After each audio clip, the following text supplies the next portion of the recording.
Hello and welcome. So, apologies if I don't have as good of control over my audio as what I normally do, because you know what? Maybe we didn't have our music going. So, let me fix that. Okay. Turn the music back up a little bit. So, I want to kind of practice doing more of a just chatting format, and I want to kind of I don't know, I guess rant for a little while. Not really rant, but kind of elaborate on kind of what I do and kind of what's coming out and what new releases are coming out and what we're excited for, what kind of the channel is based on, kind of my philosophy on things, kind of some new things I've got in the pipeline, just kind of more of a loosey-goosey, not so formatted kind of deal, because we kind of do like this really strict format. If I come on and I do like a little bit of an intro, I do a little bit of gameplay, and then we do an outro, and we kind of do it that same way every time. And I kind of want to get into more of a free format for this stream. So this is the first stream I've done as a strictly just chatting stream. So it will kind of be more as a freeform kind of format. So originally I was not going to record this weekend. It was kind of like my weekend off, but I wanted to get something out there and kind of record a little bit on my thoughts and kind of elaborate on kind of why I do things the way that I do. And I don't think it's something I've talked about before. So maybe it'll shine a light on some of the way that I do things that I do. Maybe people are interested in that, maybe they're not. Kind of depends. So we've kind of expanded on multi-streaming to as many platforms as I can. The thing that we're struggling with right now is there is a astronomical cost to expanding beyond 3 platforms. So when I am streaming to like 3 platforms, it costs me around $20 a month to do that. When I go to 4 platforms, up to 5 platforms, it costs me about $50 a month to do that. So that's something we'll kind of experiment with in the short term. I don't know how that will expand into the long term, but we'll kind of play with it and see how that pans out. I do notice that we do get a lot of traffic on X, which is good. I don't know if that will continue or not, but I do want to kind of try to continue to push out to as many platforms as we can. As far as I know, primarily we do gaming content, and that's kind of where I want to stay. Is I don't think you'll see a lot of React content on the channel. I do not like trying to do React content, and that's just kind of my philosophy. But I do kind of want to expand into more, I guess, genres, I guess you could say. But overall, I am trying to explore. So the reason you haven't seen like an expansion of, I guess, types of content is I'm trying to figure out a way to do things in a legal way. A lot of people will do like karaoke, and they'll do a lot of things that they don't have proper licensing for, and I'm trying to figure out a way to do those things in a way that is legal in the absolute sense. So there are services that provide like karaoke licenses for broadcast purposes and things of that nature, and I'm going to try to get more into that sort of aspect, but it is going to take me a little bit of time to figure out how to go about doing that. But I'm still trying to figure out what I want to do for my like 1K celebration. I do want to try to properly thank everybody that's gotten me to the point where I am right now, and I do appreciate everybody that's supported me along the way. And I'm also kind of at a weird point with games at the moment where I'm not really sure what I want to play next. I have like a massive library of titles to pick from, and I'm not really sure what I want to do. I know in the short term, I'm going to have like a situation where I have to switch hotels pretty frequently, so it might end up being that I have to stream from my laptop, which would result in using probably some sort of pixel art game to do that. But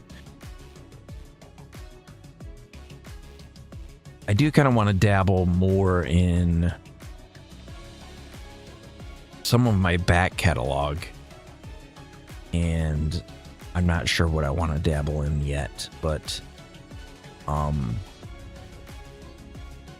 we do have quite a rich selection of games to pick from.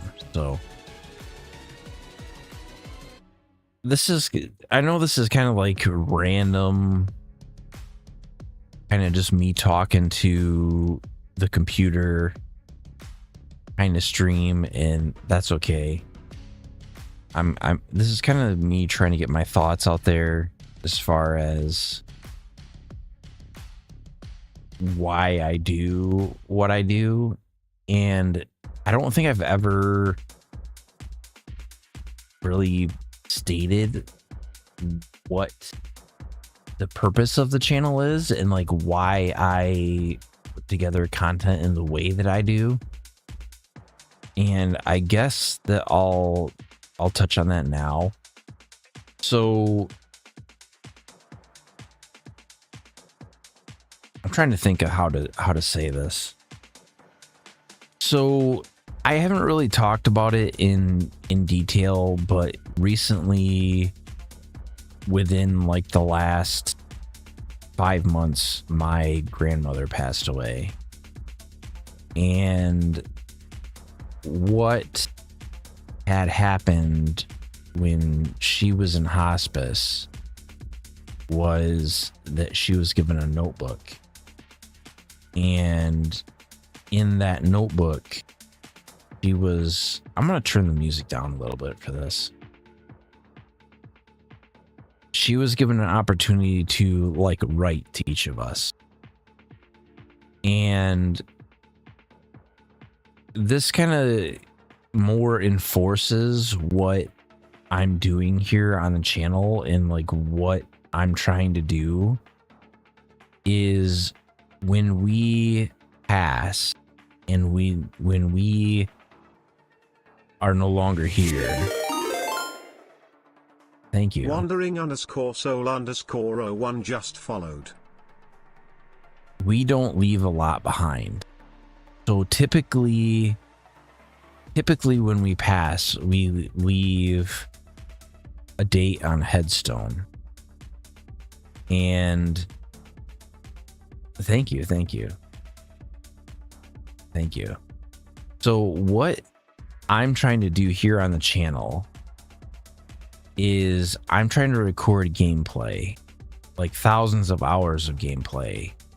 And it's kind of my way to pass on my experiences to the next generation. So maybe my future children or their children's children can kind of see what I've done here. Because obviously I'm a VTuber, but still they will know I've done here. And I'll kind of pass along like a library of the games that I've played with probably like a separate Steam account that when they get to the proper age, I'll pass it along to them. But I know that like my gameplay is not like kind of as enthusiastic and like my content is more safe for work, but that's kind of done in such a way that it's meant more as more of a catalog of my experiences and kind of a way to catalog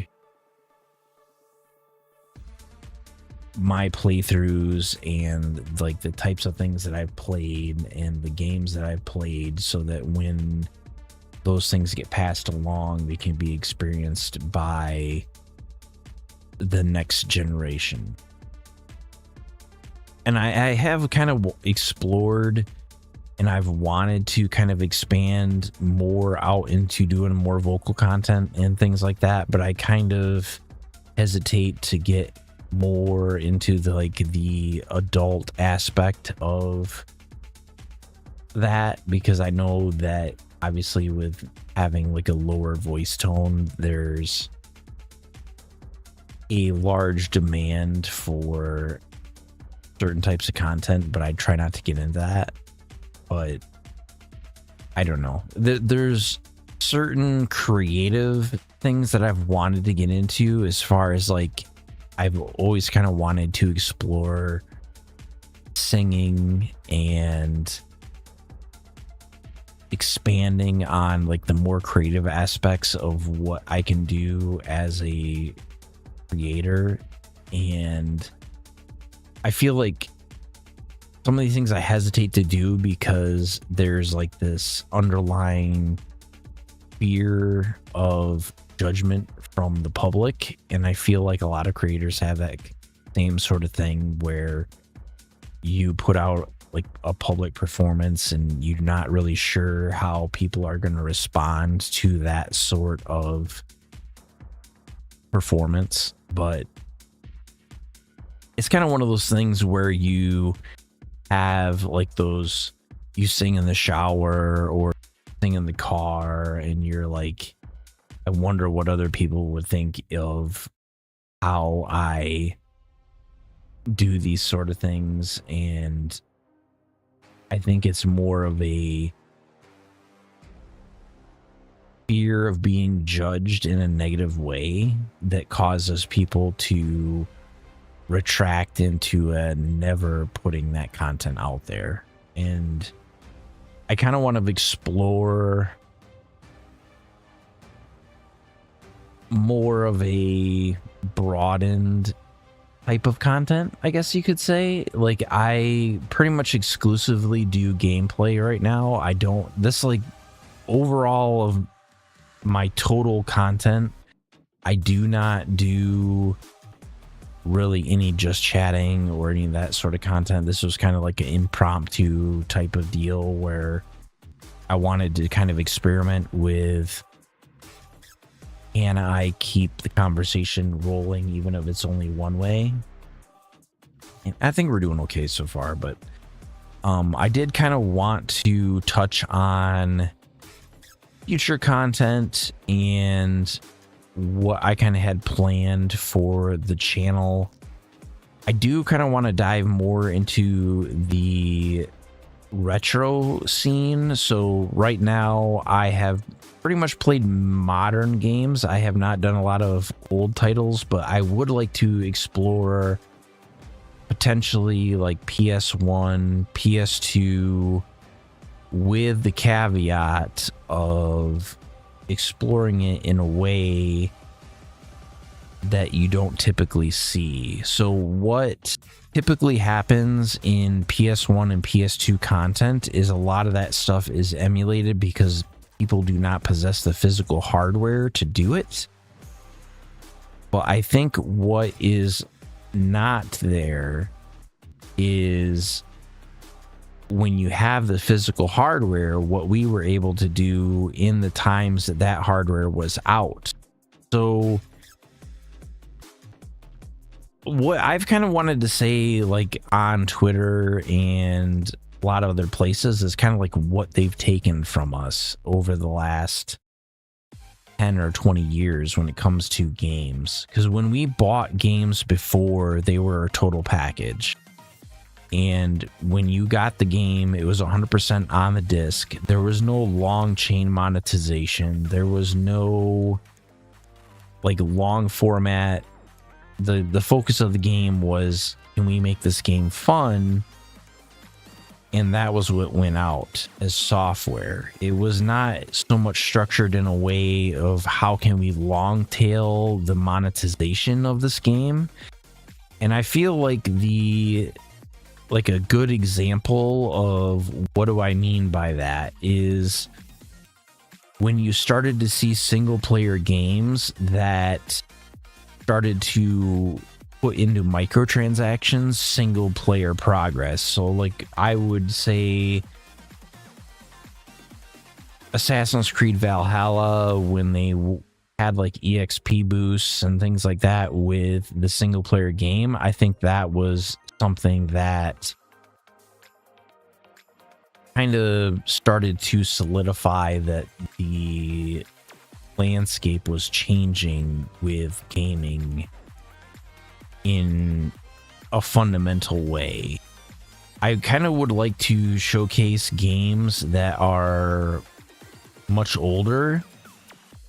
So I don't know if anybody remembers like the Time Splitters series, but I have very fond memories of Time Splitters 2, Time Splitters Feature Perfect. There was other games like Mercenaries 2. There was, what was the other ones? Army of Two. There was a lot of games that the IPs have pretty much been expired and they're no longer really put out there. And I kind of like, as a content creator, I have to kind of try to decide if I want to try to get into what is very popular and try to carve a niche into those very popular genres, or get into content that is not being showcased by other creators. And I think where I can give a proper voice to content that I am familiar with is the retro scene. So like I own an original Sega Genesis system. I own an original PS1 system. I own an original PS2 system.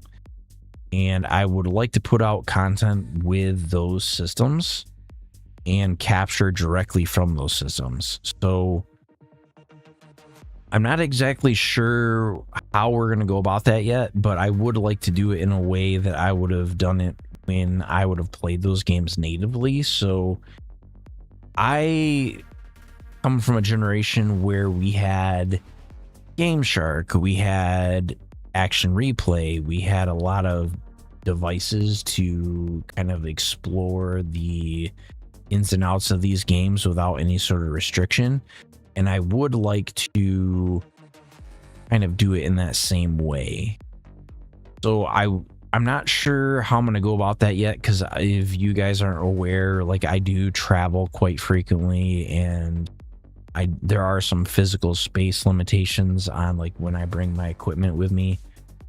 But I would like to try to explore more of that. So especially like the Sega Genesis era, the PlayStation 1 era, the PlayStation 2 era, stuff that is so retro there won't be categories for it on Twitch. But I do want to kind of expand, because I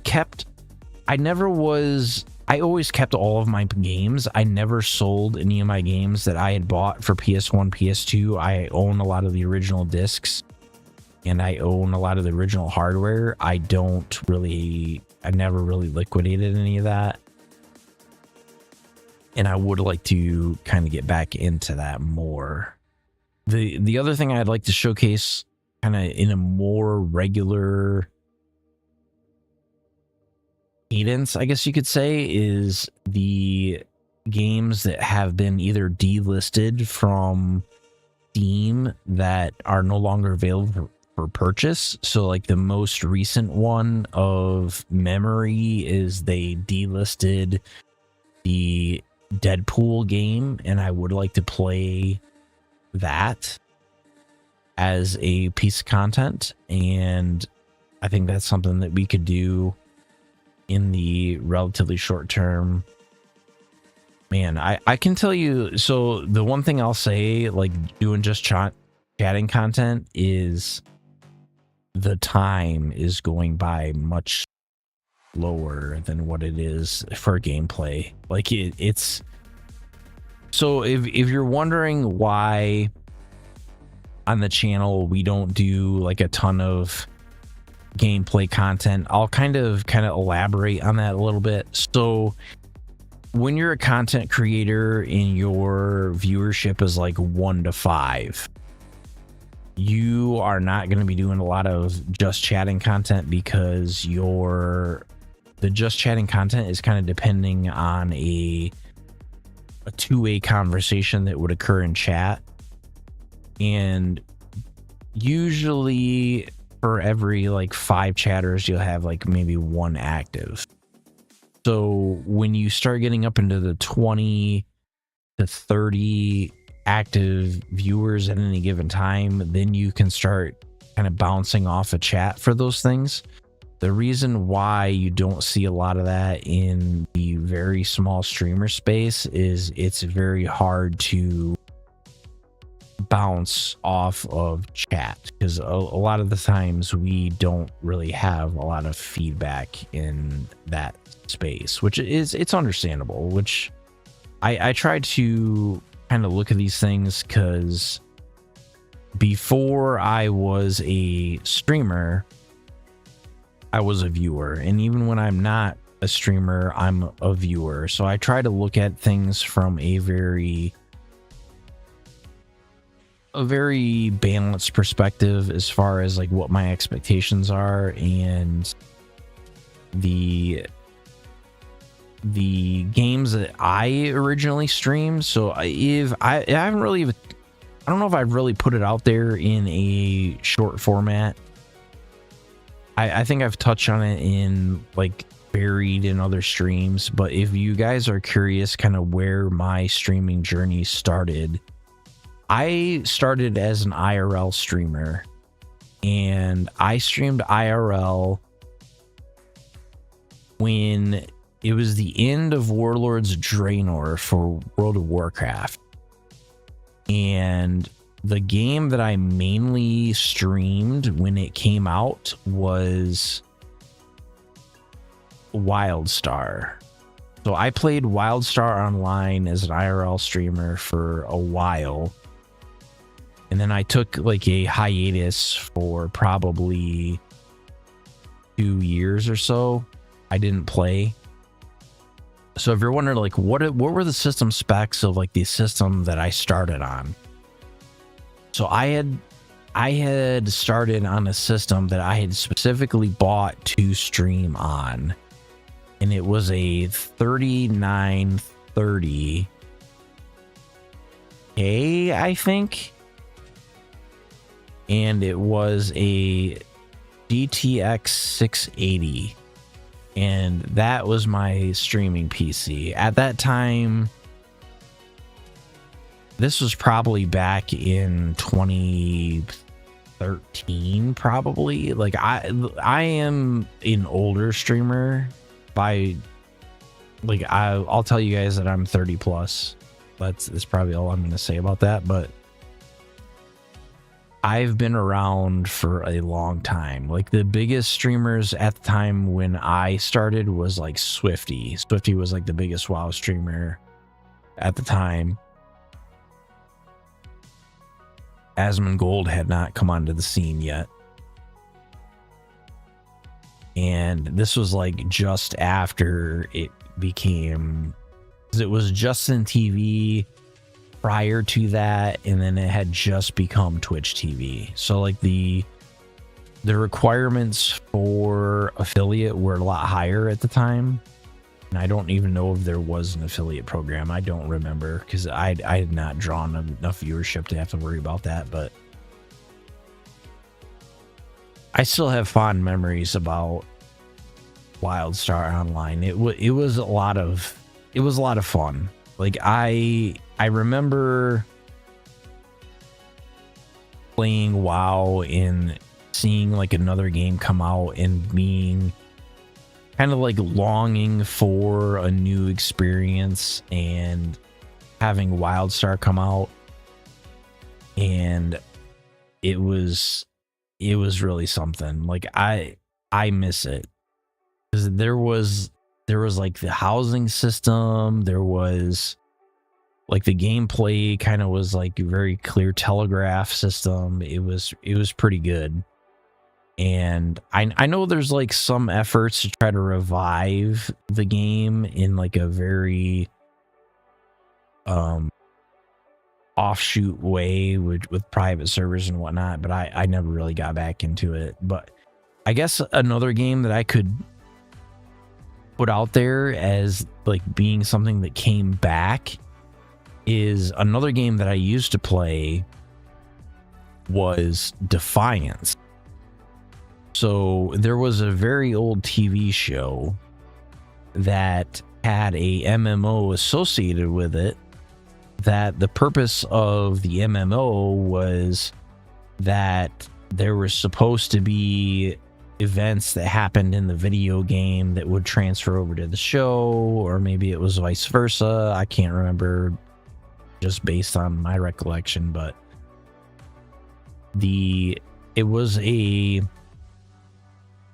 third-person shooter MMO RPG, and that game came back out. So it was just recently re-released, and I would like to cover more of that game as well.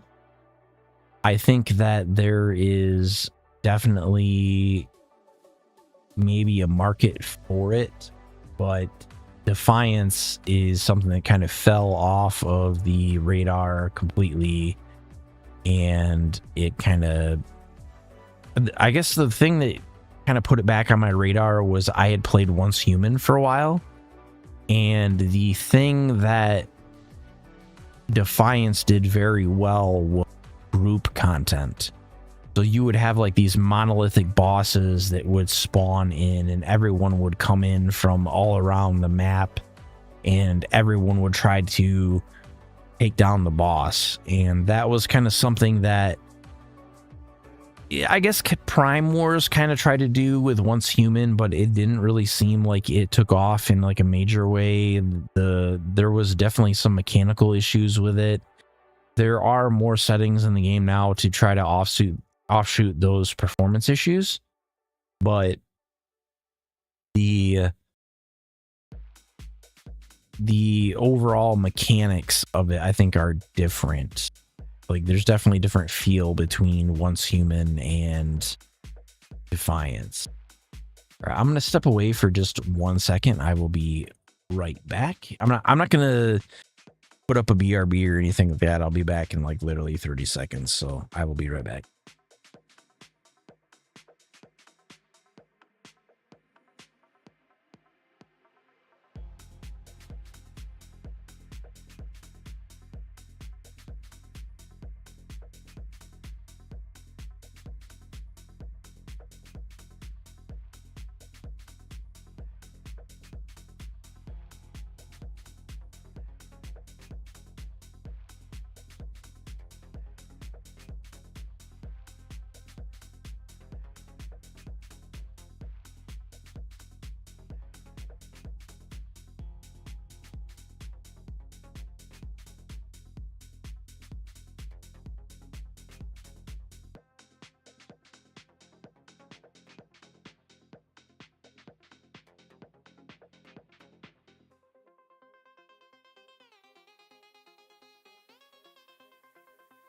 All right, and we're back.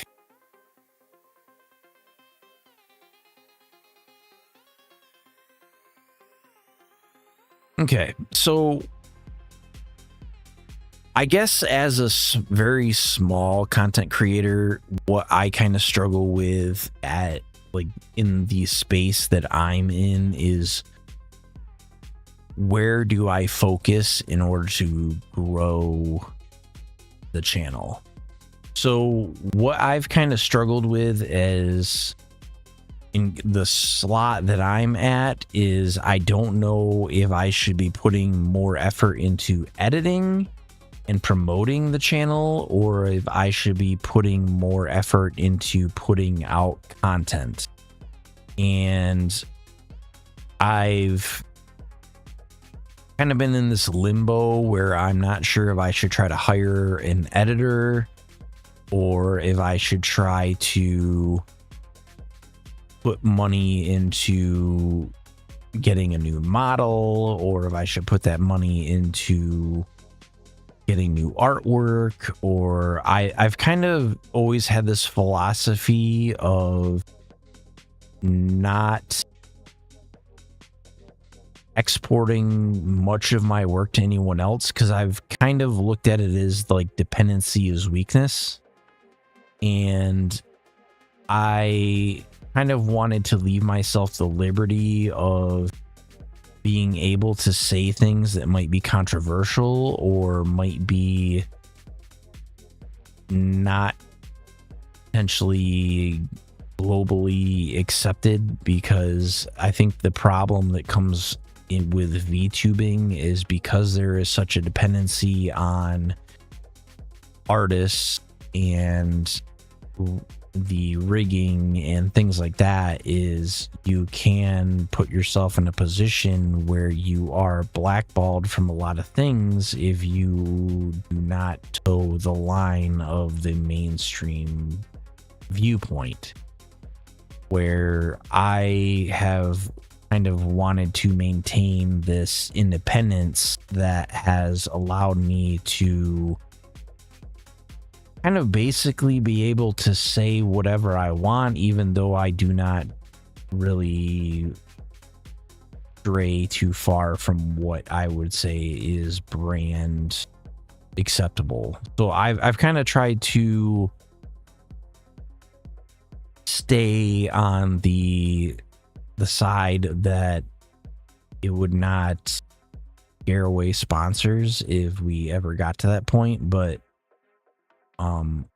it's kind of one of those, I don't want to start hacking on the chains of these things that would limit what I can say or do based on arbitrary things. So it has kind of, that's kind of the reason why we haven't had like a model update or anything like that in the last while, is right now we're based on everything that I've built myself, and I've kind of wanted to keep it that way, but it's kind of this trade-off of, do I spend the 12 hours that I would have available to do a stream, or do I spend that 12 hours to do a model, artwork, or these other things? So a lot of what you guys see is all done by me. So it's kind of we're reaching a point where I have to kind of choose to either outsource some of this stuff or cut back on how much content I'm getting out. And that's kind of the tricky part for me, is I don't really want to cut back on what I'm producing as far as content, because that I think is a detriment to the channel as a whole. If it seems like this is like very different from my usual content, I'm kind of, I don't know. So I'll kind of elaborate a little bit. So back in the first week of June, it was supposed to be my birthday. And well, it was my birthday. guess it would be the proper thing to say. And I took the day off, and I wasn't supposed to have any sort of obligations for that day. I had cleared my schedule, and I ended up having an obligation for that day. So I couldn't really partake in any sort of libation or drink or do anything that day. My time was spoken for. And so I'm kind of using this as my faux birthday weekend. And well, I mean, I've been drinking a little bit, rightfully so, but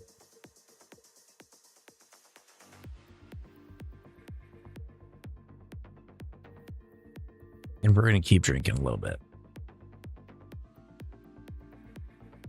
This is it's kind of a practice for me on how can I continue to do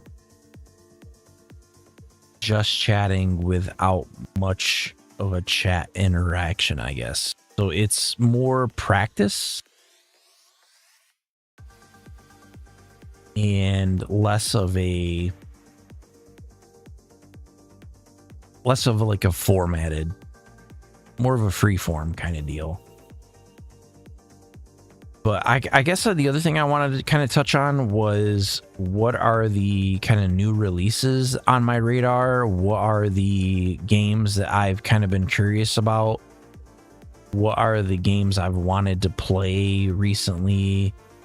What are the games on my radar? And I definitely have had an interest in playing some of the Sony exclusives that have come to PC. So I've definitely had my eye on Spider-Man 2. I've definitely had my eye on Stellar Blade. I've definitely had my eye in maybe going back to Helldivers 2. But I've also kind of kept my eye on the indie scene and kind of kept an eye on what has been coming out as far as some of the independent releases or less mainstream releases. So I'm going through my Steam list here. Like, I seen that Void War came out. That was supposed to be like a Warhammer type thing. I don't know if we'll play Night Rain, and like, this is kind of my philosophy on Souls. Like, I have never really been a fan of Souls likes. Like, I get that it can be entertaining to watch someone die over and over again to a boss, but I've never really been someone that has really liked that sort of format or style of game. I've usually have preferred more of like survival craft games or games that are more technical. Like, so FromSoft has made a series of games. They made, like, obviously Dark Souls 1, 2, and 3, and they also made Elden Ring. But I've never streamed any of those games, even though I own most of them. I usually preferred Armored Core 6 or games that were kind of not Souls-like, but maybe Souls-adjacent. I don't think inherently a game having additional difficulty makes it a good game. And as much as I know people probably want to see gameplay of like Dark Souls, I don't know. I'm not saying they're not good games. I'm just saying that I don't particularly enjoy dying over and over again. So, you know, it's kind of, I'll pick my battles. But I think even I did see that the Elden Ring Night Rain reviews have, now they're positive. I know when they initially came out, they were kind of mixed. But I mean, the games are more on my radar as I keep seeing gameplay for Dune Awakening. And I'm like, should I try Dune Awakening? Because it kind of looks it kind of looks kind of sweet. And I know Funcom made Conan Exiles, and I definitely logged some time in Conan Exiles, and I thought that game was a lot of fun. And I keep seeing a lot of people play Dune Awakening, and I have not really seen anything bad about Dune Awakening yet. And it makes me kind of wonder if I should be playing Dune Awakening. And that's probably why this stream is more of a just chatting stream, is we're kind of in like a holding pattern of game releases right now, where I'm not really sure whether to dive into backlog or to dive into some of the new releases that are out, because there's definitely a lot of stuff coming out in rapid succession. Like we've had Stellar Blade come out in the near future, like the near past, I guess you could say, and Dune Awakening had come out in the last couple weeks, and there's a ton of stuff out there to play.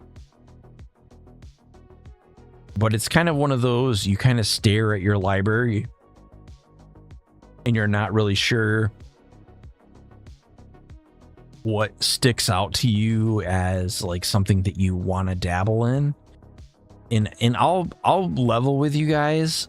So as far as like games that I've wanted to play that I have not had the opportunity to play, or there was like some sort of level of controversy to. So when it had come out, Hogwarts Legacy, they were like doxing creators and trying to be like super toxic with people that were playing Hogwarts Legacy. And I'll fully admit, I have really wanted to play Hogwarts Legacy, like pretty, like that's part of like my childhood, like the original Harry Potter series. But like I don't know if it'll ever be something I can stream, so it's kind of something I've put off and I've never really dabbled in. I'm not saying I wouldn't want to, but hopefully by the time that the sequel to that game comes out, we don't have that kind of toxicity with that. I don't know. It's kind of that one's kind of touchy, where I don't think it's kind of the same reason you don't see a lot of gameplay of like the Wolfenstein series, or you don't see a lot of gameplay of like some of these other things that are more controversial. And I always kind of have to draw the line of like, do I do the thing that's controversial, or do I just try to avoid it? And you're kind of in a bind on which way you should go with it. I'm always kind of the opinion that if I have a way to not be brand adverse, then I'm going to try to not be brand adverse, which sometimes that means that there's some things that I don't dabble in, but it does kind of suck sometimes. But I think that it wasn't so much, I know like the reason why the whole Harry Potter thing was like controversial was because of the things that J.K. Rowling said, but like it wasn't so much about that for me. It was like this, it was playing a game with a power dynamic where you were like a wizard and you had magical powers and you could do all kinds of stuff like that. It was a cool concept to me, but I don't know, I've kind of avoided any sort of things like that just because of the implications there. But I don't know, I think sometimes maybe that's a little bit overblown. And I'm kind of going through here, kind of looking at what are like the new releases on Steam, and like what are the new releases on Xbox Game Pass, what are the new releases on,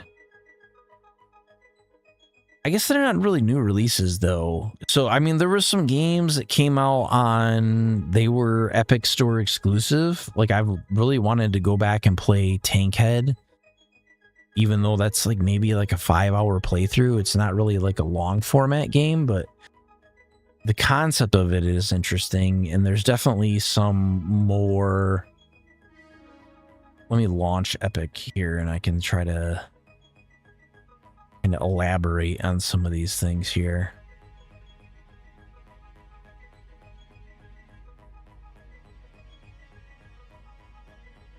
So something I recommend everybody do is, if you haven't, definitely install the Epic Games Launcher and go in there and claim the free games when they come up, because I have probably claimed 20 or 30 or 40 games just off of the Epic Games Launcher, and it's definitely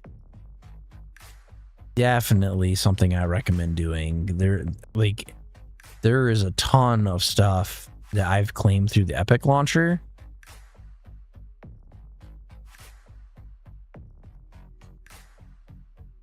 that you would not have been able to get for free anywhere else.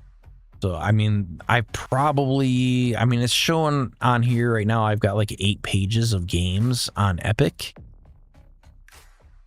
I definitely recommend like clicking into the Epic Game Store every couple days and checking to see what the free game is and claim it if you can, because it's definitely worth doing.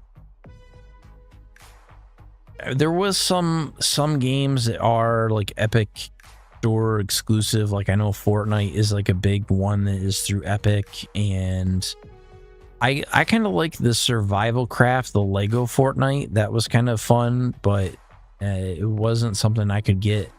So I'll kind of touch on that. So in Survival Craft games, I think the thing that kind of speaks to people is like the tribalism that is like kind of inherent to our DNA, and the thing that drives people to want to play those sorts of games, be it, you know, like Lego Fortnite or any sort of these survival craft games, is like being able to play it with friends.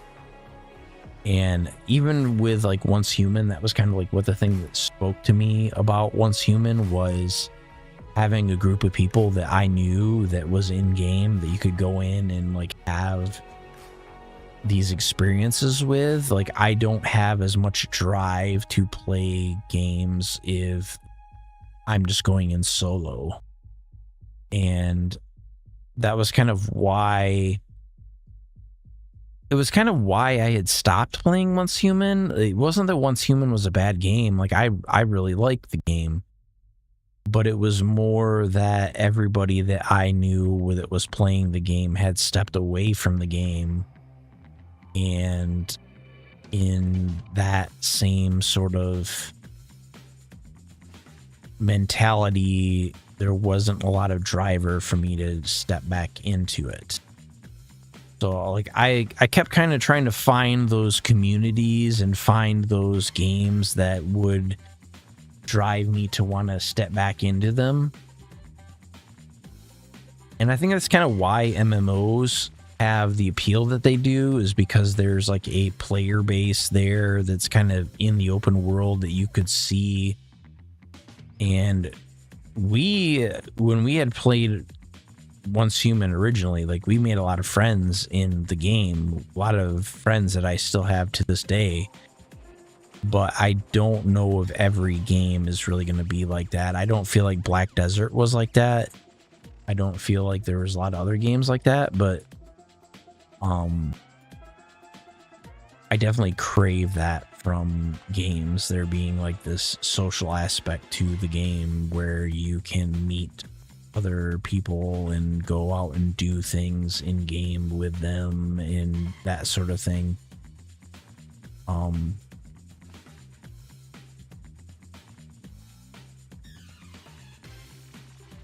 There was a few other, let me check my wish list on Steam and I'll kind of tell you what's on like my stuff that has not released yet, that is stuff I want to play. So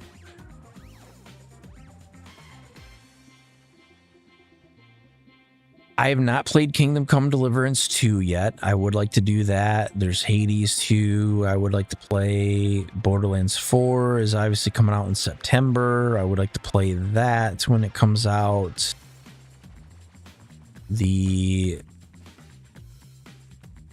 Some of these other ones I could probably take off of here.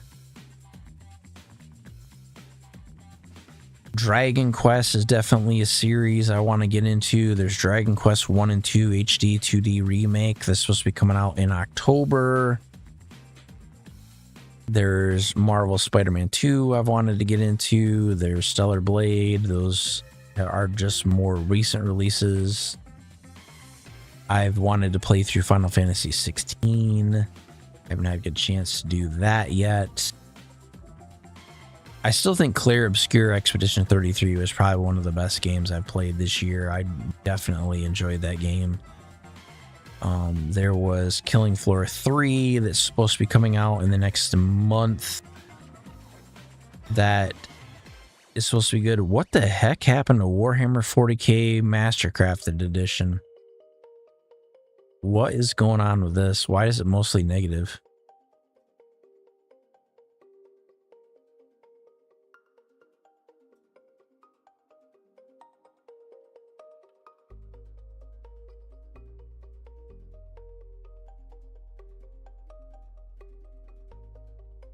Oof, it basically says the port is crap. I've wanted to play through Octopath Traveler, Sea of Stars. Those are other games I've wanted to play.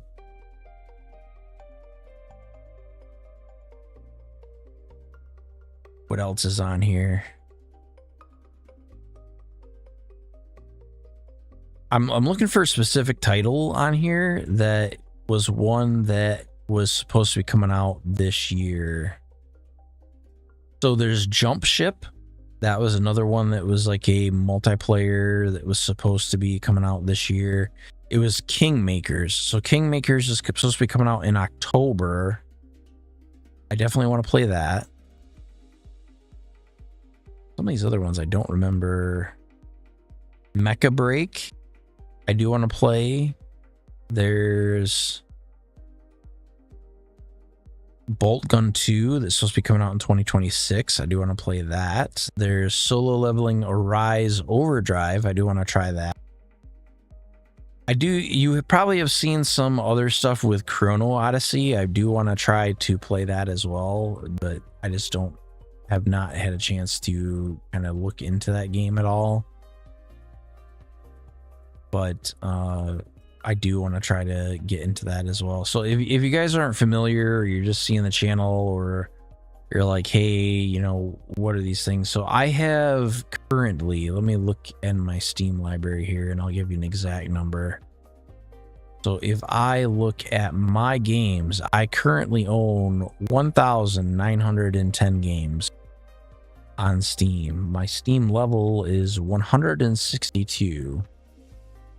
So I have like a massive backlog of games I'm trying to get through, as in addition to the new content that's coming out. So we definitely are struggling to get through it.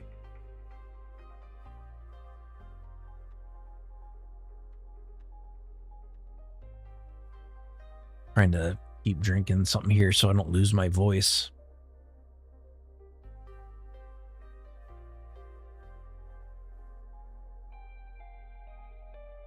I mean, it's disappointing that Payday 3 was kind of a disappointment. That was not ideal. That was kind of another game that I was kind of looking forward to playing, but I feel like we get a lot of those nowadays where you have like a game release and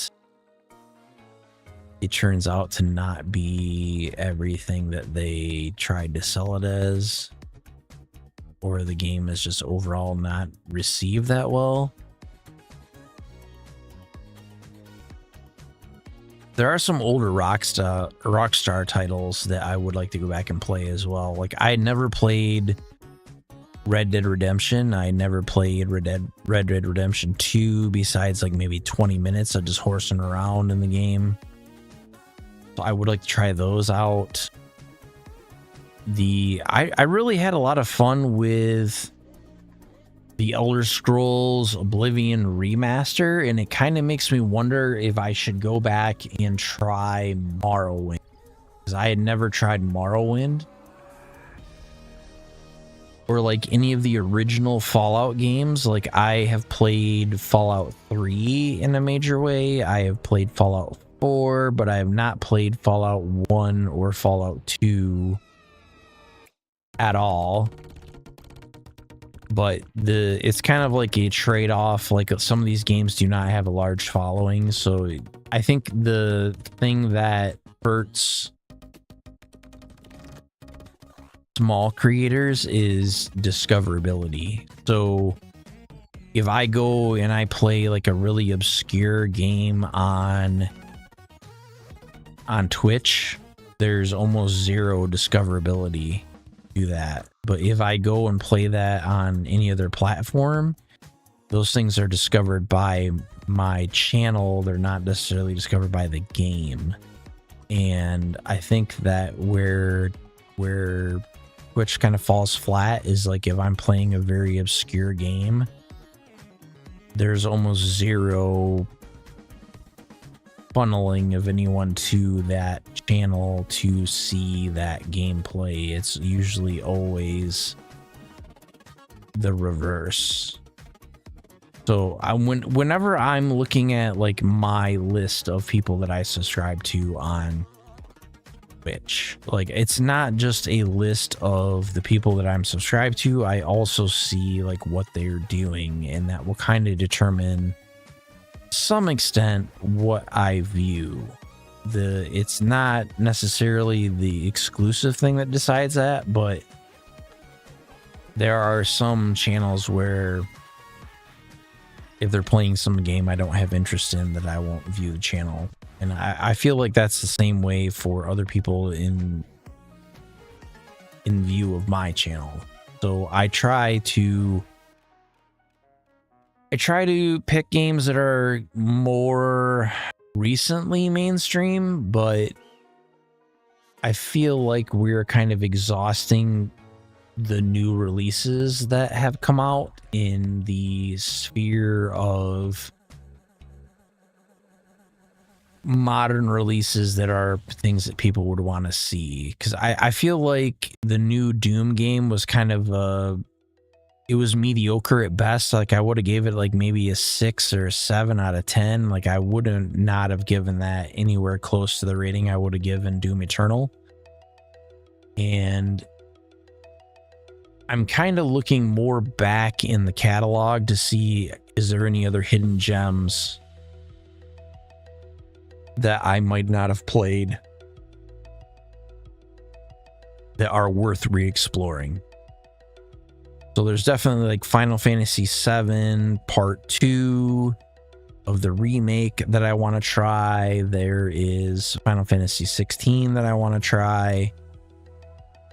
There is like the remaster of Dragon Quest 11 that I want to try. I've never played Dragon Quest 11 on stream at all. And like a lot of that sort of stuff. And like my current PC that I'm using to stream on is fairly decent, but I also want to try to figure out what I can stream from my gaming laptop, which is a 6-core AMD chip with a 4050 mobile chip. So like a lot of that was kind of why, like, if you had seen me put out posts on Twitter like maybe about a week ago, like I had asked for like what are people's favorite pixel art games, because in order for me to stream on that computer, I've kind of got to step it back a little bit. I can't be streaming at 1440p on that sort of hardware. So I'm kind of trying to find titles that are more cult classics of the 2D pixel art era. So maybe not that era, but that that style, because I would not say that Octopath Traveler is of that era, but I would say it's of that style. So like Octopath Traveler, Octopath Traveler 2, or the original Final Fantasy series, or any of these sort of 2D pixel art games that are a lot easier to run. I've kind of wanted to try to accumulate a list of those that I should try. I'm not really sure what those are yet, but it's kind of one of those things that the doors kind of open in either direction, and if somebody recommends something to me, I might take it into advisement and see if I can work it into the schedule. My favorite kind of more classic game has always been, I think the one that kind of emotionally was like the biggest hook for me was Final Fantasy X when I had originally played it for PS2. So kind of give you guys a story.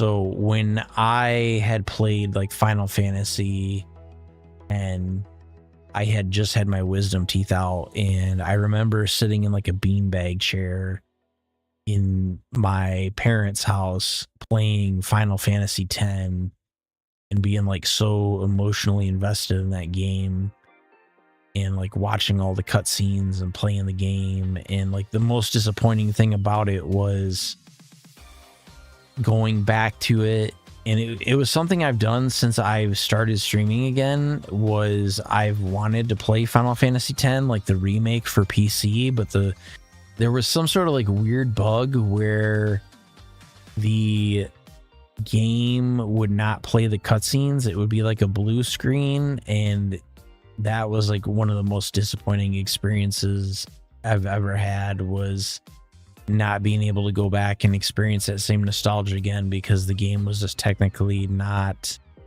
up to snuff, and that really sucked. So I definitely am going to try to kind of incorporate more of the original hardware on these sort of things. I think the only thing that you probably will not see here on the channel is I don't think you'll see probably any Switch 2 content.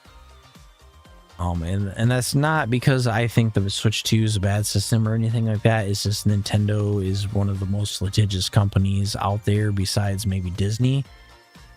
And as a content creator, I am not going to touch anything that they've made with a 10-foot pole. That's nothing against Nintendo. It's just how they've behaved in the past. So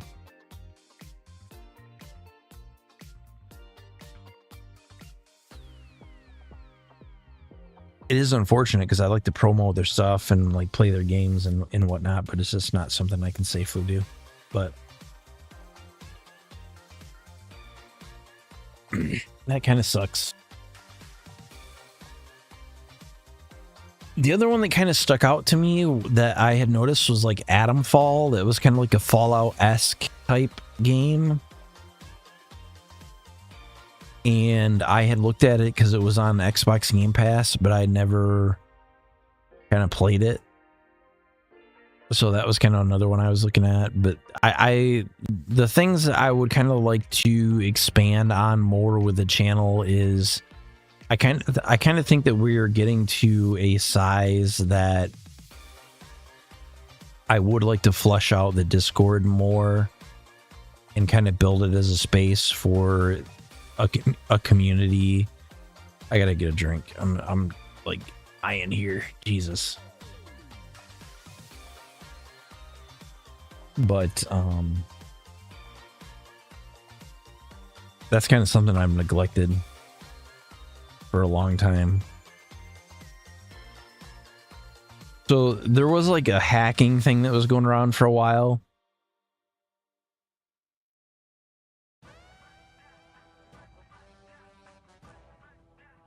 And it's a pretty common thing with like Discords, is like people try to hack your Discord or like do this other stuff. So like I kind of had it locked down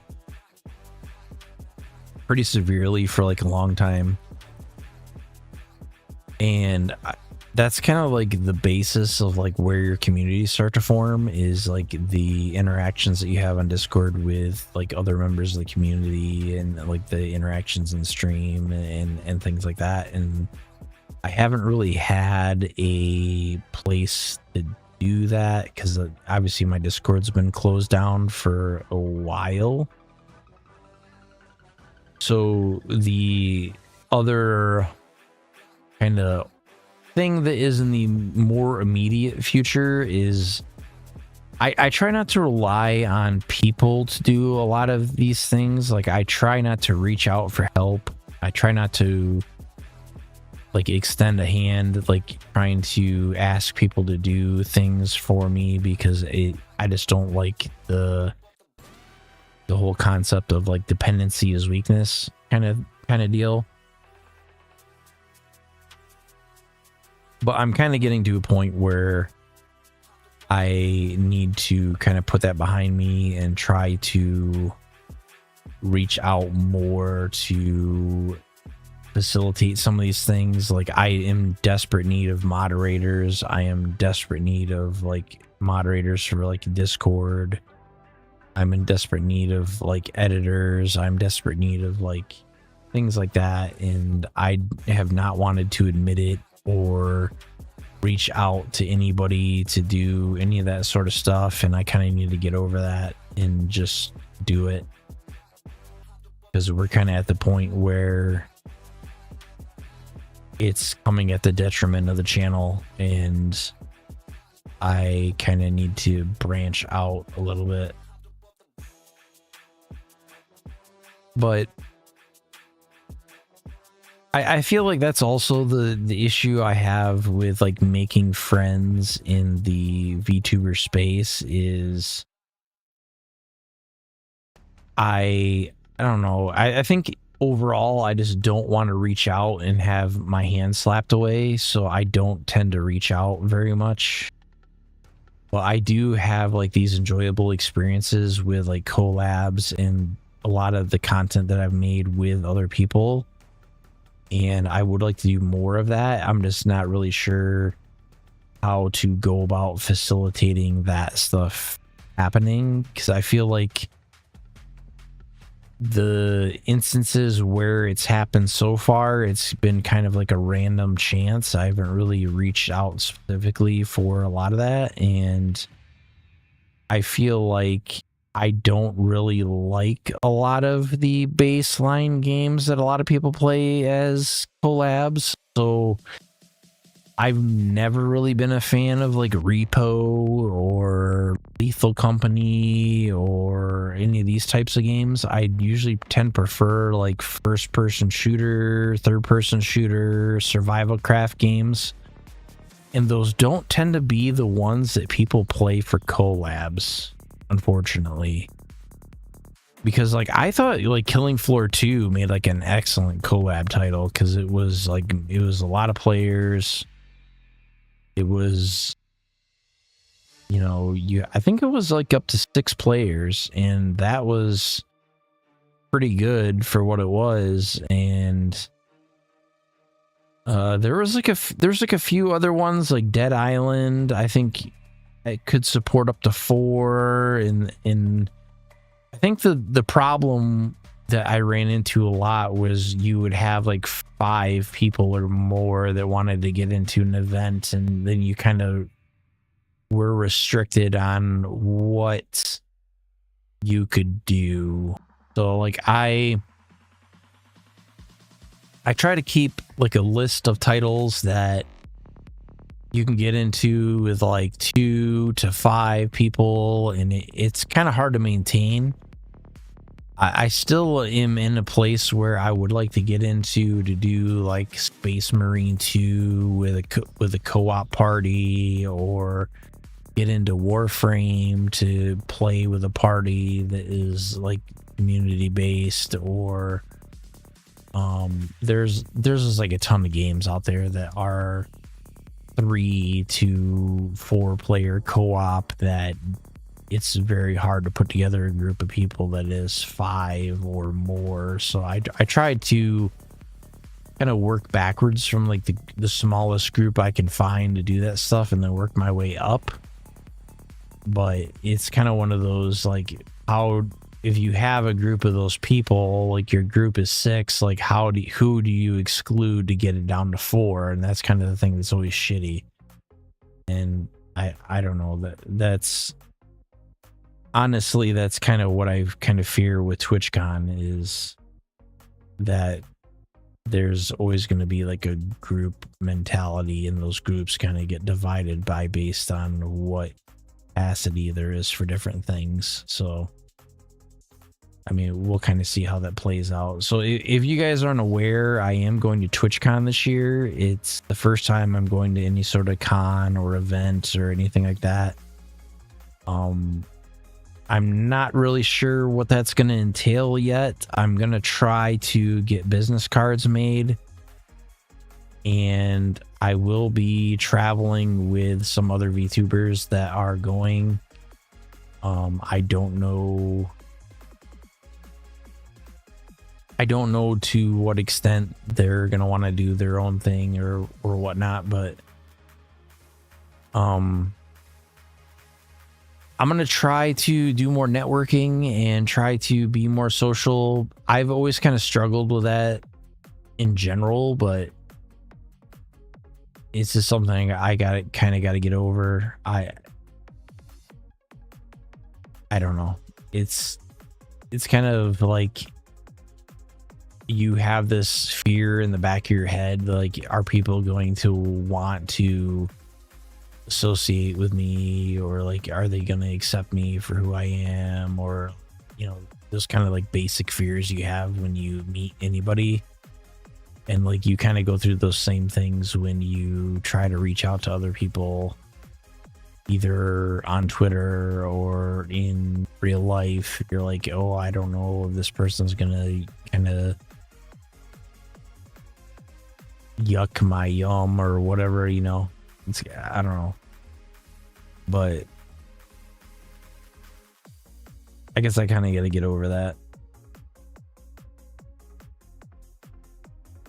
But I would like to do more community-based events. I feel like some of those things are hard to put together. Like, so for example, like if I had my own Minecraft server, or if I had my own Once Human server, or if I had my own Once, or, you know, own an Exile server, or whatever type of server, what I would set up in order to be able to do community events. And I feel like we're kind of at the size where I could do it if it was multiple creators on the server. I don't think we're at the point where we could do a standalone, but I'm going to try to keep it somewhat realistic for the size that we are as a channel. Like, if it sounds like I'm losing my voice, it's because I am.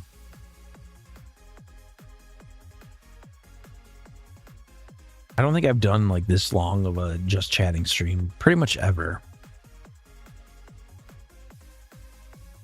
But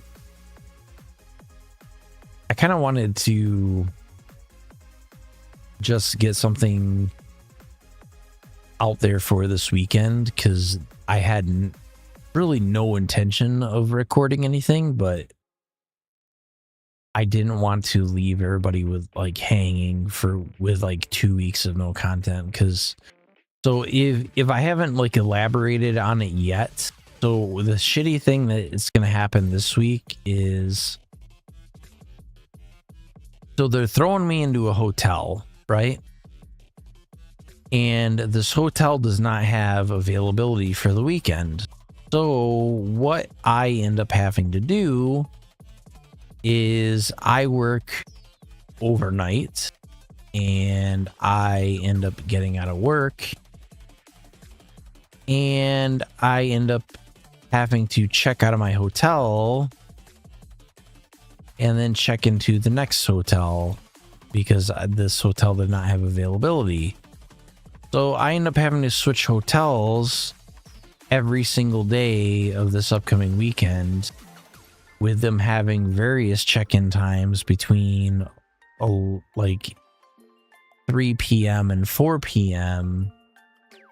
And so I am going to end up with this big chunk of time that I would have usually ended up streaming, where I do not have a hotel or a location in order to do that. So I don't know if I will get streams out the weekend of, let me pull up a calendar here. It's going to be like normally I would stream all on the 27th and all on the 28th, but I don't know if that's going to be the case this time around. I can probably do a stream on the 20. Oh no, I don't know if I can or not.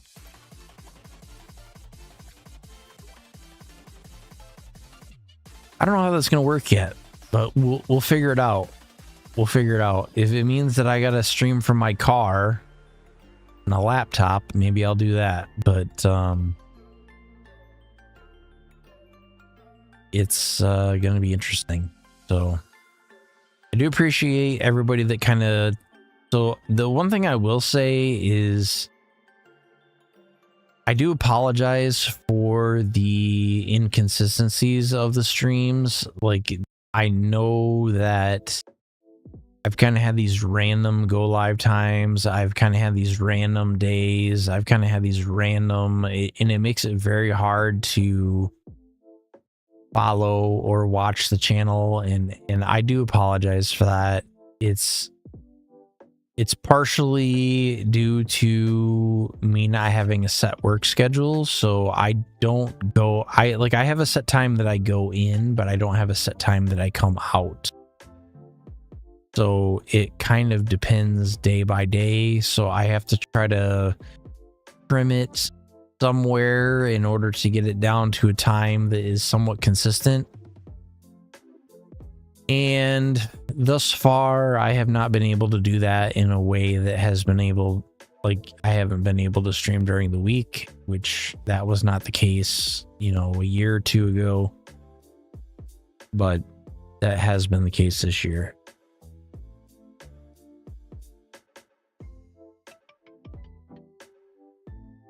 I probably will try to stream when I'm at TwitchCon. I don't know what that's going to entail yet. It probably will be more pixel art based games. Either that or I'll try to do something a little bit more creative with the format, but I think the things more immediate on my itinerary is I'm spinning in my chair right now. So if you see me bobbing and weaving, that's why I'm kind of twisting in my chair. I'm going to try to stream while I'm at TwitchCon, but I don't know if it's going to be like me appearing on other streams or me doing my own thing. It kind of depends. But I'm hoping that I get to meet some of you guys at TwitchCon. I know we share a lot of similar communities between some of the other VTubers that are out there, but, and I won't name names, but I will probably be traveling around with those VTubers for the most part. So socialization is not my strong suit, but we will be out and about. It'll actually be my first time to California for pretty much ever. So I don't know if we will do TwitchCon 2026 or not. That's kind of to be foreseen. It kind of depends on if I have a good time at TwitchCon 2025. If it ends up being something that I really enjoy and I meet a lot of people and it results in a lot of things that that end up being positive, then I will try to make that happen for 2026. If it's something that ends up just being like a waste of money and I don't really have a good time,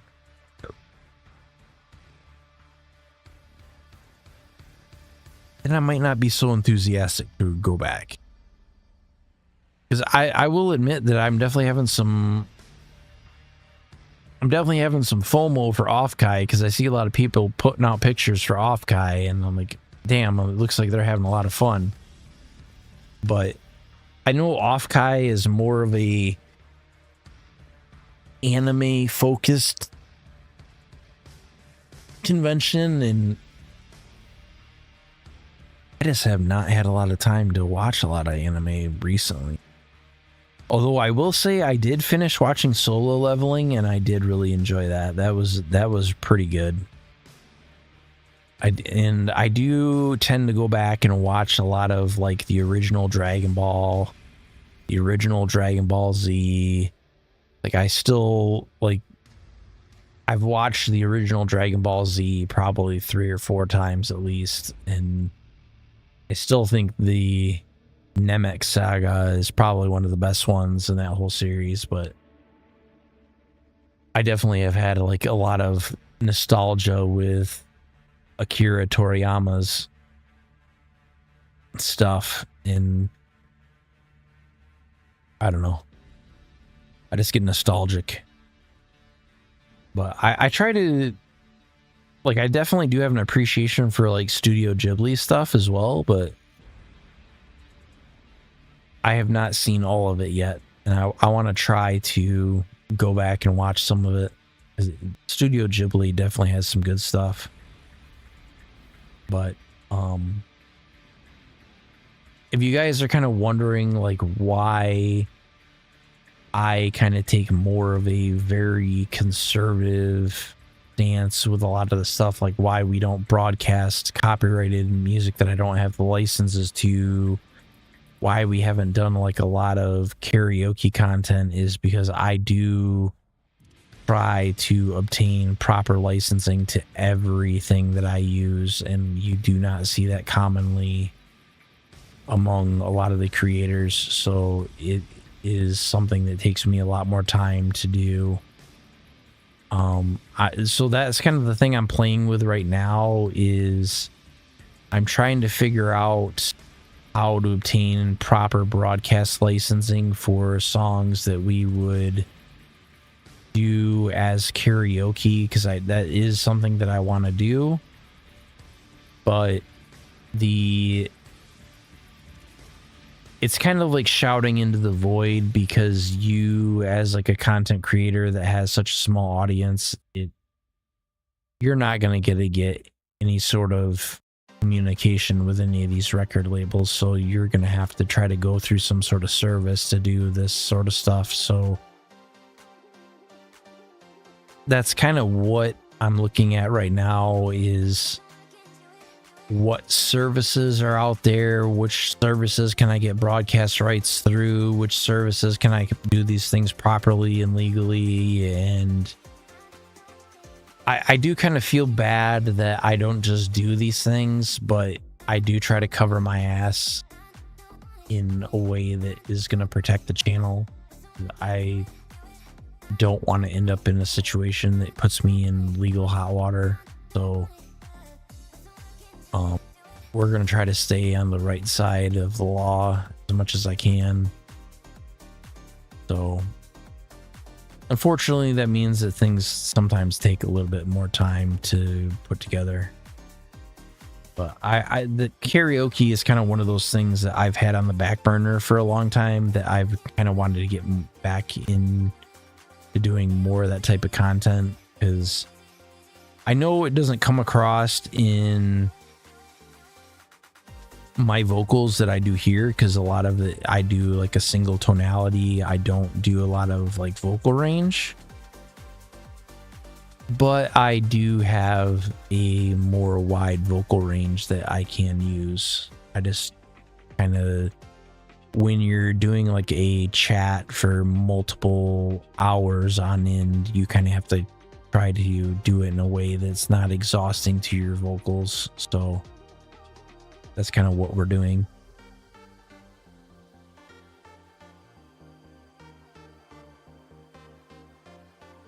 But I do have like, so as far as like what releases I'm kind of hopeful for, like I did see today that I got the badge on Twitch for Borderlands 4. I'm really hoping that Borderlands 4 ends up being good.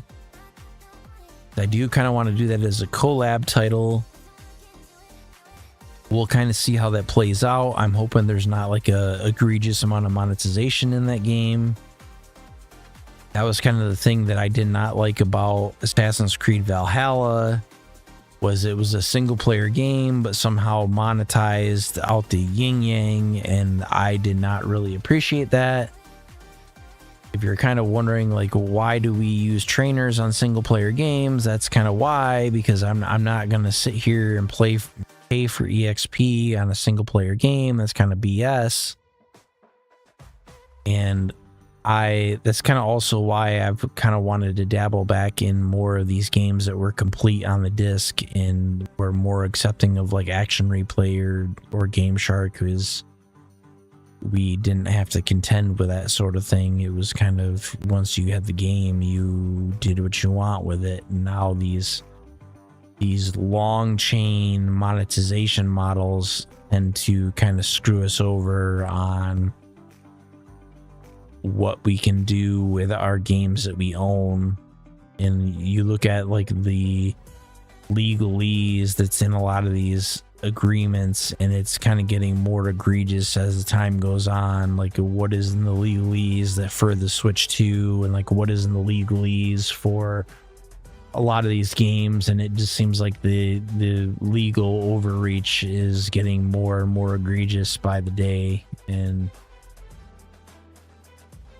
I would like to step more back into history and kind of explore some of these things that kind of were lost to time. And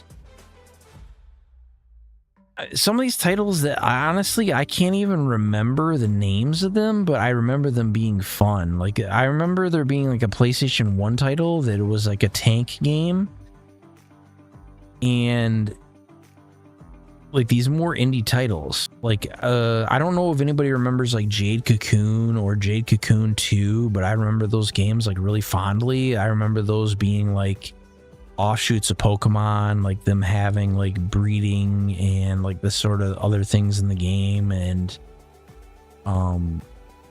those were games that I really had like a fondness for, and you cannot get any of that sort of stuff in the modern day. A lot of that stuff only exists in the original format that it came in.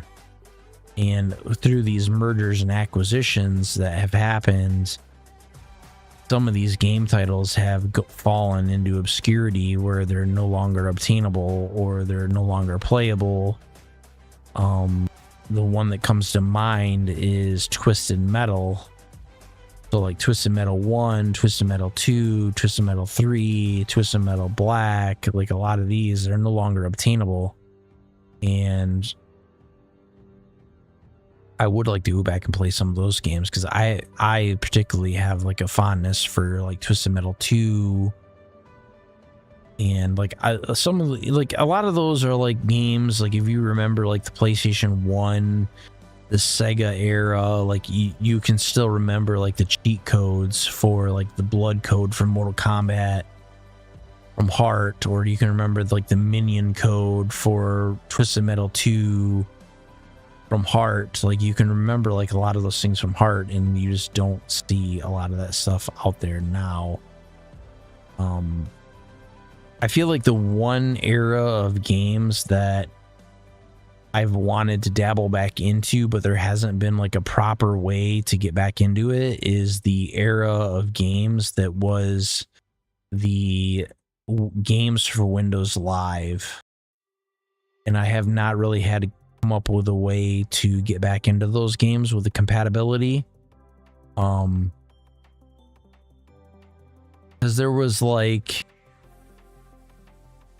oh, what was it? Battle Stations Pacific, Battle Stations, I don't know if it was Battle Stations Atlantic, but it was like Battle Stations in general. It was Battlefield 1942. It was a lot of these games that used Game for Windows Live, they're no longer being able to be played. like the original Fable, the Fable 2, Fable 3, a lot of these games that had games for Windows Live baked in that you can't really play currently. I'm still trying to figure out ways to get them to play, but I think the only way to get some of those games to play is through compatibility through console. It's not through games for Windows Live, but I don't think that's going to affect like a ton of stuff. Like I know some of those games are going to be re-released. So the Gears of War Original Edition, I think remaster, is scheduled to come out this year, and that's definitely something I will try to take a look at when it comes out. But there is definitely a lot of releases coming in the near future that I definitely want to take a look at that have more promise. The things I haven't been so sure on is how old of games I can get into that people still want to see gameplay of.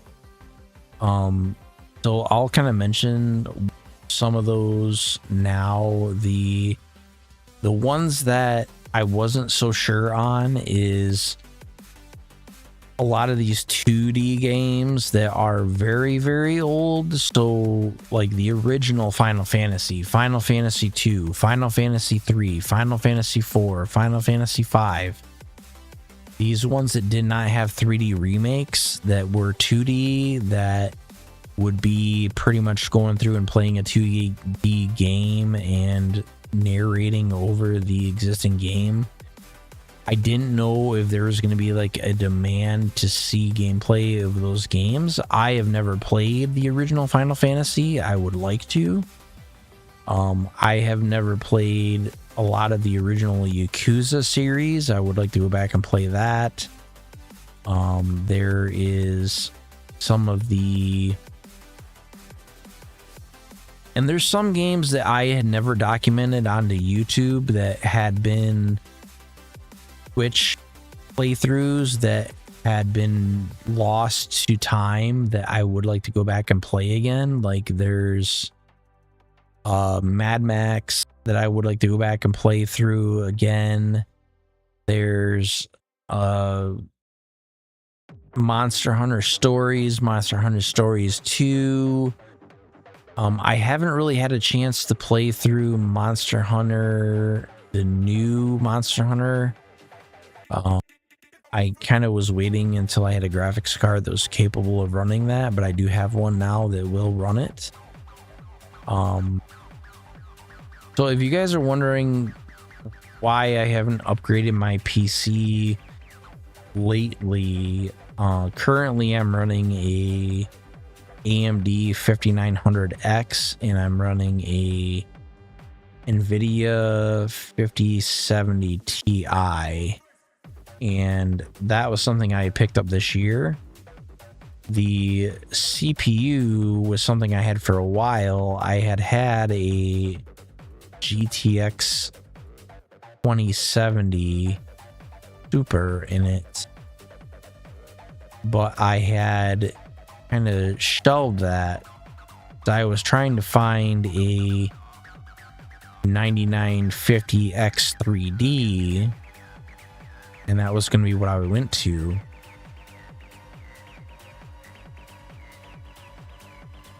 But I gave that up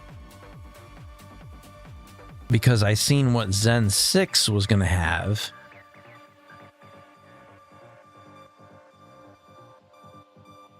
And it looks like Zen 6 is going to have 12 core CCDs. So I'm going to try to wait and hold out until I can get Zen 6. Damn, I got hiccups now. But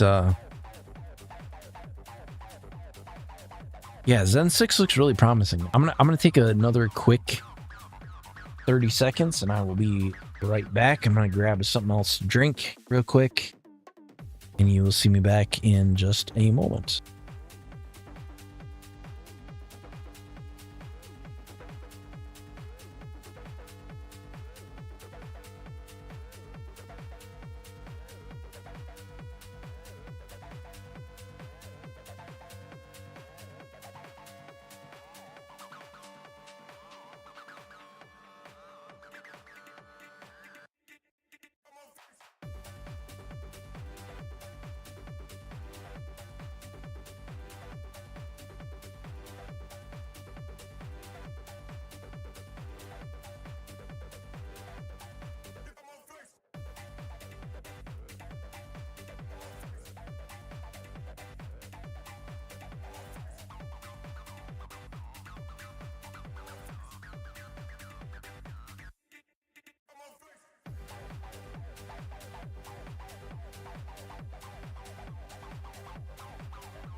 All right, I'm back.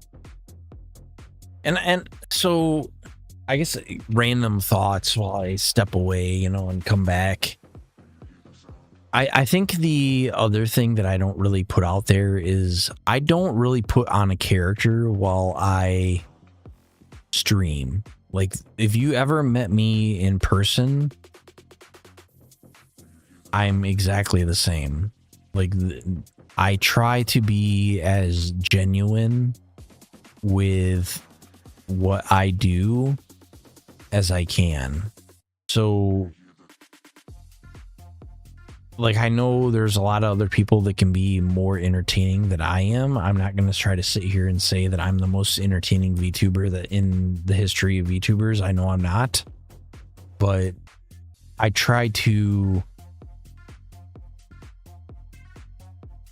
I guess I'd put it this way. I'd say that my job is stressful. What I do IRL is stressful.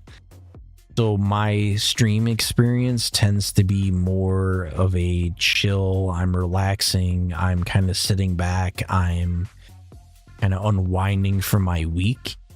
Like, I don't necessarily look at it as like I am trying to be over the top and super energetic, because for me it's more of like a wind down, more of a relaxation, more of a chill kind of thing for me, and that's kind of what I try to portray. And that's not really like a character, it's just like the way that I am during that part of the week is, I think, being like wound up to this like super high adrenaline, dopamine fueled entertainment tends to be like it's overwhelming sometimes. And I try to, even though I know that doing that might not necessarily be the best thing for the growth of the channel, I also don't want to kind of build a construct that I can't maintain on a normal basis. Because I don't know. I think if I tried to be like that over the top, it would just be exhausting for me. I mean, bravo to the people that can do that, but for me, I just can't. I just want to chill and play games and do what I do. It's not anything personal. It's just kind of, I don't know how they do it. Kind of, I'm envious of what they do, but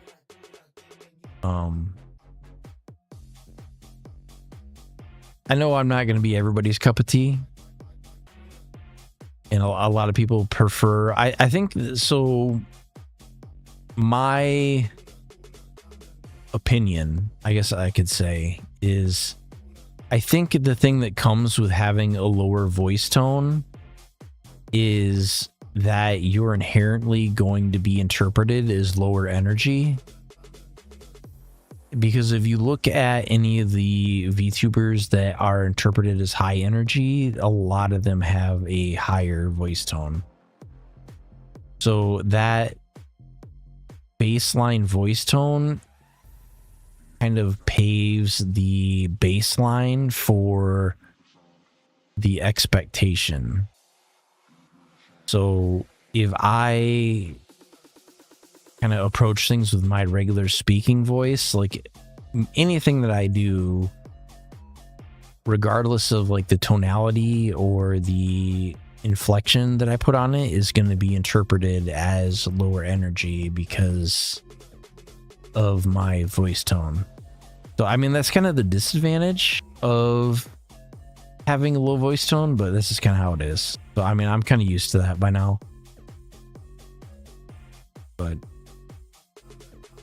I do kind of feel bad because I think that some of you guys kind of want to see more like unhinged stuff, maybe more crazy off the wall stuff, and it's just like, it's hard for me to do. But I try. But I do appreciate everybody that kind of tunes in for the streams and supports me. Like I've had more success, and I think a lot of that has to do with the friends that I've built along the way. And it's, I don't know, it's been really a positive experience for me as a VTuber, more so than what I had as a IRL streamer. And VTubing for me has been like this really positive experience, and it's something I want to continue. Like even though like sometimes I get discouraged, sometimes, very rarely, but I'm still going to keep doing what I do. I do enjoy it, but this kind of like what I had spoken towards earlier, this didn't really serve more as not so much as a form of entertainment, but it's kind of more of a chronologue of my gameplay that can be passed on to the future generations, that I can pass on with those same games.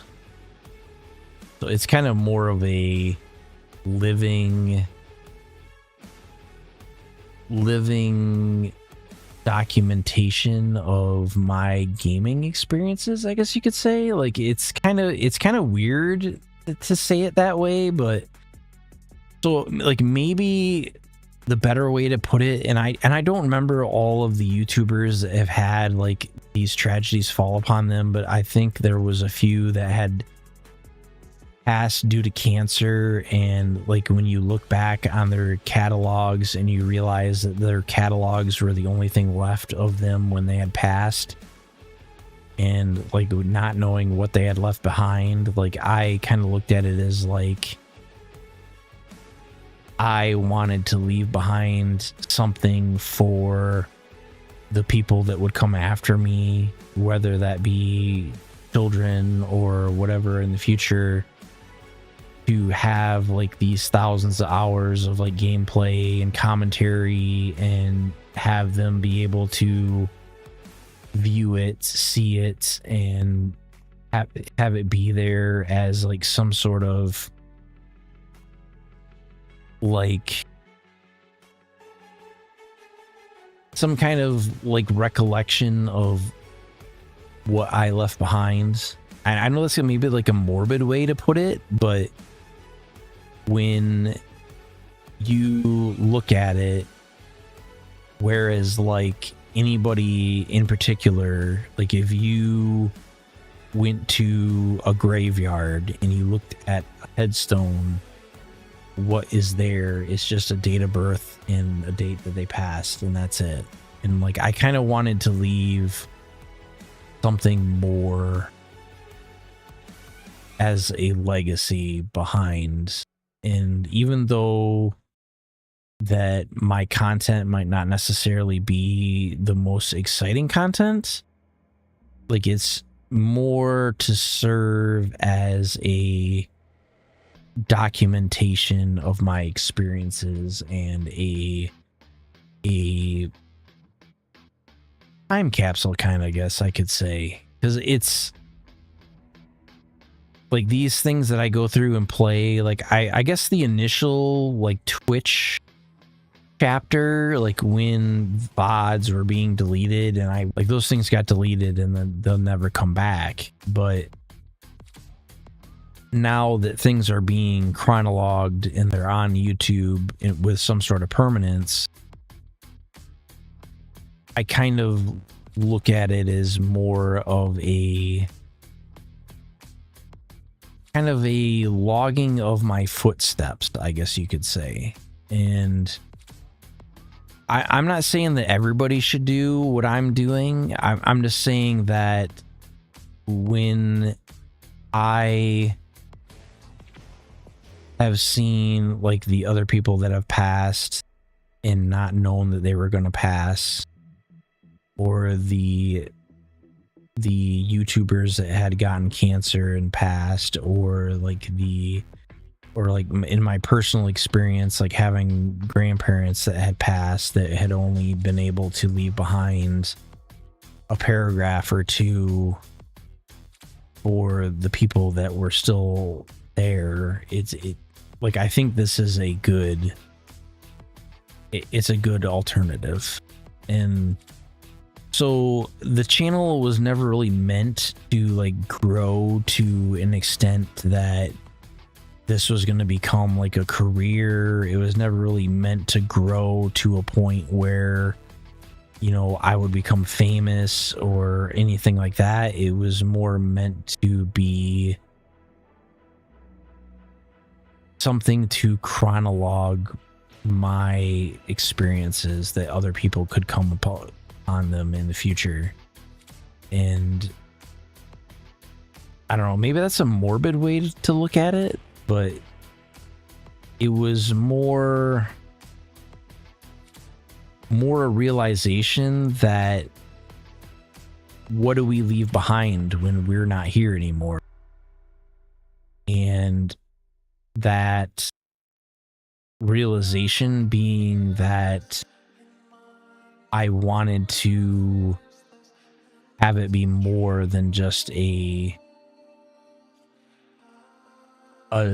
date on a headstone or something like that. Like, it was, and for me, like the fundamental thing for me was like gaming always. Like, in my experiences, like, we're of the generation that grew up with video games. Like, I remember some of my most fondest memories coming from the games that we had played. Like, like a lot of these deep emotional experiences that I had were through, like,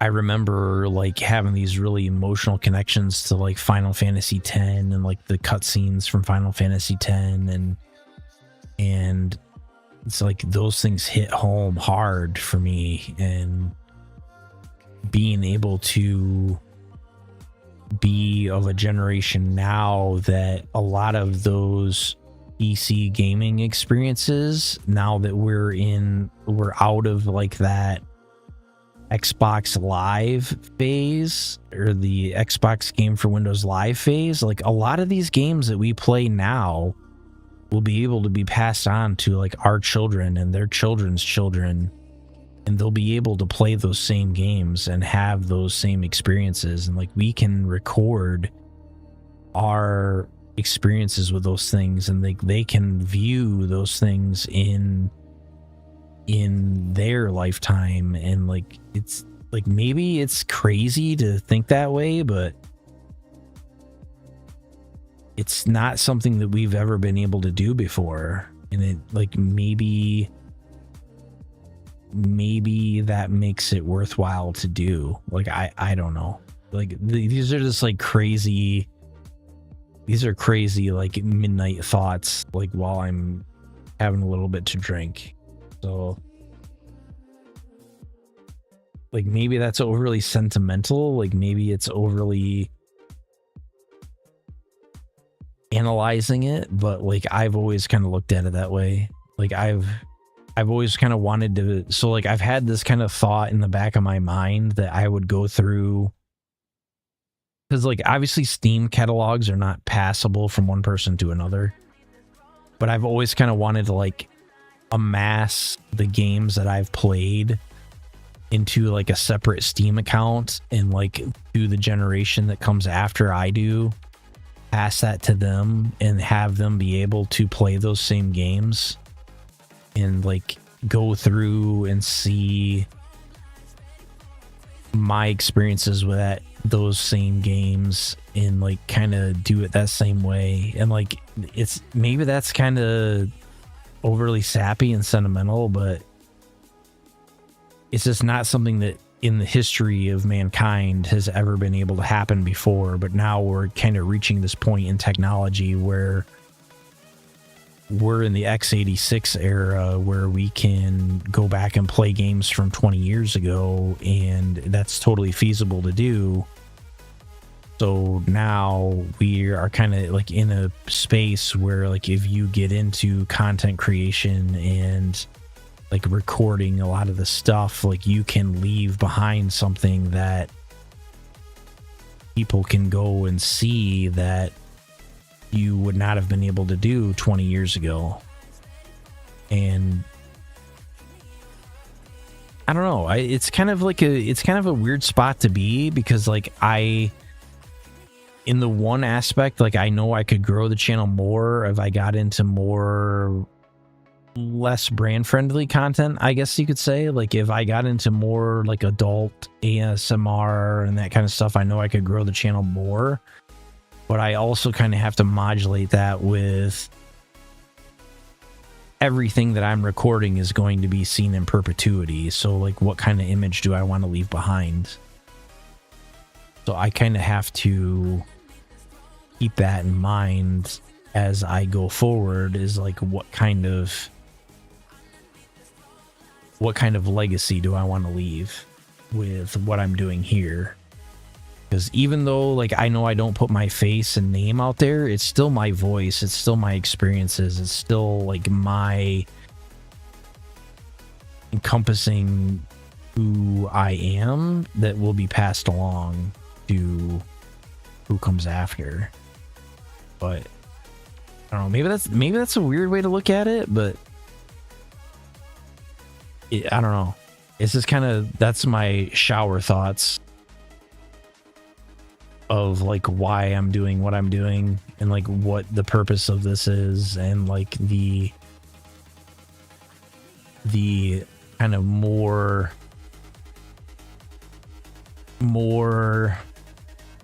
how do I put that? More a chronologue of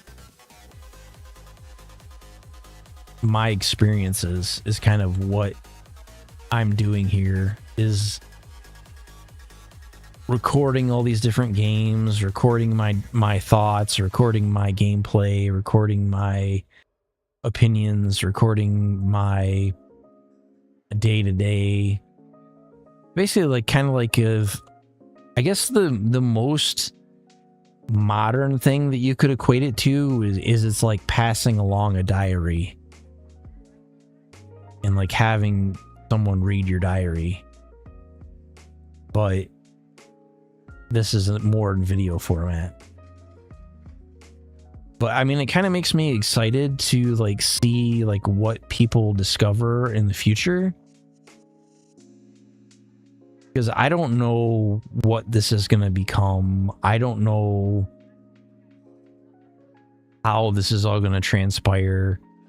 Like, I never really push record with this perception that anything I do is going to become popular or anything like that. it's more of a recording for posterity, I guess you could say. And I don't know. It makes me hopeful for the generation that comes after us, you know? And maybe they get to experience some of these things that we get to experience here. And that's what I try to encapsulate. But I guess I've never really said that, you know, in public, or like recorded it anywhere, or put it on video. Like, 'cause I know that a lot of people try to make this a career, and that would be great. Like if things transpired in a way that could become possible, then I would embrace it. But that's never been like my sole focus of what I do here. Is I try to do it with the intention of leaving behind like a positive legacy that people can see in the future. Because like essentially what I record to YouTube is permanent. And I guess that's kind of what changed my philosophy, was when I expanded beyond Twitch. It kind of changed that permanence aspect of it. Because before that, this stuff was out there for 60 days and that was it. But that is not the case anymore. But be honest, I'm sure there's at some point that YouTube is going to have to like say, hey, we're not going to store any of this stuff that is not being viewed or whatever. I don't know how they're going to do that, but I'm still going to record what I can. And I'm going to try to do more local recordings and try to back up some of the stuff, but Jesus, if you look at like how much space a 1080p stream takes to do for like multiple hours, it's a lot. It is a ton of space. So I try to local record what I can, but holy crap. So I mean, I'll tell you guys kind of like what the things I've kind of improved at over the last month or so. So we had a couple streams and like the quality was really subpar. So I've tried to tweak the bitrate. I've tried to tweak the stream quality as much as I can. We were at like a maximum of 6,000 kbps, and then I figured out that I could override that. And so I pushed it up a little bit farther. I did figure out that by going to the advanced settings on OBS that I could push the quality a little bit higher. So I did do that. So I've mainly been focusing on what I can do to improve the stream quality. Not so much on like the model, anything like that. I do kind of have that in the forefront of my mind. Like what I want to do next is I do kind of want to do a redesign. I still kind of have the opinion that I want to stay 3D, and I do kind of still have the opinion that I want to kind of roll my own. But I don't know what that's going to entail. Kind of like what I had said before. Since I do a lot of the art creation, or I contract it out through ready-made sources, a lot of that stuff is pre-done, or I have to take stream time off in order to do it. So to give you guys like the kind of background story of why I started 3D and why I stayed 3D and like why I do things 3D. So the intention behind 3D was that it was going to allow me to do meet and greets in VR chat. So that was the whole purpose, was I was going to export my model, because I can export my model one-to-one into VR chat, and I can do meet and greets in VR chat. So that was the original purpose of having like a 3D model, was to be able to do like legit meet and greets in VR, in 3D, with the exact model that I use to stream, have it be like a one-to-one, and have it be as accurate as I can. Because a lot of other creators, they have a 2D, they have a 3D, you know, but a lot of these things are harder to do. I kind of had a foresight to look at it as like, how am I going to facilitate some of these more technological things in advance? So like my model is actually able to do hand tracking. I've never done it besides like maybe one time. I do have like a Leap Motion, and I do have like the Leap Motion 2 that I can do hand tracking, and my model is capable of doing hand tracking. But it's very janky and it's very stuttery, and I don't like it, so I have not typically done it. I've also gotten a Kinect, but I have not figured out how to connect that to the stream to be able to do 3D tracking.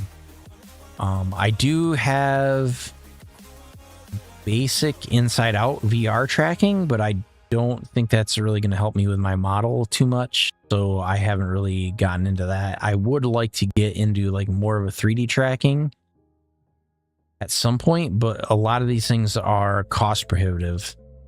So I will give you guys kind of like, I'll peel off the obscurity on like what this costs to run as far as like running the stream. So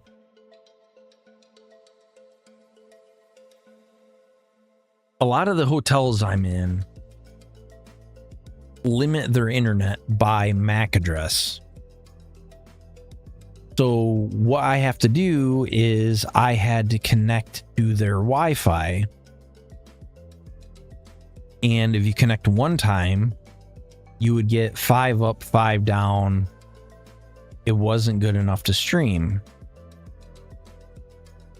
If you connected 2 separate devices, they would be on separate connections, so you could not get enough bandwidth to stream. So what I had to do was I had to get a router with multiple WANs. So that was about $300 to get a Wi-Fi router that has 2 local WANs, and then I can add another WAN through the USB-C port. So in order to merge those WANs, because that's what allows me to bypass the bandwidth limit, I have to pay $100 a month. So it is $100 a month to merge the WANs from this shitty hotel Wi-Fi, be able to make it so that I can stream on the hotel Wi-Fi. And then on top of that, in order to do the multicasting, it costs another $50. So I'm in it for, without even including my internet, I'm in it for $150. So at like, what are my other costs? So my music costs about $20 a month, because I do pay for the licensing on that. So on a regular month, not including any of the giveaway program that I run, it costs me roughly probably about $200 a month to stream. That's on the conservative end. If you include the giveaways, if I do a weekly giveaway, the average cost of those giveaways is about $50 to $60. It usually runs me anywhere between $300 and $400 a month to stream as far as raw cost. So yeah, it is kind of prohibitively cost expensive to do things the way that I do them. Like, I'm not saying that anybody else would have to do it the way that I'm doing it. Like, obviously the giveaway program that I run is not something that a lot of people do. The multicasting is not something that I necessarily have to do, but the bandwidth limitation that I have kind of necessitated that. And then obviously if somebody's streaming from their home internet connection, they probably don't have to deal with the bandwidth limitations that I have. But in the situation that I'm in now, that's kind of what it takes to get the rubber to the road, per se. So sometimes that might be why you see a giveaway run for 2 weeks instead of one, because like obviously having like a $400 expense to do these things over and over again, it does kind of add up after time. I do kind of put like a figure out there, but I would say that that giveaway program that I've run since I've started is probably at this point probably about a $16,000 program. And that's probably rough numbers, is probably somewhere between $12,000 and $18,000 between everything I've given away. But I do not want to end that program, like, no matter what. So I do try to keep that running. I might try to change the cadence of it if I have to, depending on what my available budget is for that month, but we'll try to keep that running as long as I can. But I don't know, it's kind of weird. Like, I've never really done like a just chatting stream like this, so it's kind of like a weird thing for me to do. But I don't really run out of stuff to talk about as far as like gaming, because I do really have like a deep interest in gaming and streaming and that sort of thing. Because there's some games like from like the OG era that I would like to stream. Like, so if you ask me like what is my top 10 games of all time, I would say like one of them is probably Streets of Rage 2. And it's almost impossible. You know, I think it's probably on like a collector's or like a special edition on PC somewhere. Like, I'm pretty sure it's on Steam. But I remember playing through that game so many times. Thank you. Thank you.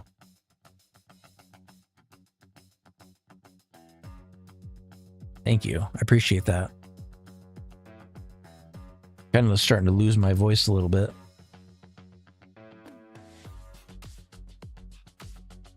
I guess I should get another drink. I think we're going to switch to Mountain Dew.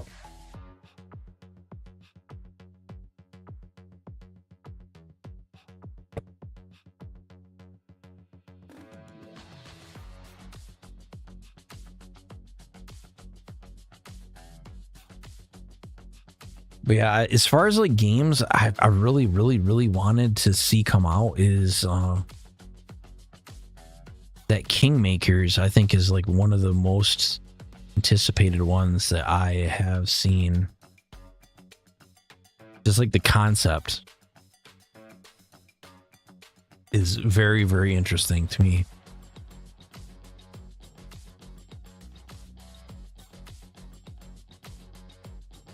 Oh, that's really good. So like another thing I'll kind of touch on is, so I had a friend in the VTubing space that kind of started a diet this year. And I decided that I would start a diet as well. Kind of just as like a challenge. And like, so I was having like a lot of health issues with, and I don't know what was causing it, but I had like this constant health issue. Like if I had ate, I would get tired, or if I laid down, I would get tired, or like I had like this really lethargic kind of feeling, I guess you could say. Like I just like felt an overall lack of energy. So I was like, I don't know what's going on. Like I didn't know what was causing that. I was like, you know what, overall my health was just not very good. So like I started watching what I was eating, and I started like kind of tracking like the amount of sugar intake I was taking, and like tried to cut a little bit of weight. So I cut probably about 25 pounds. And I'll be honest, like that was probably the best decision I've made this year. Like I feel so much better overall than what I did when I started. Like I feel like my baseline level of energy is better. I feel like I don't have like these issues with like feeling really lethargic after I eat or like anything like that. Like I just feel overall better. So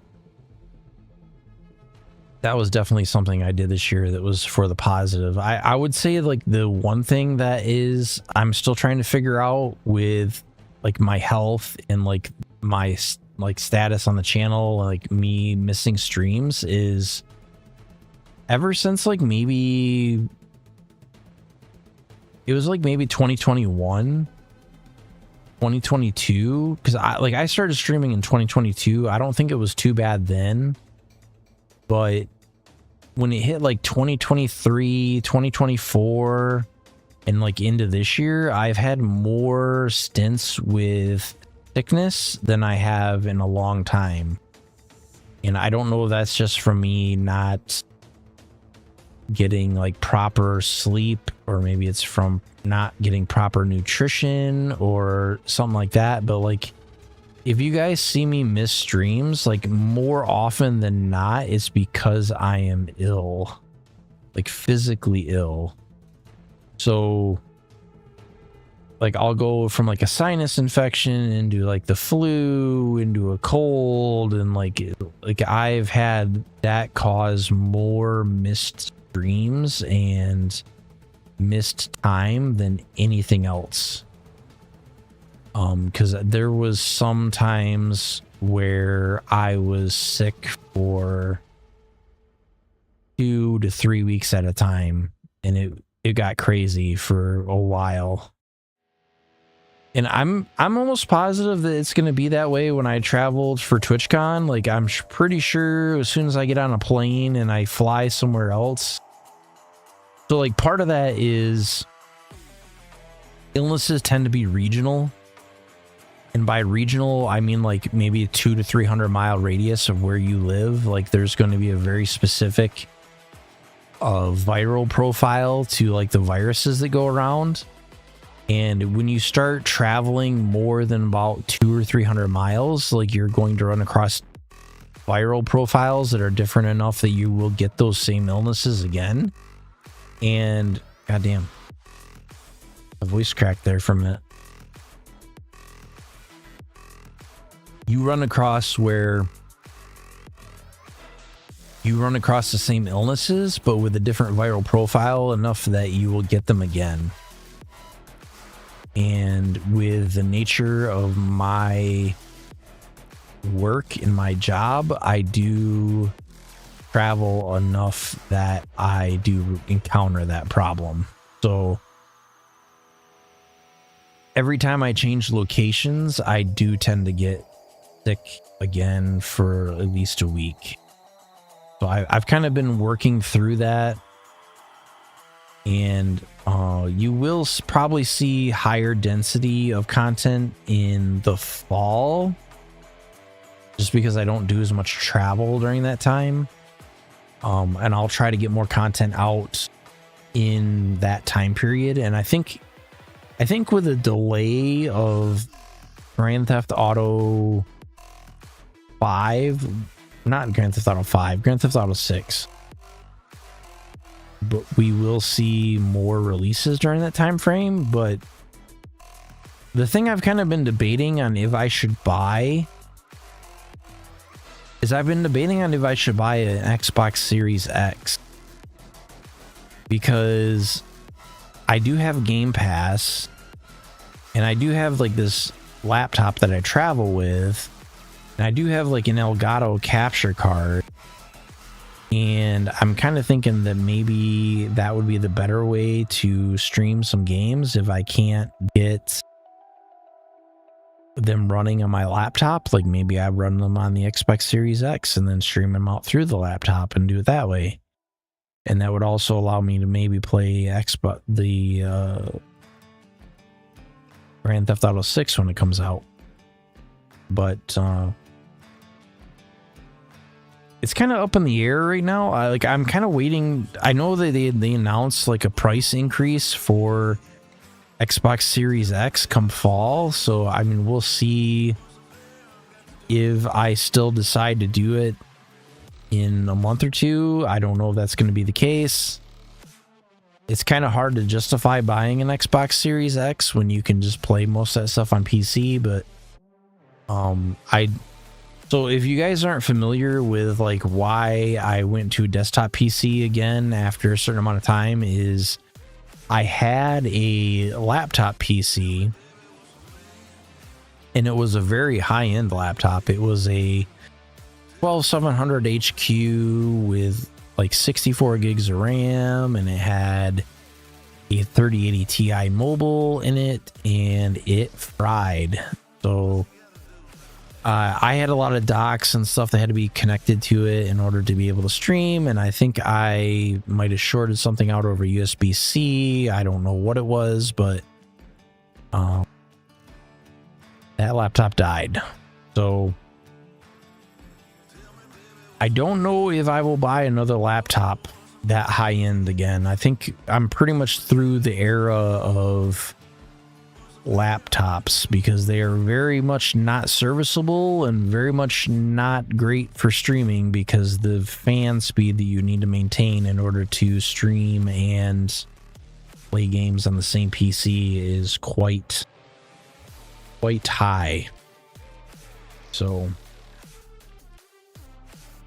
if you notice, like, the audio has improved with my vocals, that's kind of partly why, is because I'm not using a laptop to stream on anymore. I kind of went to a desktop PC, and I am using a little bit of a different audio setup than I was before. So before, I had like the entire mix going through my Elgato Wave XLR, and now I'm kind of dividing it out and sending part of the mix through OBS, and I'm also using upward compression on my vocal feed. So you won't notice as much like variance in volume if I get closer and farther away from the mic. I've tried to level that out a little bit, and it should sound overall better, and I think we'll have better noise cancellation, so it should be pretty good.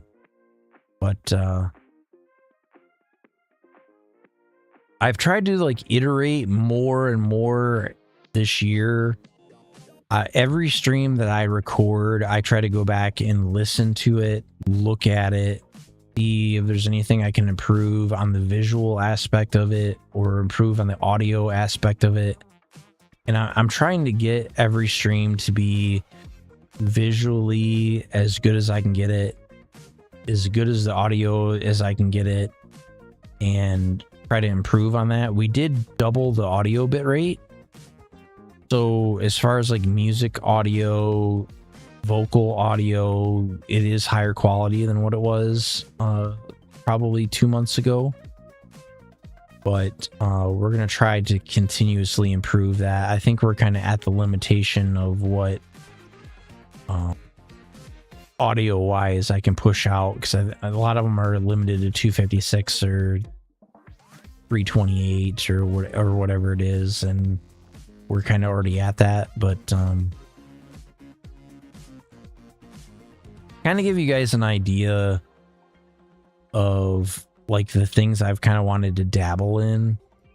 So, and it's kind of unfortunate because a lot of these things are being taken over by AI, and it's kind of unfortunate to see because there are things that I've really wanted to get into. So it's kind of discouraging.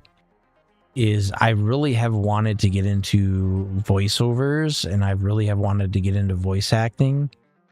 And it's something that now I don't know if I will be able to get into because of how AI is being utilized in that industry. And it's also kind of the same thing with some of this other content that I think it's going to be, we're going to start being gradually taken over by automation. So I had tried to lean into with like editing. I had tried to lean into, because the number one thing I need to do on the channel, and I have said this on X, and I've kind of elaborated on it a little bit, is in order for me to grow the channel, I need to expand on the clips. I need to expand on the promo of the channel in general. I really have not done a great job of that.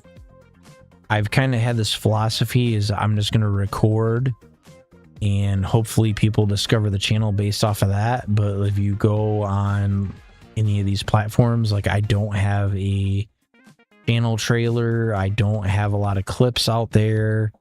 I don't have a lot of that in place. And like, I feel like that's where I need to do a lot of work as far as editing, as far as clips, as far as shorts, as far as gameplay. Like I need to get a lot of that vertical content, a lot of that vocal content, a lot of that, like what is going to drive people into the channel. And I have not really done a good job of spending the time that I need to spend doing the editing, doing the shorts, doing that sort of stuff in order to get that stuff to be higher traction. And I think that's where I'm going to struggle, is there's a finite amount of time and I have to figure out where I need to allocate it to. And right now, I think I'm better serviced by doing more editing, more promotion of the channel, which I really don't want to do that. I don't want to divide my attention between the different aspects of the channel, but like realistically, I don't know if there's a way that I can increase the amount of time that I can invest in the channel as is. I feel like if you're asking me like what is the goal of the channel, like what would be your like ideal scenario, is I would like to eventually grow the channel to the point where I can reduce my work hours or change my work, the nature of my work, in order to be able to create more content and do more entertainment. And because like right now I work probably 50 to 60 hours a week. So the content that you guys get is very sporadic and minimal, and is very irregular. I think the biggest issue there being that it's irregular.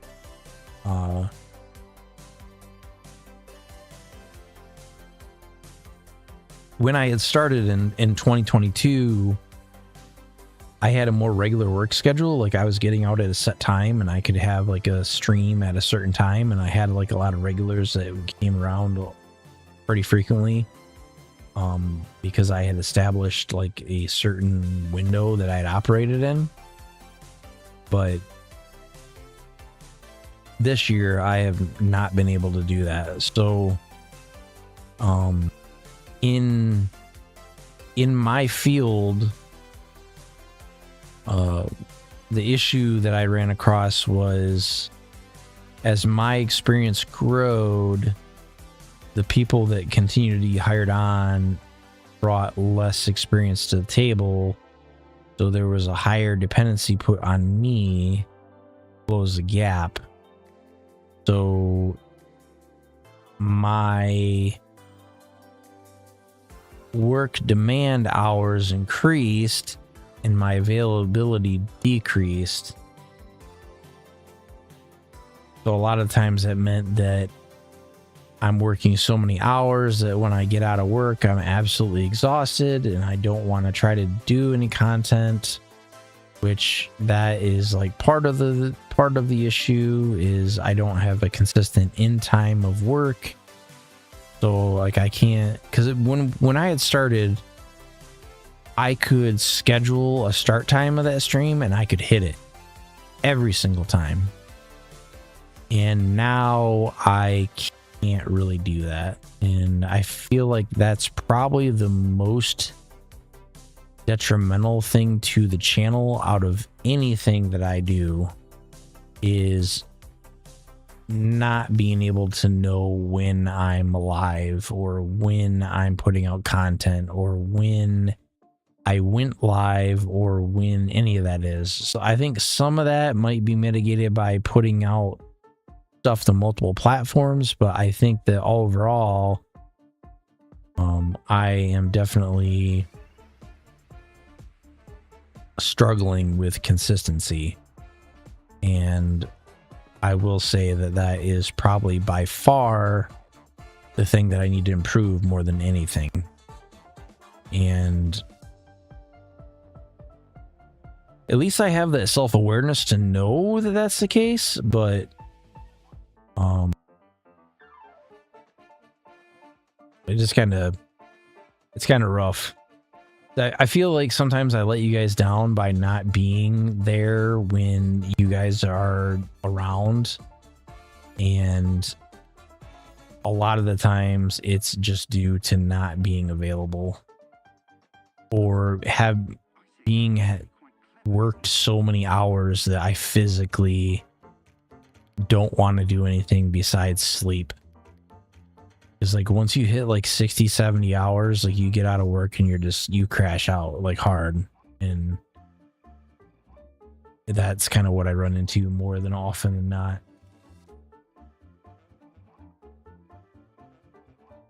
But I will admit,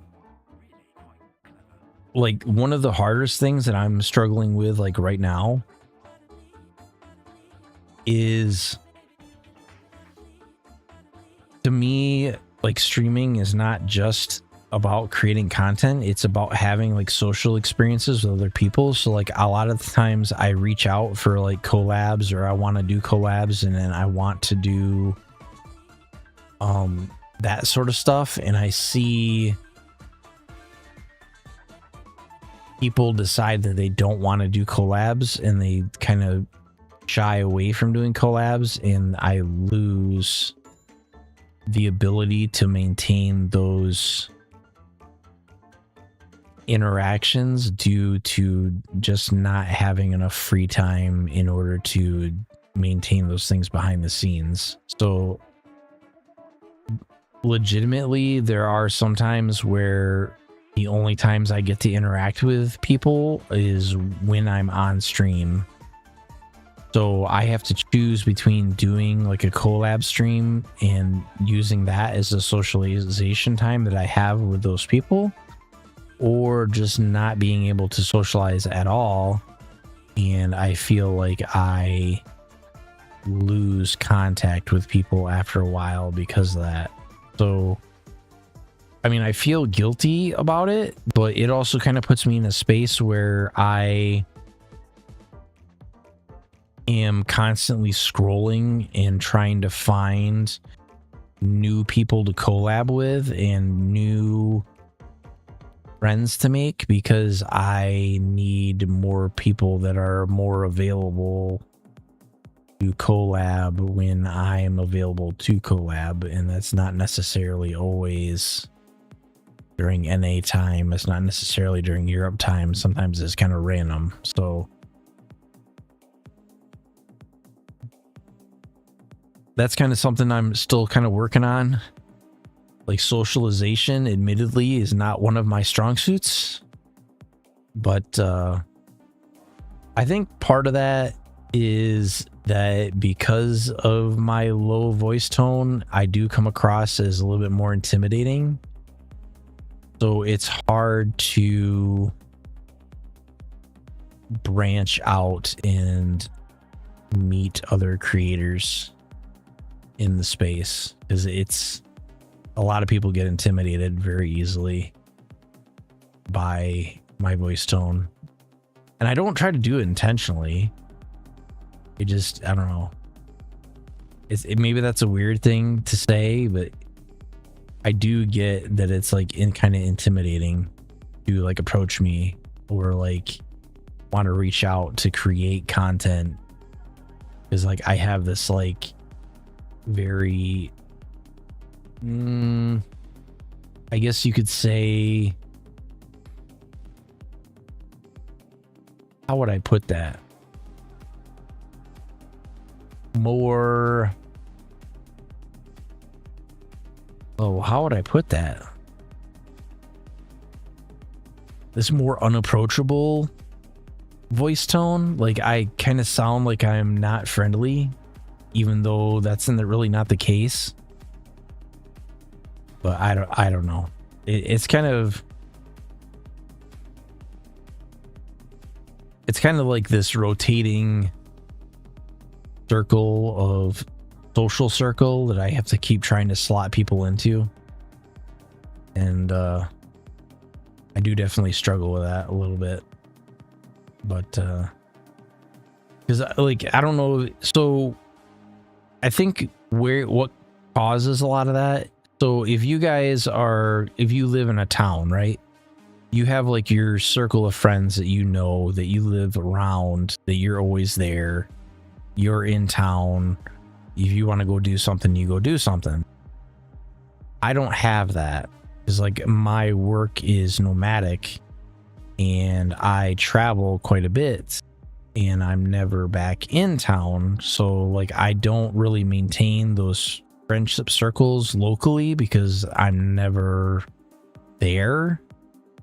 And if I'm in a new town, I'm only in those towns for maybe 2 or 3 months at a time. So building new friendships in those other areas is also just as difficult. So that was kind of why I had leaned into more VTubing and like doing what I do, because like obviously these online friendships are a lot easier to maintain because they're not as dependent on location.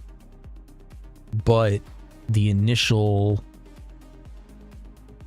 meeting people to, especially in the creator space, to do this content is much more difficult, because a lot of people have like dedicated time slots that they do content in, and if you can't meet those time slots, it's very hard to do stuff in that space.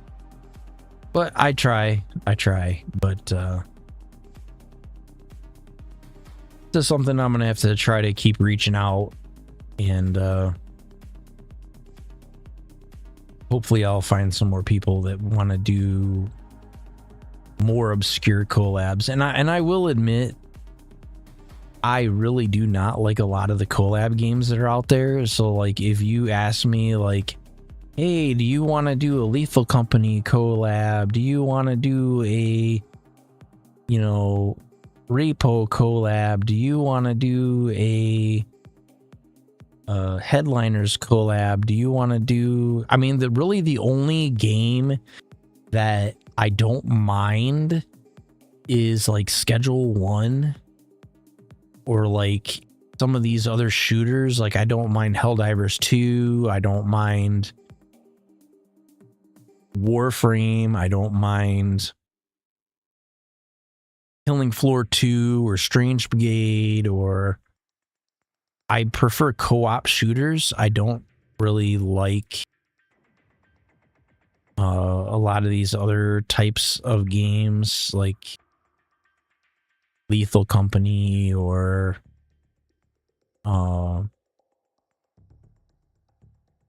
Headliners, or what the hell is the other one? I forget the name of it. It's I can tell you in a second because I own it.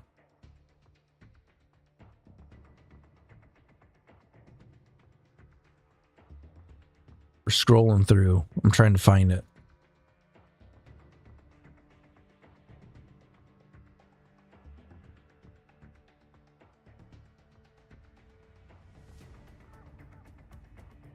There's Repo. There is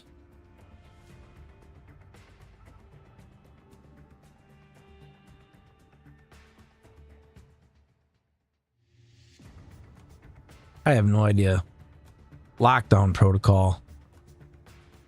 That's the other one. Yeah, I don't usually play that either. I mean, I could get it.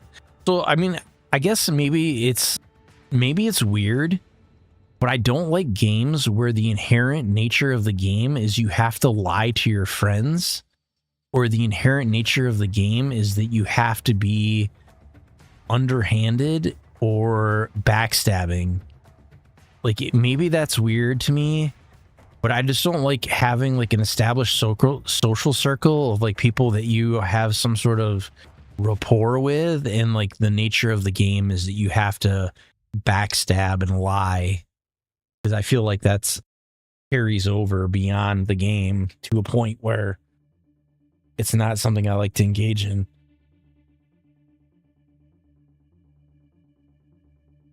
And maybe that's crazy. Like, maybe that's like totally off base. But that's kind of like why I prefer like Killing Floor 2, where you're in a squad of 6 and you're collaboratively trying to defend a point, or you're trying to survive, or like you can collaboratively help each other. Or like Helldivers 2, where you're in a squad and your squad is like tight knit and you got to do a certain task. Or like what's the other one? It's I want to shout it out because I do like the game. It is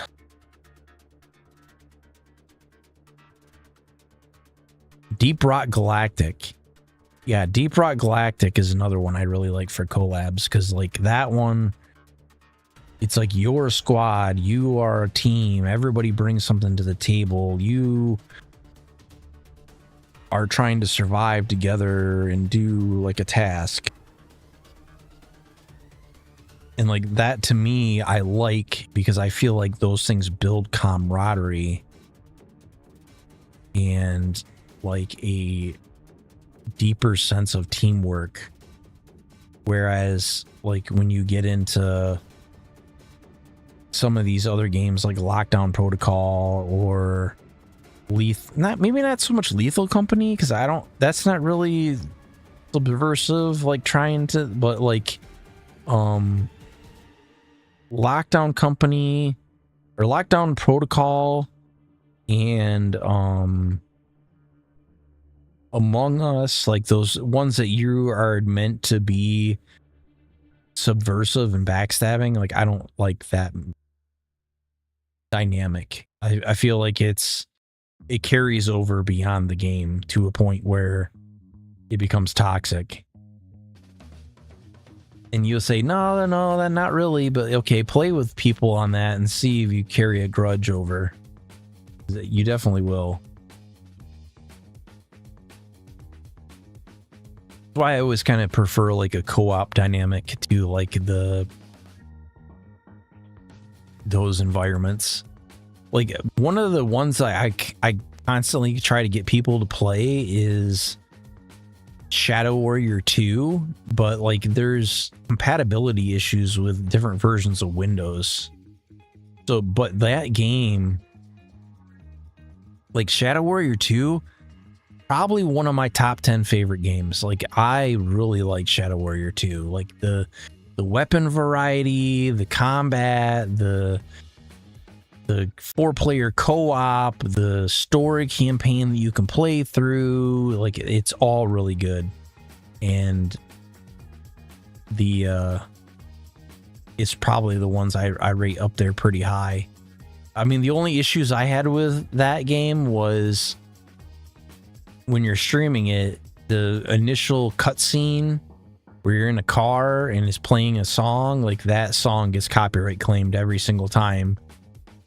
So like I had to mute that part of the audio, or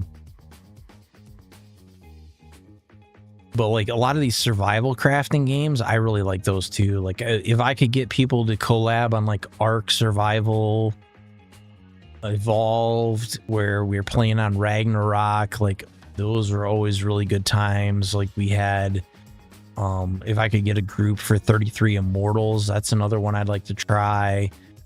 There was Alien Fireteam Elite. I really wanted to try to get people into play. I can't really get people to play it because it's a very obscure game. There was Space Marine 2. That's a 3-player co-op game. I really wanted to get people into play with that, and I have not been able to do that yet. And like there's just a ton of games out there that is not the standard co-op collabs. They're very Sons of the Forest, I've done a collab on before. That was okay.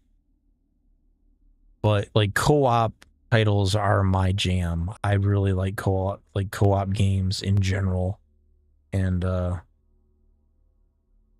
would like to do more of that, because I think the reason why I lean more into that sort of thing is I depend more on the gameplay to carry the conversation than I do with the overall conversation itself. Like if you ask me like, hey, do you struggle doing like a just chatting? I'd say yes, I do. That like I don't really have like a lot that I can elaborate on for like a long period of time. I feel like there's more to offer when there's a group of people and there's some level of banter going between those collaborators in that content. So I try to reach out with people that I know have like a similar dynamic, or like maybe somebody's really extroverted and I'm particularly introverted, and like maybe that dynamic works really well, or like people that I think that can balance out my overall lack of social skills. And something that's hard to do. But we'll continue to try to do that more and more.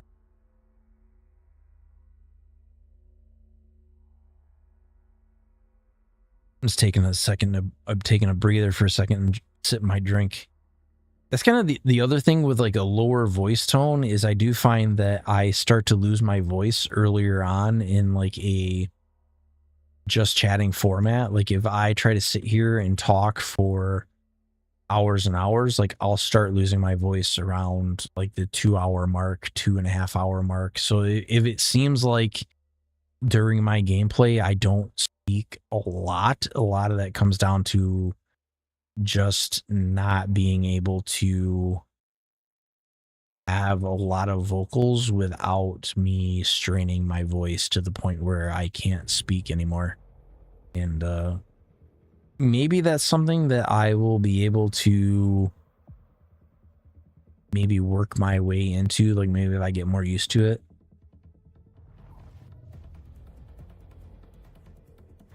But like right now, it's kind of like once I hit hour 2, it's very difficult to kind of do it without my voice like cracking, like I'm in high school or some bullshit. But I'm going through my list of games on Epic, and I'm trying to see what is on here. I don't know if anybody knows that. So what is the name of the game that is the zombie border, like, quarantine game? Like, so I don't know if anybody's seen it, but you see, like, they come into a pin. It's like a fenced-in pin, and they take their temperature, they look at their symptoms, and then they look at them, and they have to decide if they're going to liquidate them or put them in quarantine. And from there, like, that's the whole premise of the game. I have not been able to find that game. I don't know the title of the game. I don't know where to find the game. But it seems like a game I want.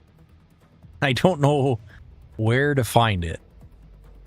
So once I know the name of that game, I will try to get it. But like right now, I don't know what the name of that game is called.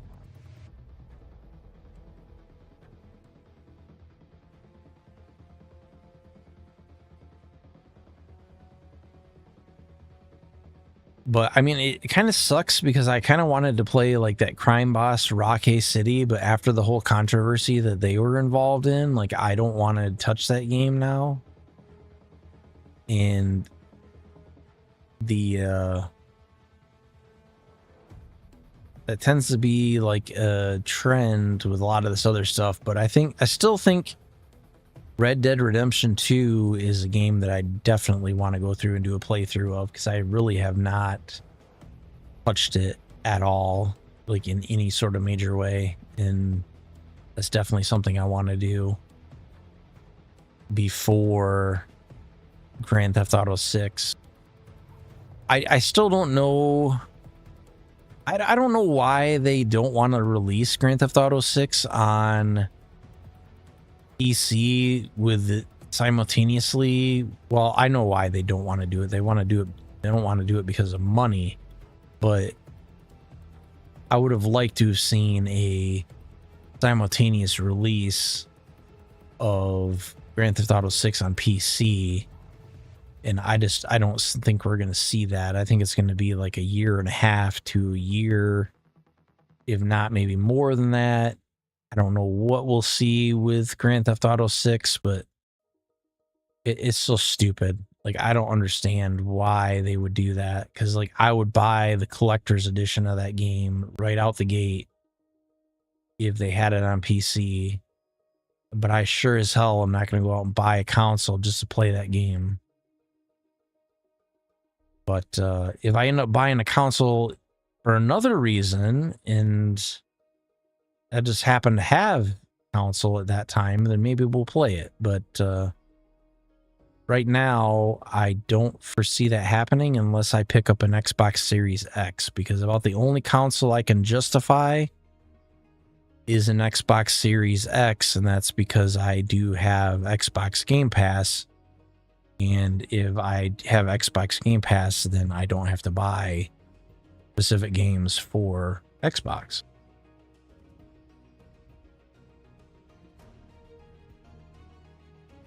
But I think that'd be like the only reason I would pick up an Xbox Series X would be for Game Pass. But I've been looking at Xbox Series X's, but like I keep looking at like comparison, like what laptop GPU is equivalent to an Xbox Series X, and they're like, well, it's like maybe like a 6700 XT desktop chip, something like that. And I'm like, I don't know, for $500-600, I don't know if I can justify buying an Xbox Series X if I already have like a laptop that's got a 4050 in it, which I know an Xbox Series X would probably be more powerful than that.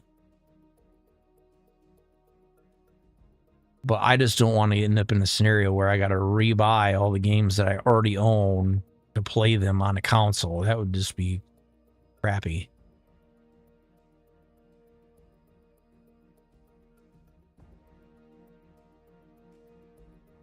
Hello, hello. I'm doing a just chatting stream for the first time like ever. Starting to lose my voice a little bit though. But I wanted to put I wanted to put something out this weekend, and I was like, I don't know what I'm gonna play, so I'm just gonna hit go live and see what happens. So we're like simulcasting right now in like 4 or 5 different places, and just kind of chit chatting. Yeah, I mean, Stellar Blade, I definitely want to play, but like I don't know what's up with the Sony titles not really going on sale, but like those are kind of like ones that I would bookmark them, like wishlist them, and then get to pick them up when they're on sale. So like the 2 places I would get it from is either I would pick it up from Steam when it's on sale, or I would get it through Humble Bundle when I get my discount through their store, because I have Humble Bundle monthly and I've had it for so long. But when I looked on Humble Bundle monthly, they were out of codes for the Stellar Blade Complete Edition. So I'm waiting for them to get those codes back in so that I can get my discount on Stellar Blade, because I get I think it's like a 10 to 20% discount on the game if I get it through the Humble Bundle store instead of getting it through Steam. Yeah, I don't know what the difference is between the baseline edition and the complete edition. But if it's got more cheeks in it, I'll buy it. No, I don't know. I'm sure it's got more outfits or something. I have no idea, but I know there was like some sort of cross collab with, there was like one of these gacha games that had like some sort of cross collab with it, and there was outfits that came with it. I guess I could pull it up real quick on Humble Bundle and see, or I could look it up on Steam. Like, what is the difference between the complete edition? So, let's see. Because like I do like that Sony is putting out these games on PC. If I can spell Stellar Blade, there we go. Okay, so Stellar Blade Complete Edition. Let's look at this. Includes Stellar Blade, Planet Diving Suit, Captain for Eve, Fluffy Bear Pack for the drone, bonus content, Stargazer Suit for Eve, half-rim glasses for Eve, quadruple rectangle earrings for Eve, Stargazer coat for Lily, Stargazer wear for Adam, Stargazer pack for the drone, 2000 SP EXP, 5000 gold in-game currency, Stellar Blade Twin Expansion Pack, Stellar Blade Near Automata, Stellar Blade Goddess of Victory Nike. I'm assuming those are all outfits. Outfit CD key to redeem time-limited Stellar Blade costume, Goddess of Victory Nike free-to-play mobile game from Shift Up. This CD key can be issued until 11/12/2025. The CD key can be used on Goddess of Victory Nike servers. I don't care because I don't play that. I'm assuming these other things are characters. More booba? Yeah. I mean, I've seen some of those mods that were out for that. Obviously, I can't stream any of those mods, but they looked like they were pretty cultured. Definitely.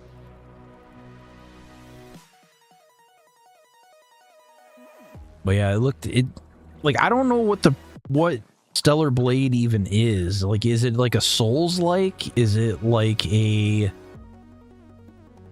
supposed to be kind of like Bloodborne, Dark Souls? Is it like a Souls-like game?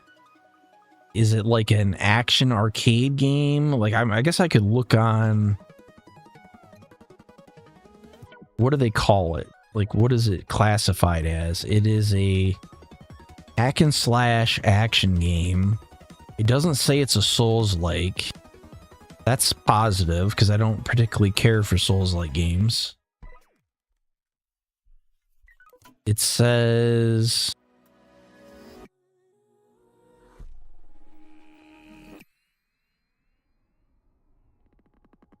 I mean, it looks good. Like, I maybe I'm like an odd one out here, but I never cared for Nier Automata, and it wasn't like the art aesthetic of Nier Automata. It wasn't like the story of Nier Automata, but I never liked the top-down aspect of Nier Automata. And I didn't like how the navigation was very confusing. Like, I got lost at one point and I was like, okay, I give up on this game. It wasn't that I didn't like the game, it was just that it was very obtuse to me. It didn't seem very like cut and dry navigation from point A to point B. And I'm not saying every game's got to be like that, but like I got into a point where I got lost and there was no way to find my way back to where I needed to go. And that was kind of why I didn't like Nier Automata. But I'm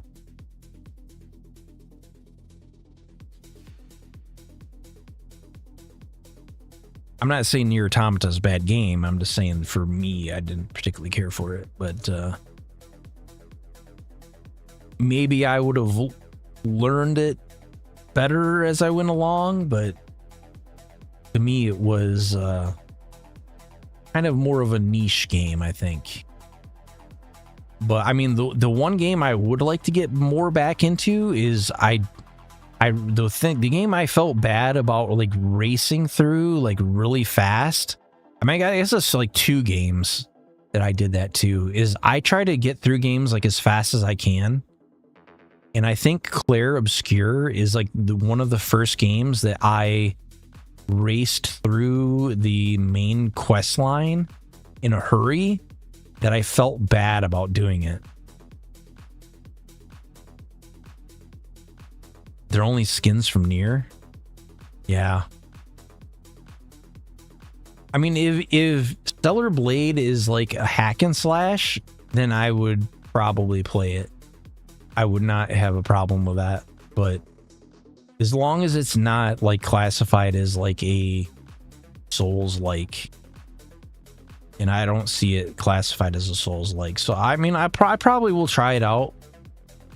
It's kind of been like a toss-up because like the ones I've really had an eye on is, I still need to finish. There's a lot of Sony games, so it's Horizon Forbidden West, it's Spider-Man 2, it's Final Fantasy 16, it's a lot of those kind of games, like a lot of the RPGs, like the Part 2 of Final Fantasy 7, a lot of that, like I have not played.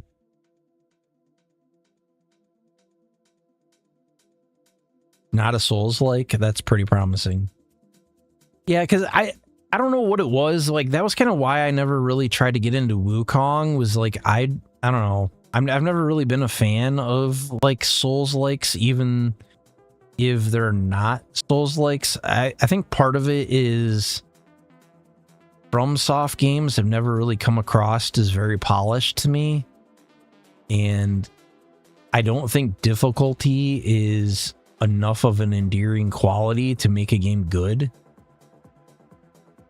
Although like that's not enough for me to disparage the game either. Like I will say that Dark Souls 1, 2, and 3 are definitely solid games, and I would say Elden Ring is definitely a very good game, but I wouldn't say that difficulty alone is the aspect of those games that would make it a good game.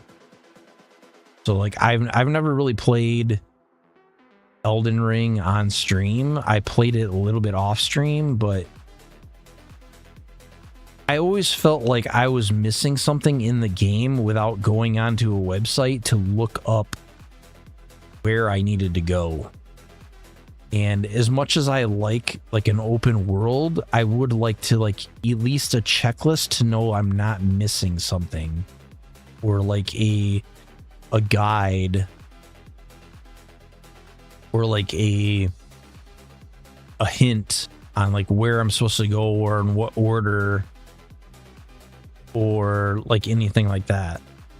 Although I will say Armored Core 6 I did like. That was like chef's kiss. I really liked Armored Core 6. That was really good.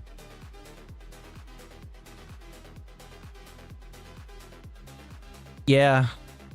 I mean, I'll go through and I'll play some of that stuff with trainers if I want to do the gameplay, but I don't think anybody wanted to see me one-shot everything in Elden Ring just to get through the story.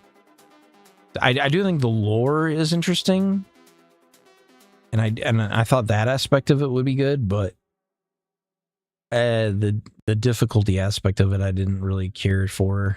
It was just going to be a frustrating experience. So the other thing, so I'll tell you guys about this. So the other thing I got, and this was stemmed on by some of my other streamer friends that had picked one up. So my other streamer friends had picked up something called a PieShock. And what it does is I can link it to stream, and it will deliver an electrical shock. So like if people, this is not set up right now. So like I just got this. I'm just setting it up now. But I basically could like put it on my ankle and people could deliver an electrical shock either with like bits or whatever, however I want to set it up. I haven't set any of this up yet, but, or like if I die in game, I could set it up so that I get shocked. Yeah, PieShock. So it's PI Shock. So it's got like a box that does like the server portion of it, and then it's got this like little tiny, it's kind of looks like a dog shock collar kind of thing. It's got like 2 probes on it, and there's like a spacer that you can get. It's like a really small independent company out of the UK that makes these things. I had to import it, but it allows you to get a shock over the internet. So that might be something I roll out here before too long. Originally, what we were going to do today was it was going to be, because we're waiting for like a group of people. We were waiting for a group of people to get all their devices, because there's some other streamers that I was going to do content with for repo, and it was going to be like when we died in repo, we would get shocked or like stuff like that. And not everybody had their device come in today, so we didn't do it. But I'm still kind of playing around with it, trying to figure out how to get this thing to work. Like I can get the website to work for controlling the device independently, but there's like a multi-shock program that you can run, and I have not got it to work with that yet. And that's what controls like what you would do for like the interactions on Twitch. Like we are skating like right up against TOS for this stuff, because like I think where you run into a problem with Twitch is if you put it on your neck, or you put it anywhere near your spine, or if you put it anywhere where it can cause physical harm to you, that's against TOS. But if I wear it on my ankle, or I wear it on my arm, or I wear it anywhere where it's not physically harmful to me, I think it's fine. So we're still like skating against the TOS on it, but I think we're skating to the right side of the TOS on it. But I don't think we're going to draw enough ire with it that it's going to be too much of an issue. But that's kind of something else that I'm going to roll out. So the event that I'm trying to kind of coordinate over the next like week or so, maybe in the next month, is we are now safely enough into the 1K follower range on Twitch that I do want to try to do a 1K event. The Pie Shock will probably be part of that event. I don't know what else we're going to do with that event. I want to try to coordinate that when I have time that I can do like a 24-hour stream. And I don't think that's going to be in the next weekend or two. It'll probably be in July, but I definitely want to do some sort of promotional event for that. I'm not sure what that's going to entail yet, but we're still kind of letting that brew for a minute.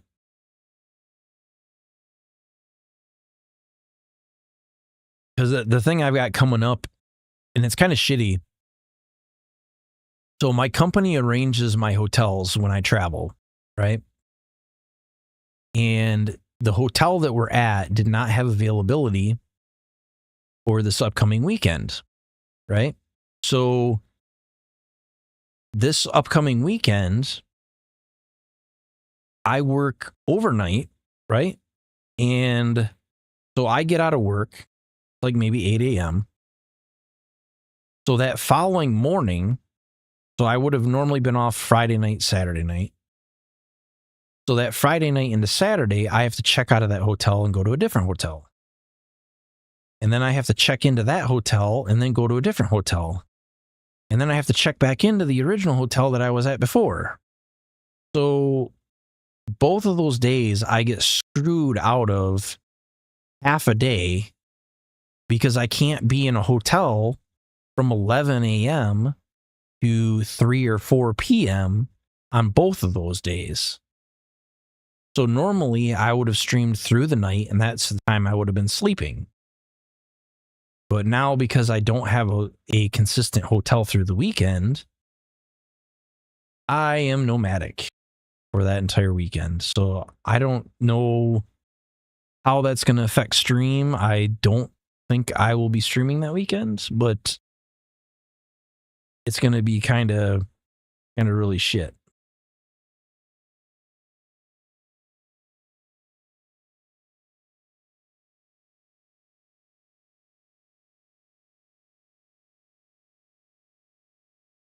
I think for me, well, I think so. I'm not trying to dig on anybody by saying this, but I think the people that get more attention from it is when girls scream when they get shocked. It's a lot less dramatic for guys because at most you're going to get a grunt. And like I've put up with some pretty high pain thresholds. So like even like the most dramatic shock I could take, you're probably not going to get that dramatic of a reaction out of me. Like you probably know, but I don't think it's as dramatic as what a lot of other people would do.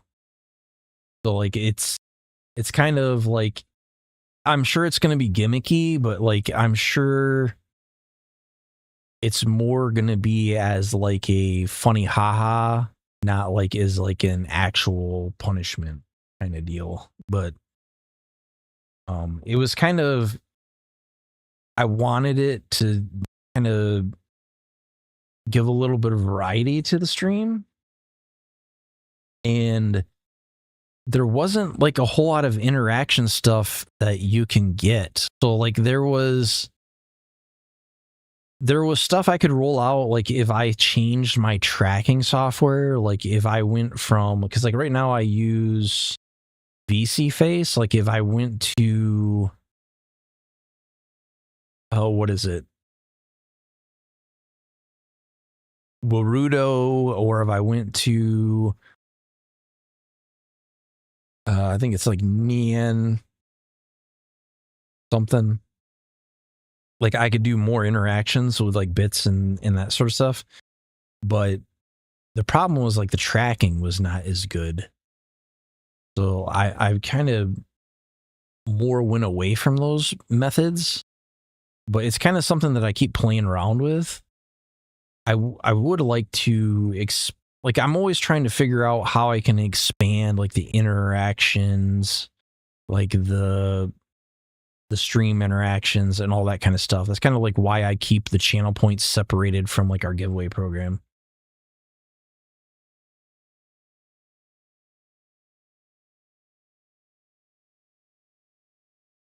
Yeah. Yeah. Well, I think it was going to be more as like a round robin thing. So like we were going to do like a collaboration, and like when the shocks got delivered out, it was going to be like a round robin. So if you redeemed it, you wouldn't know who was getting shocked. Like it would be any number of people, because I think you can have like up to 5 or 6 devices in the program at a time. And like a lot of people have these on order, where like we would go in and like do repo, and you wouldn't know who was getting shocked, but somebody would get shocked. It'd be like a round robin, or it would be like a random. Yeah. Hello. Kind of doing like a random just chatting stream. I'm going to grab another soda so I don't lose my voice.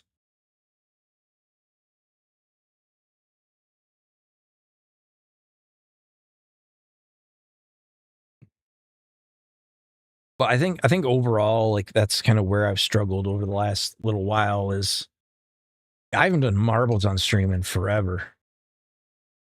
Yeah, I would like to do more co-op stuff too. It's a lot easier to do that stuff with like free-to-play games. So like I think like Warframe is like a really good one to do co-op stuff with. I'm sure I'll do more of that when they release Killing Floor 3, because I think Killing Floor 3 is going to have 6-player co-op. So that's definitely something I'm going to want to do. Kind of give you guys an idea. So like right now, my giveaway program is exclusive to Twitch. And the thing that I'm struggling with currently is a lot of the new release games are region locked, and they're region locked pretty heavily. And Game Pass is also region locked pretty heavily. So I'm trying to keep a lot of these programs live, but I am struggling to keep like modern titles on my giveaway program, because I'm getting like regional restrictions to like, obviously I know there's some countries that are going to be region restricted because of physical embargo. Like there's a lot of countries like Russia that you're going to have a lot of game codes that cannot go out to Russia because of the embargoes. But I also run into where like there's separate ratings for EU as what there is for NA. So you have different game codes that are region locked to one or the other, which they're not interchangeable. So that's kind of one of the things I have to continue to work around. To be honest, like I've thought about trying to reach out to Xbox PR or like marketing and see if I can get some codes that are not region locked, but I don't think they're going to want to deal with somebody of my size, even if I offered to buy them outright. But I would like to try to deliver some sort of value in my giveaway program, and I'm struggling to try to figure out. I feel like a Nigerian prince, where I can trying to give stuff away and I can't. It's kind of a shitty situation to be in, but that's kind of where we're at with it. Because like I'll go out to, so a lot of the keys that I give away, I'm going through Kinguin. That's the #1 site that I use. And it will tell me on the site, it'll tell me what the region locking is depending on the game. So like I can go through and like I have to try to decide based on that country list, am I going to do that giveaway or not? Because so when I do those giveaways, I always have the key in hand. So the problem I run across there is I don't know the regions of the people that are putting in for these giveaways.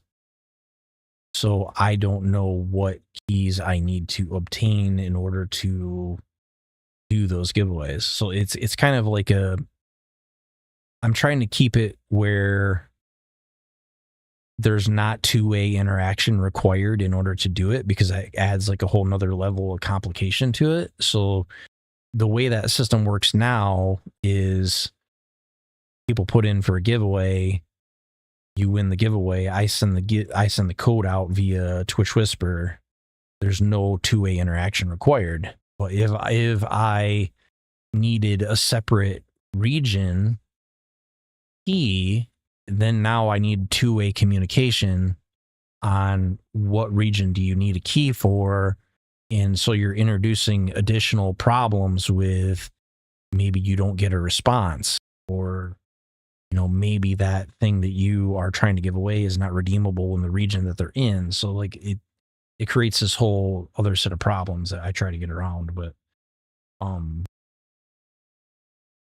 it just is kind of one of those things that continues to be an opportunity. But I can get around some of it by using games that are a little bit older, but I don't always like to do that, because I do like to try to keep my stuff AAA and more recent, but it just kind of depends. I'm hoping we don't run across those issues with some more of the modern releases. It's kind of like, I can understand why the larger channels don't want to contend with that, because it's a huge amount of headache to do it. Like if I was at the point where I could employ someone to handle that, then it wouldn't be as much of an issue. Hello. Welcome.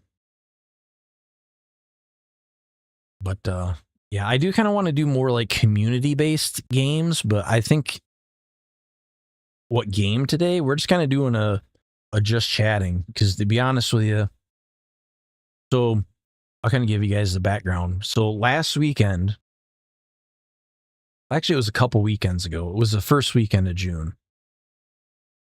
So this was like 3 weekends ago.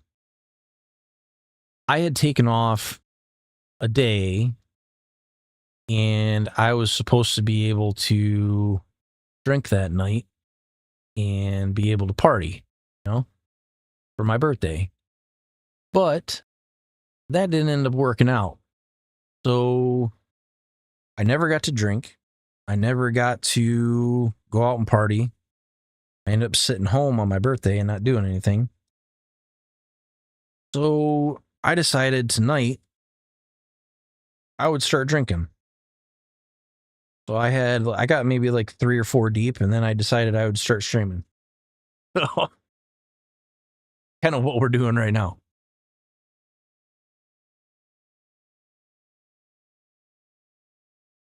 So it's kind of a just chatting, drinking some libations.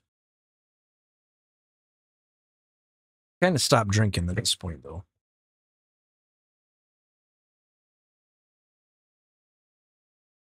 But we're kind of just chit-chatting. I'm surprised that I've been able to chit-chat for this long.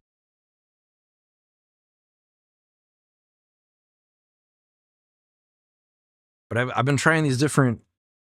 So I decided I would try some of these zero sugar alcohol drinks, and my God, some of these are disgusting. So I was like, all right, I'm going to try some of these zero sugar. They had like some of these Mike's Hard Lemonade, zero sugar. These are gross. They're disgusting.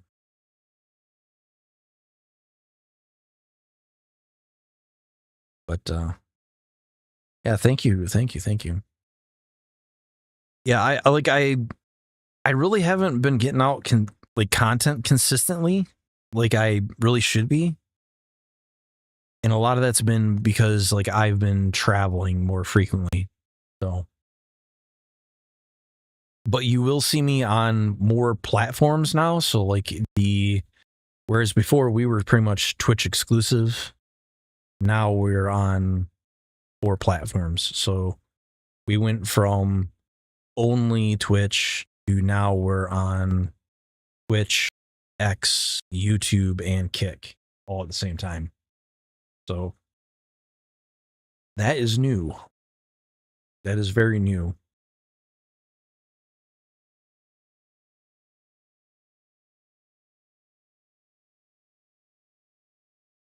I'm hoping eventually I'll roll out vertical streaming as well. So like we're trying to, yeah, it is what it is, you know. But like the alcohol that I'm drinking right now was originally going to be for the collab that I was going to do tonight, but that didn't kind of fallen through because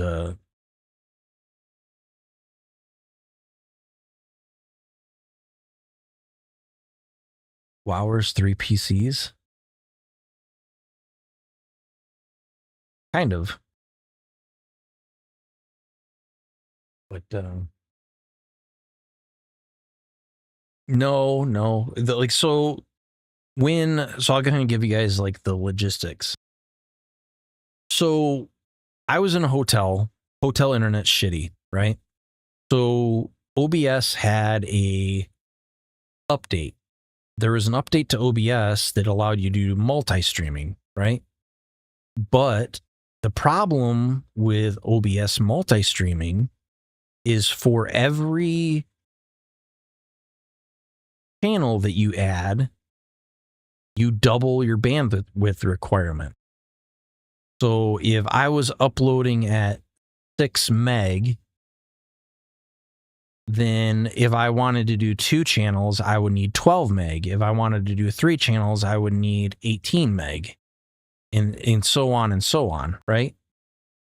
So the problem was on hotel internet, I'm lucky if I get 5 symmetrical. So what I had to do was I had to go to Restream. So what Restream does is they are a relay. So you push your stream to Restream, and then Restream pushes it out to everybody else. The advantage of that is you only need the bandwidth that you would need to do one stream instead of however many you were doing. And you just pay for how many channels you want to push it out to. So I had a device, because hotels like to limit their bandwidth based on MAC addresses. You're going to think this is crazy. So hotels like to limit their internet based on MAC address. So if you connect a laptop to or a PC to their network, it will limit you based on your device. There's a way around that. But in order to do that, you need a very specific router with multiple WAN ports. So I went out and I bought a $300 router that specifically had multiple WAN ports. So the router that I have has 3 WAN ports, and it can take those WAN ports and merge them into one connection. So I pay $100 a month to be able to take the 3 Wi-Fi access points that I bought and merge them into one connection, and then use that push out to Restream. So like this is like the most convoluted setup that you've ever seen in your life.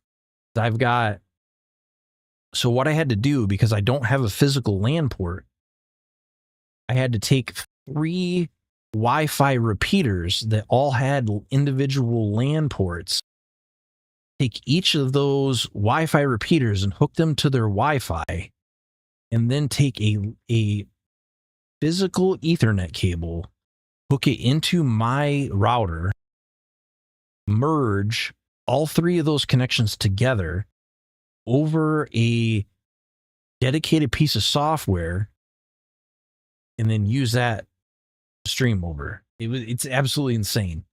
So it was like probably each one of those Wi-Fi access points was probably $70. So it's probably about $300 to $400 worth of equipment just to make it happen. It was insane, but like it made it work. Yeah, because like originally, like when I was streaming over like this shitty hotel Wi-Fi, like I had to cut the stream down to 720p and I had to cut it down to 30 FPS. So we were streaming at like 2.5 meg at most. Like that was like the best quality I could get, and it looked like pixel art. It was horrible. But doing it that way, I'm able to push out to 4 platforms at 7.5 meg. So like we actually have decent quality. So the other kind of updates that I made to the rig was, for a while I was running all 1080p displays. So I had 4 1080p displays. That was my home rig, and I ran off of that. Now I have one 1440p display. That is my game display. And then I take that 1440p and I downscale it to 1080p and broadcast that. So like the gameplay is in higher quality, the stream's in higher quality, the audio is in higher quality. Like everything has been improved in quality by a pretty substantial amount. So I'm pretty happy with like where we've gotten to. It's taken like quite a bit of time and investment to get to that point, but I'm hoping that I can kind of use those methods in order to keep content coming out. Because the problem I ran into is like I'm in these hotels for like sometimes months at a time, and I might get shoved into a hotel and just not be able to stream at all. So like I would have like months where I did not get any content out or couldn't record, and now I don't have as much of an issue with that. But it did take quite a bit of ingenuity to get to the point that I was at.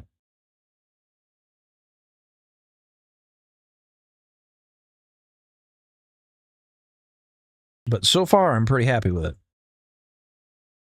I think the only time that we'll probably have like a change in what I have to stream in order to, because of my hardware limitations, is probably going to be when I go to TwitchCon. So this year I am going to TwitchCon,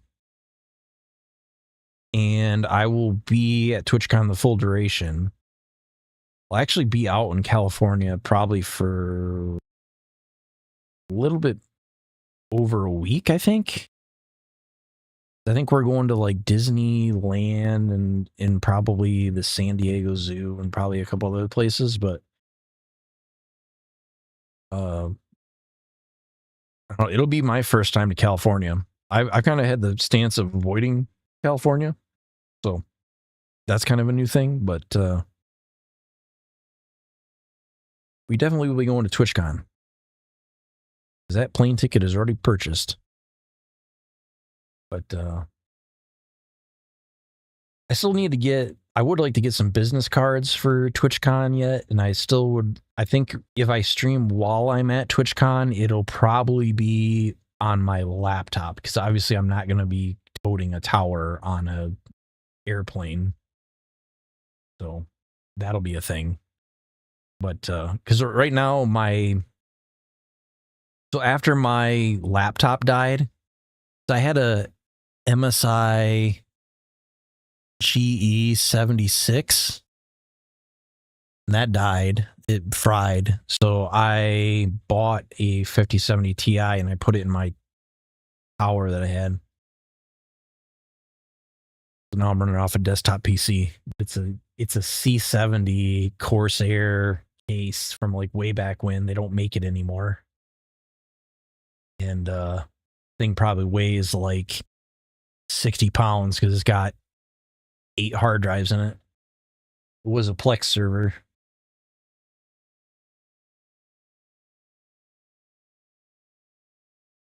Yeah, I think the thing that is going to come out of TwitchCon is I'm hoping that I can do a lot more networking and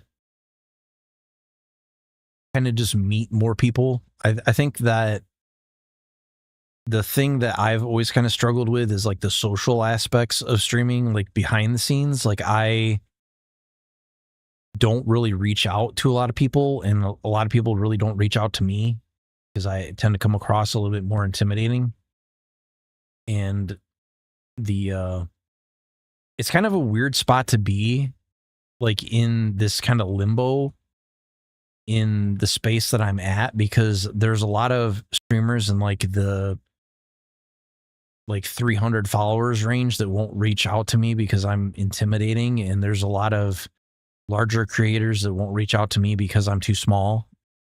So it's kind of like this weird spot to be in where it's kind of isolating. That I don't know, I guess I need to get over this numbers kind of thing. I don't really look at it that way, but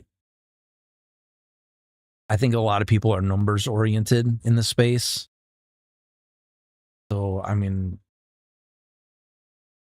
I don't know. I try to follow a lot of the smaller creators out on Twitch to try to see who I can find to socialize with, but I don't tend to reach up very much because I don't know. I don't think people have a lot of incentive to collaborate with people that are lower in size. Yeah.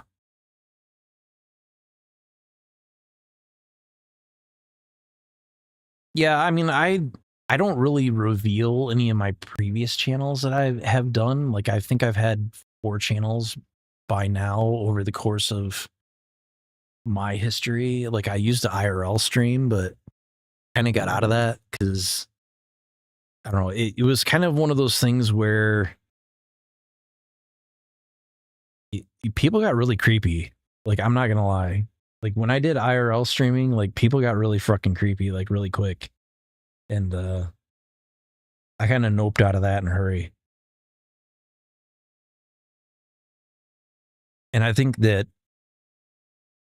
there's less of that in the VTubing sphere is what there is in streaming IRL. Like you still interact with the same people. It's just it kind of felt like when I was doing IRL, it felt like people had less of a sense of boundaries. And the sad thing about it, I don't know. I don't know how to put it in a polite way, but like when I used to stream, I think I had to ban like 3 or 4 MILFs, not gonna lie. Like people that were very obviously I don't know how else to put that. But yeah, it was interesting. But that was probably goddamn, that was probably near 10 years ago by now.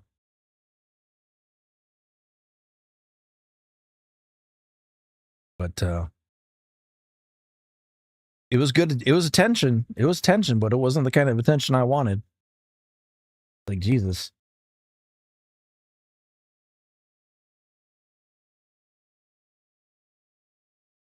But I do miss those times though, because like there was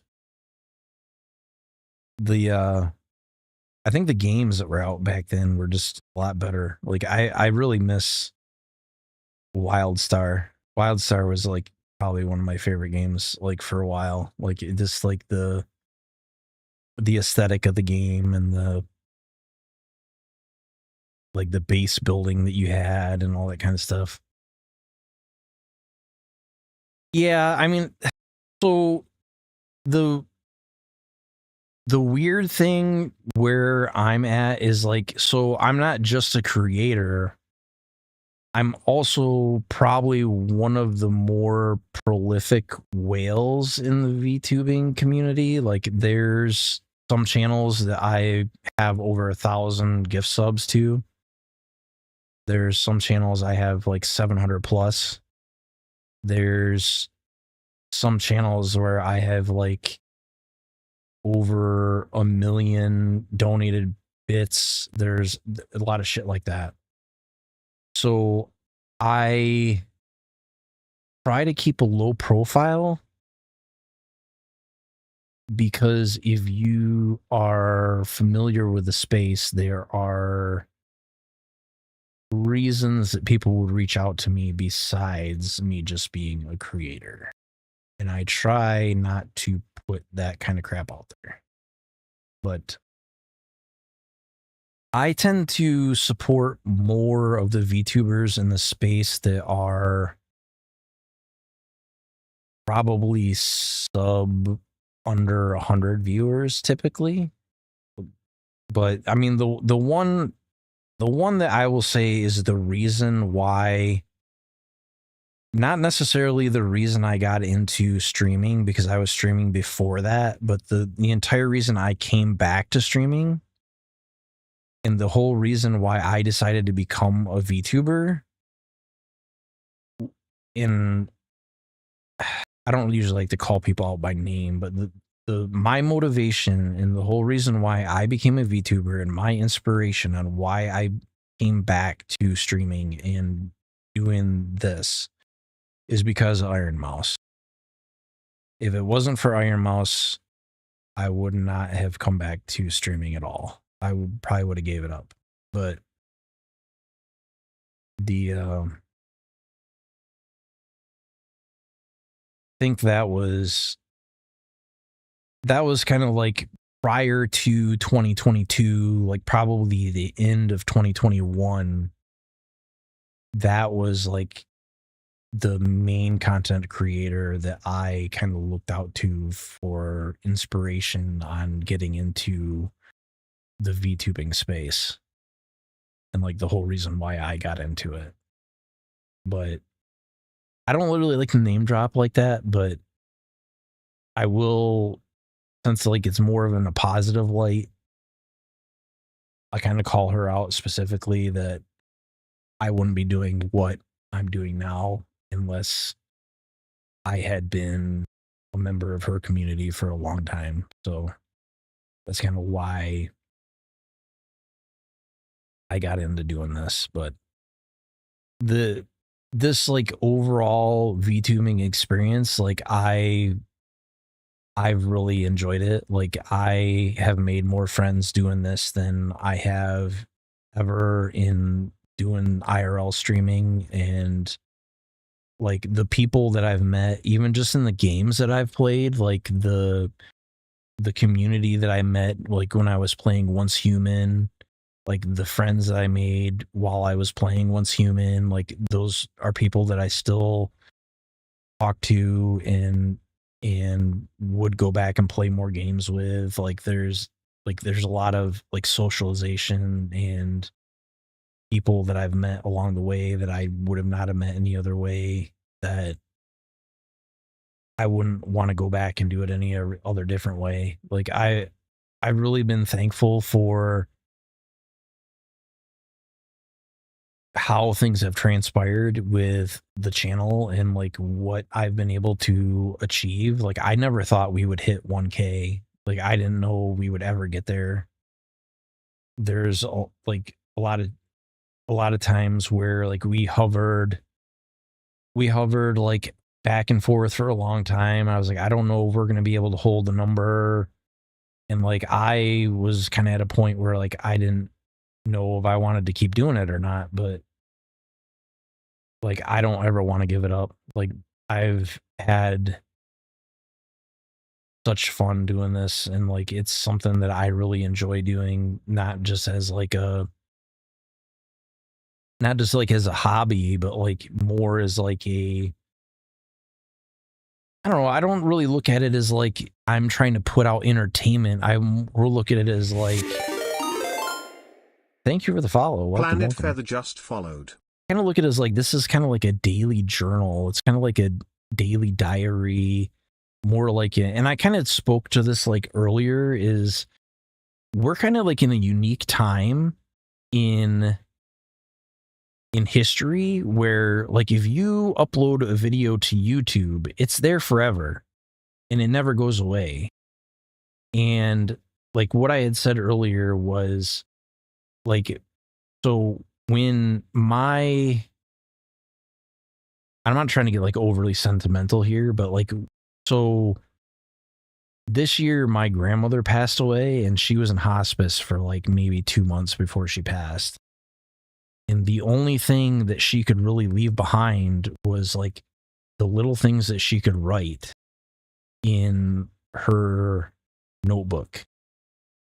So like people got like maybe a paragraph, they got maybe a sentence, and that was the only thing that you had that got left behind. But now we're in an age where everything I record, everything that I do, everything that I play is out there for in perpetuity. And it like these things don't just serve as like a diary, they don't just serve as like entertainment, they serve as like these things will be out there forever. And like these are things that don't just exist, they exist as things that can be passed on, and people can come and see the things that I have created, that I've recorded. They can see my experiences that I had while I was playing certain games. I can take those game libraries, I can pass them on like to the next generation. There's like a whole set of things that are possible now that would have not been possible 20 years ago. Things that like I kind of look at this not just as a entertainment medium, but I look at it as a time capsule. And that kind of changed like how I look at what I create. It's not just about being the most hyperbolic or being the most you know, I don't know. I think a lot of people do a lot of things to get clicks and do things to not necessarily be genuine, but I would rather put out something that is more true to who I am and true to how I would behave like if you met me in person. Like my job is very stressful. Like my gameplay time is like for me to relax and it's for me to unwind, and it's like I don't really get like super over the top and like super energetic like that, cuz like this is my time to just chill. And like that's kind of like what I try to portray in like my streams and do what I do.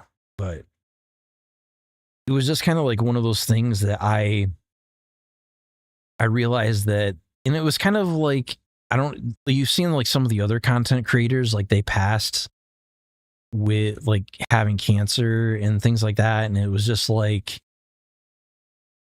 it makes you think, like, what do you leave behind when you go?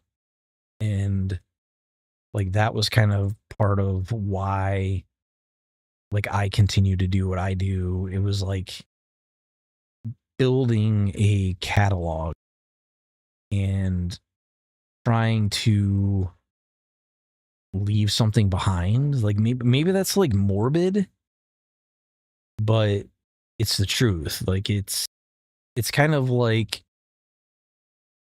if something ever happened to me, like I want people to be able to go back and have like that back catalog of stuff there. And like there's stuff that I played like originally when I started streaming on Twitch, because that wasn't necessarily always my philosophy. Like I think it was like there was like a few creators on YouTube that passed from cancer, and it just kind of like made me think about it more. And I was like, shit, man. Yeah. What was it? Was it Total Biscuit? Was it Total Biscuit? And there was a few other ones that passed, if I remember correctly. And like I remember that shit and like their content, and like I was like, fuck. But I kind of wanted to, I was like, you know what? I've got this like library of like 2,000 games. I've got this like, I can build like a library to pass on to the next generation, and I can have like this chronologued experiences that people cannot just go back and see the games that I played, but can like see like my reactions and like my thoughts and like like it's something that's unique to our time, and it's like something I want to capitalize on and like utilize the technology and like utilize the opportunities that we have now. Because like some of my most happy moments and like some of the most like profound things I've experienced have been things that I've experienced through gaming. Like some of the emotional experiences that I've had.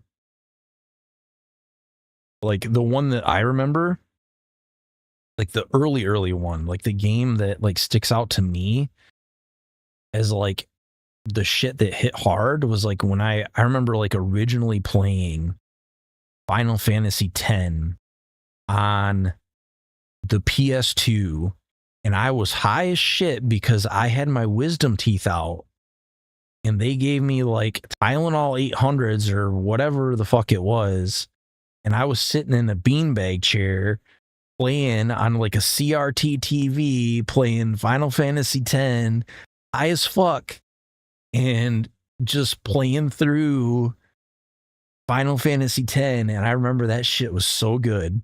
Like to go back and have those same experiences again, like you try to go back and you try to capture those things over again, and it's like the lightning was captured in the bottle and you can't get it back. And like it's like those experiences where like I remember Halo 3 came out, and it was at my cousin's house, and we had bought a projector and we had displayed it on the wall, and we had Halo 3 blown up to like 120 inches, and we sat there and we played Halo 3 for hours and hours and hours. And that was probably some of the best times that we ever had. Like just like crazy experiences that like I wish people could go back and experience those same things again. Like the original times of like playing through like Halo 3 ranked matches, or like the original OG Modern Warfare 2, the OG one, like when before people got sweaty on shooters and you could go through and you could just rock the house on Modern Warfare 2 or zombie modes and like crazy stuff like that. It was like those, like the experiences that we have now, like we're kind of reaching like a golden age of gaming in the x86 era, that the games that we play now, 20 years from now, they will probably be able to go back and play those same games. And that wasn't something that was really possible in the era of like Atari, or like we do have like emulation for like some of the Sega stuff, but I think some of these like more modern games that we're playing through now, that will be more common in the future. And like these things will be things that we can pass down to our children, like as like boxes of playing cards or like baseball cards that we like use to get passed down. Like these are like heirloom, and they're like not just items, they're experiences that can be passed on. And it's going to be crazy because like that was never possible before. Pocket Tanks Deluxe. Yeah, I remember. So like I never really got rid of like any of my PS1 games, any of my PS2 games. I kept all of that stuff. I mean, it's kind of unfortunate that we live in like an age of games now that there is so much online connectivity required in order to do that. Like I kept my Xbox 360 I kept my PlayStation 2. I had like the fat PlayStation 2 with a hard drive in it. I have like the PS1, but it was like the PS and then the ONE. It was the thin model. And like a lot of that stuff. I do have like a lot of that I'm gonna go back and record. So I still own all those consoles. I do have like the capture cards in order to record that stuff. I bought like Action Replay and Game Shark where I can play that stuff with Game Shark, like the old school way that we used to play it before they used to sell you microtransactions. Like the I remember Mercenaries 2. I remember Bloodstorm. I remember what was that one? What was a boat one? There was Jet Moto. There's a ton of games. There's an absolute ton of games that you just don't see out there anymore. Like Twisted Metal 2 was such a good game. It was probably one of the top 10 games I've ever played. Like there's a ton of titles that even like Jade Cocoon or Jade Cocoon 2, like those were really good games. And we're getting to the point where a lot of those games are like unobtainium now. You can't really find them anywhere. Like I don't even know what an original copy of like Final Fantasy VII would cost. It'd probably be several $100s at this point. But we're kind of at the point where we've been able to get some of those things as like remasters or like re-releases for PC, but there's some of those games that were like original PlayStation titles or PlayStation 2 titles that you can't get anymore. Like, I don't know if anybody remembers like Rogue Trip or Vigilante 8 Second Offense or like some of these really old like car combat games. You can't get them anymore. They're not out there. They're not re-released anywhere. You can't obtain them anywhere. Like those things are gone to history now. And like I remember because like a lot of those games had like the PlayStation era was like the first console series that we had CD audio. And like a lot of those songs, like I remember a lot of those songs from those games when they came out. Like I remember hearing the Rob Zombie mixes that came with Sledstorm. And that was like how I had originally gotten into Rob Zombie.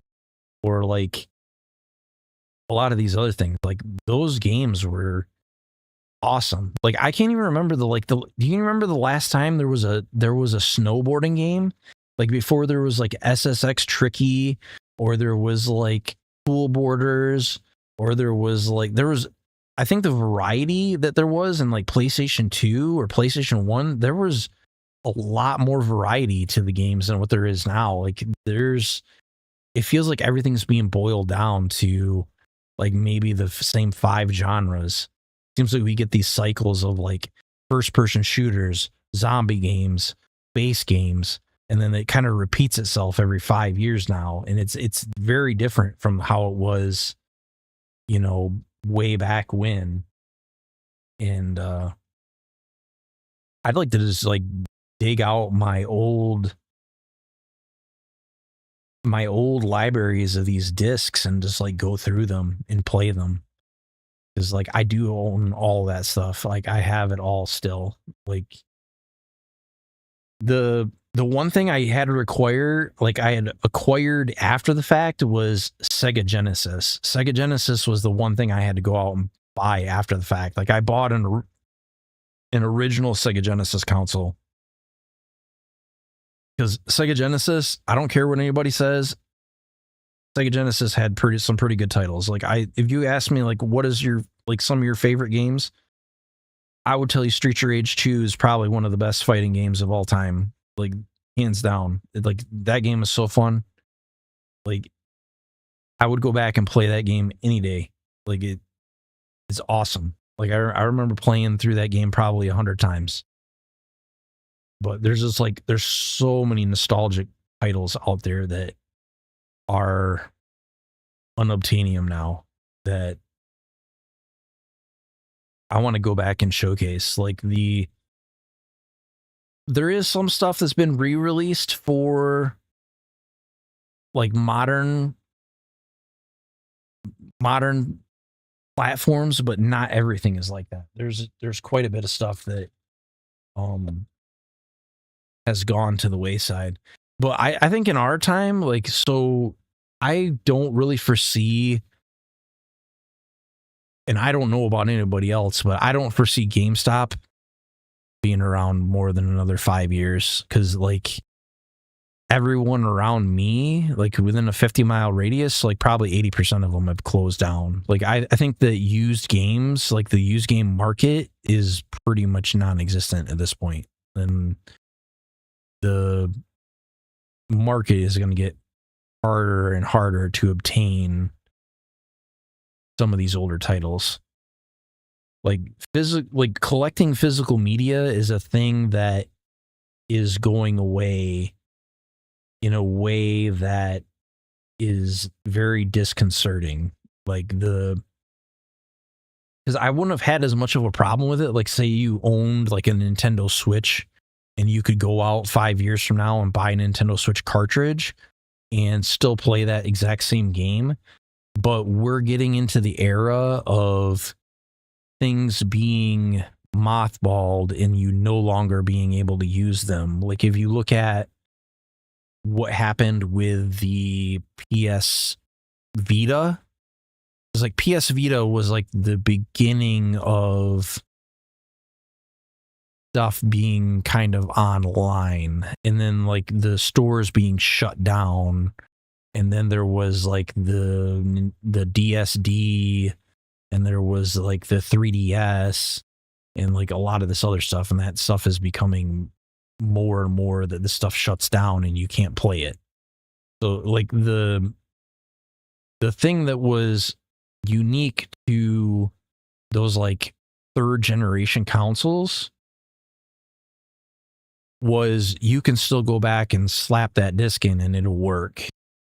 But most of the stuff that is in like this current generation or after, like a lot of that stuff is going to have updates that at some point those updates will no longer be distributed and that those games will no longer function.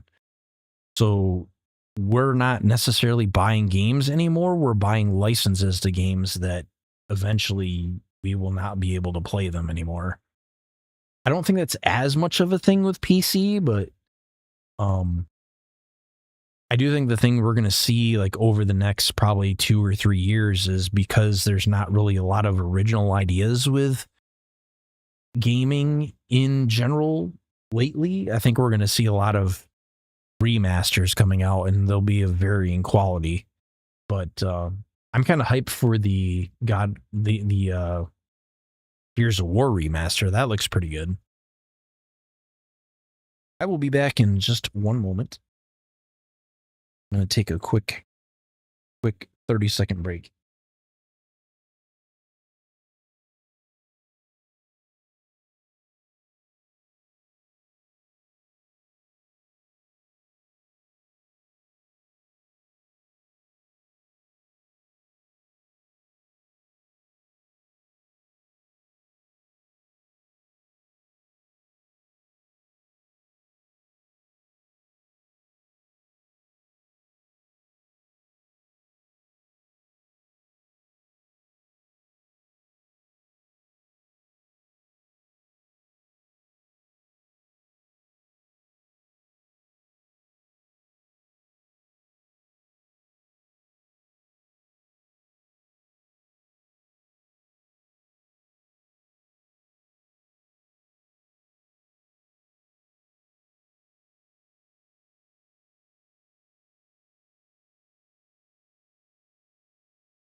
All right, I'm back.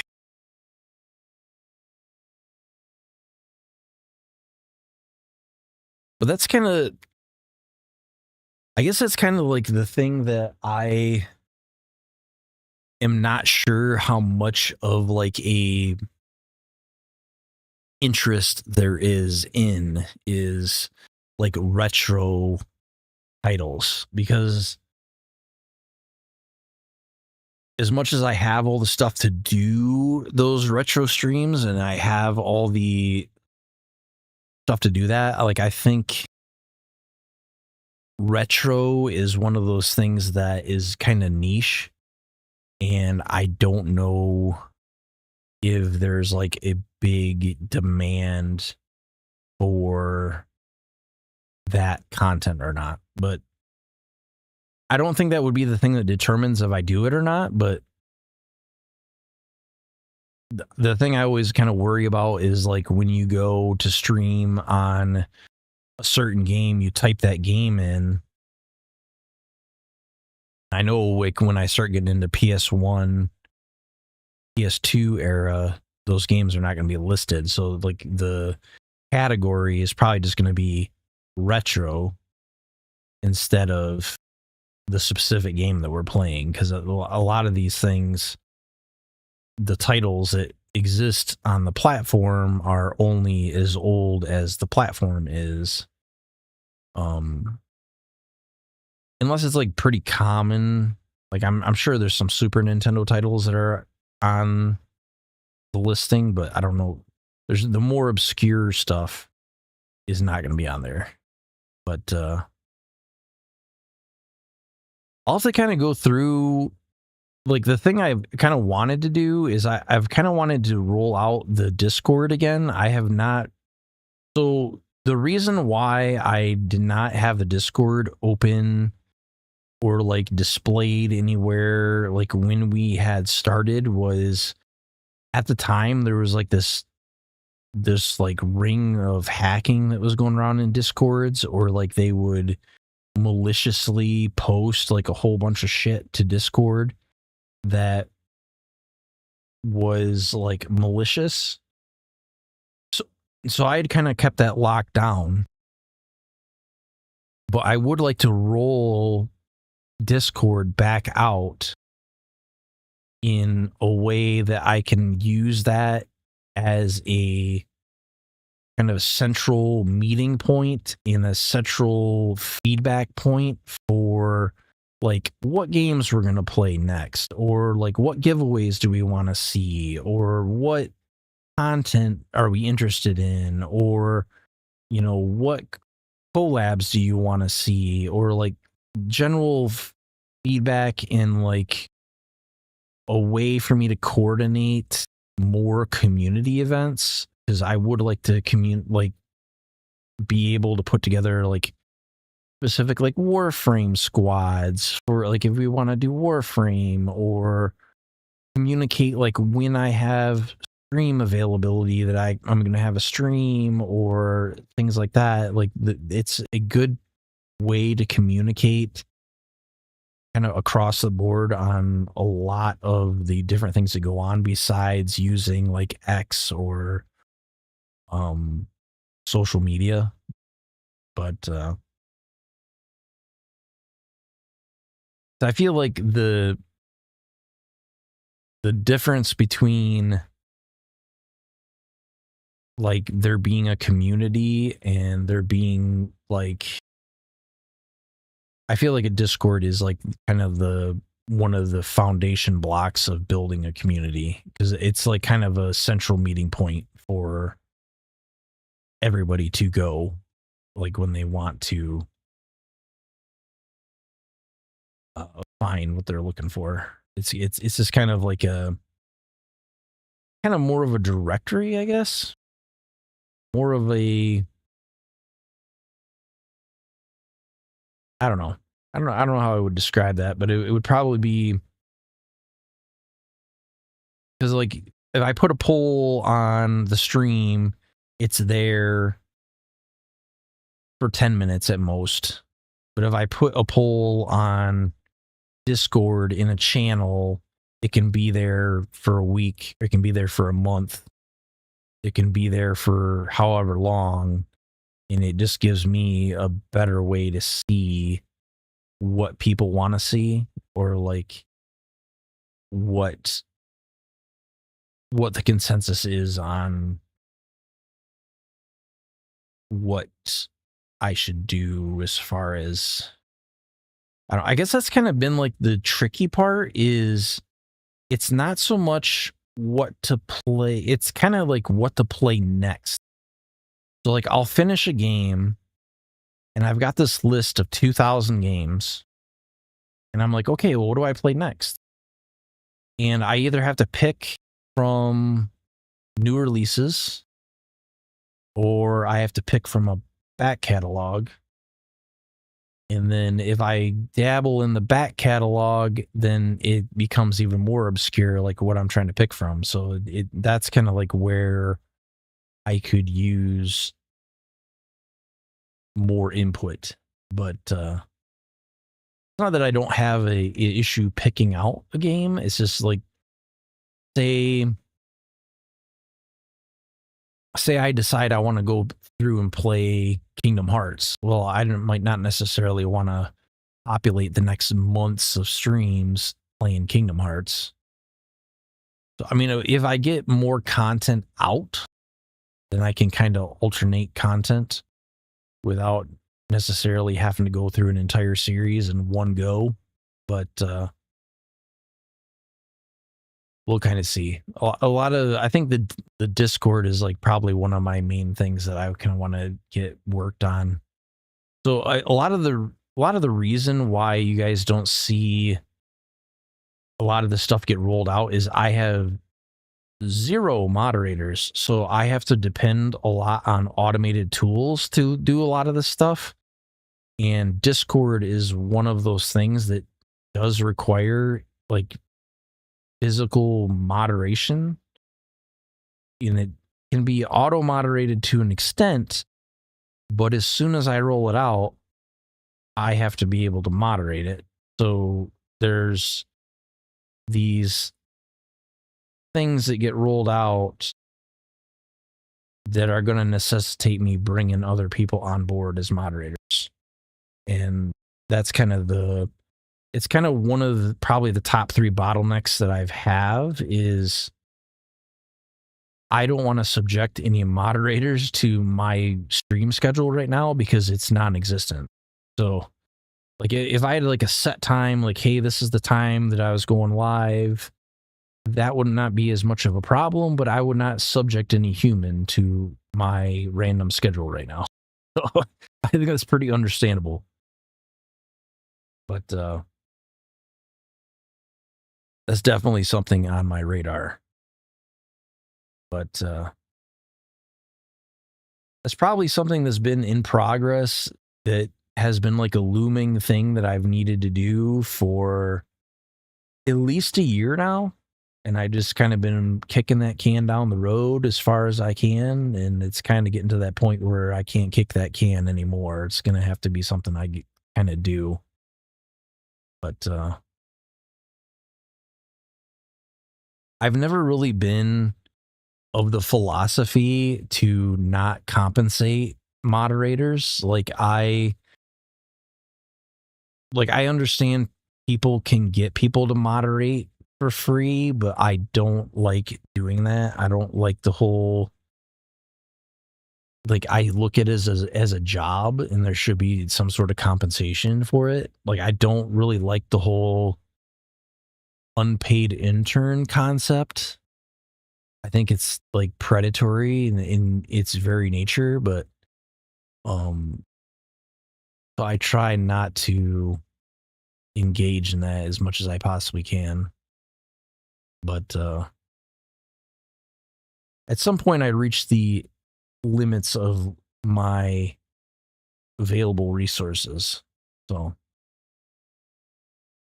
we kind of got to pick our battles. But yeah, I think I keep thinking about it, and that's kind of what I keep leaning back more into is I do kind of want to get more Mac into retro. It's something I've had as like my tagline for my channel for a long time. And it's something I really haven't done yet.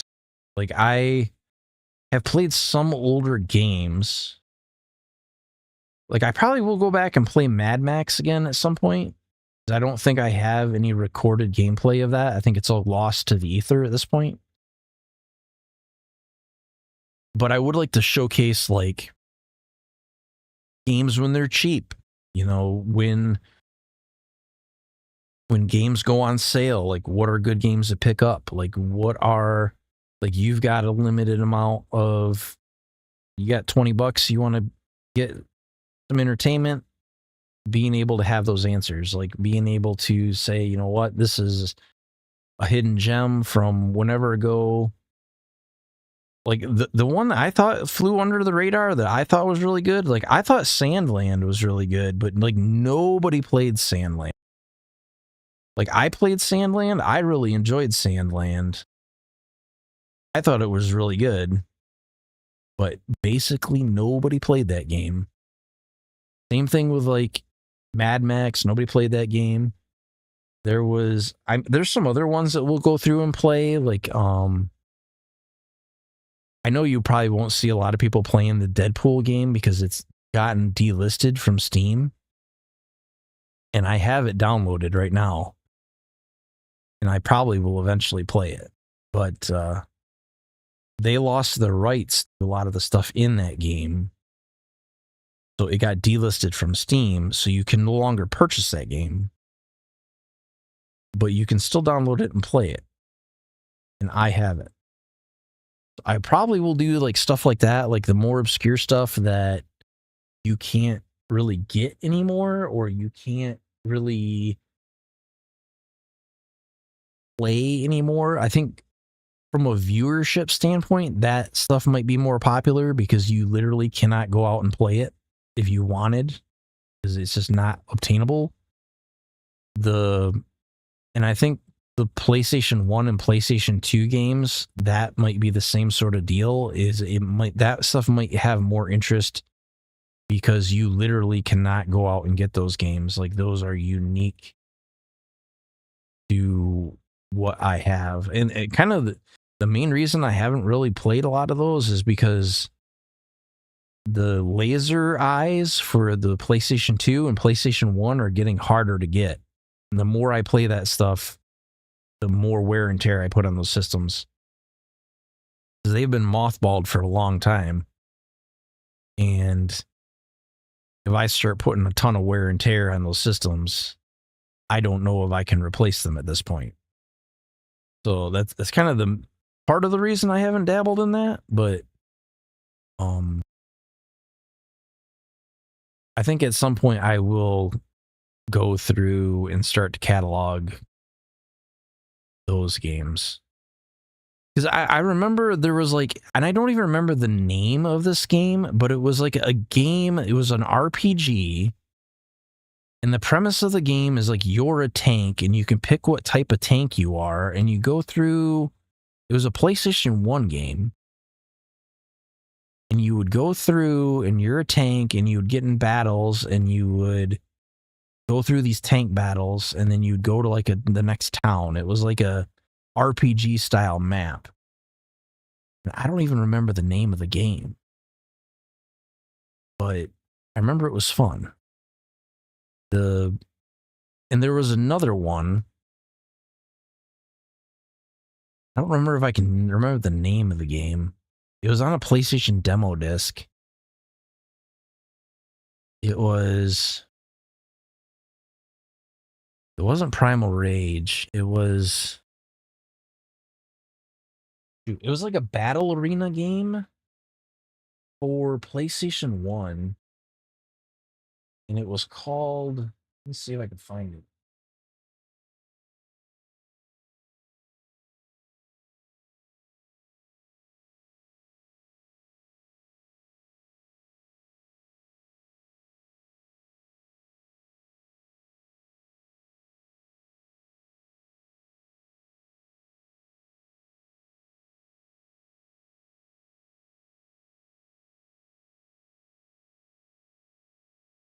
I want to say it started with a P.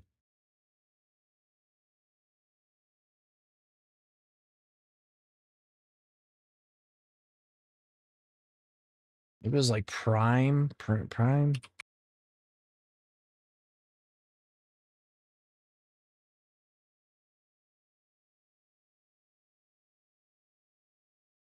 I have no idea. I can't remember the name of it. I just remember it was like you would pick a character and it was like a battle arena. And shit, I'd have to find it. It was on a PlayStation demo disc, I know that, but it was also a game. There were some other ones too. It was I think there was like maybe it was a PlayStation 2 title. There was like Freedom Fighters. There was Mercenaries 2. That was good. There was I'll have to pull out my book of games, and because I like most of like the old like physical media I have like ended up in a binder with like I have my DVDs in a binder, I have like my PlayStation games in a binder, I have my PlayStation 2 games in a binder, like they're all in binders. I gotta find all that and then try to figure out how I want to go about playing all that. But I mean, the ones that really suck is like I don't know if anybody had like Pokemon Red, Pokemon Yellow, Pokemon Blue, but those all had like internal batteries in them. And like once those batteries die, you lose your save data. So I had like a completed game of like Pokemon Red, and that stuff's gone. Like that's gone by a long way. And that sucks. I remember like playing that crap for like 30, 40, 50 hours, like a ton of time, like a ton of time invested in that. And it's just, it lose all your progress. Cause like that was like before we started having like solid state storage for like game memory. So it was like PlayStation 1, I think it was like solid state where you had the memory cards. Because like I would like to go back and play like the original God of War series, because I don't remember ever playing like God of War 1 or 2. Like I'm sure I played them, but I just don't remember it. Like the like some of these OG series games. And like the OG Tekkens, like the Tekken 1, Tekken 2, Tekken 3, like the Battle Arena, Toshinden, like a lot of these older games. But I think it's going to be kind of going to depend on what I own, because I think a lot of this stuff at this point has become unobtainium. So it's kind of like whatever I have in my library of games, instead of like going out to obtain. I mean, there's a few choice ones that I really want to get if I don't have them. And that would be like Jade Cocoon 2. Those are probably some of the ones I would really want. I don't think those are like super mainstream though, so they might be easier to get. But those I remember being really fun. And I definitely want to go back and re-experience those again. So, but I definitely, like, out of the more recent titles I've played, I definitely don't think I did Clair Obscur proper justice. I definitely want to jump back into that and play more of that. And I definitely want to go back in and finish out the Elder Scrolls 4 Oblivion Remaster. Like even the base game, I don't think I properly spent time with that game the way I should have. Like I kind of raced through the main quest line, and that was fine. Like I wanted to say that I played the game and move on, but I never did finish like the DLC content for Oblivion Remaster, and I would like to do that. And Clair Obscur, I seen people fighting, what was it, Simon, or like it was like the ultimate in boss. I never fought him because like I don't think I ever leveled up to 99. Like I never like leveled up everybody all the way. Like I maybe got through a third of the content in that game, which I cleared the MSQ, yes, but I did not clear all the content in the game, not by a long shot. And I kind of regret kind of racing through that, because the worst thing about it is I think I raced through it so I could play Doom the Dark Ages. And tell you what, the Doom the Dark Ages was probably one of the most disappointing Doom games I've ever played, because I probably would have rather played the DOS Doom game than the Dark Ages, because it was not Doom Eternal, I'll put it that way. It was okay, but that's all I would say about it. It was definitely not. It was not worth writing home about. It was Doom in the Dark Ages. Them getting rid of glory kills was just like, why? Like, why would you take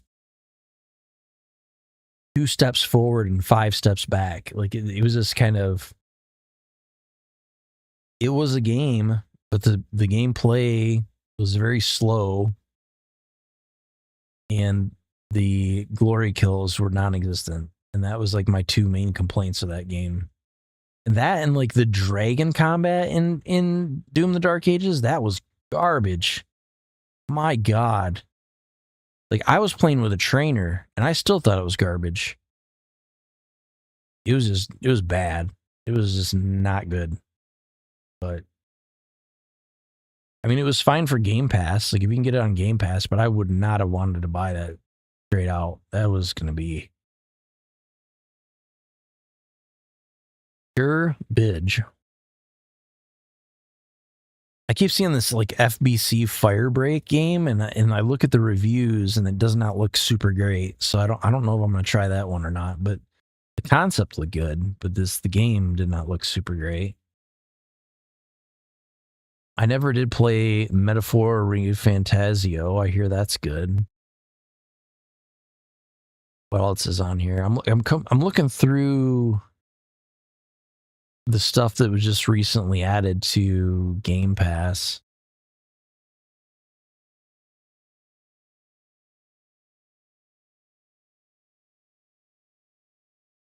Still haven't played Balatro either. I haven't played like the new expansion to Diablo 4, but like I feel like Diablo 4 kind of fell off like in a major way. Like it kind of, I don't know, it just didn't hit the same as Diablo 3. Like, I had a lot of fun playing Diablo 3, like the end game of Diablo 3, like the fast pace, like the really pushing like those end levels in Diablo 3, but I did not get that same feeling in Diablo 4. I felt like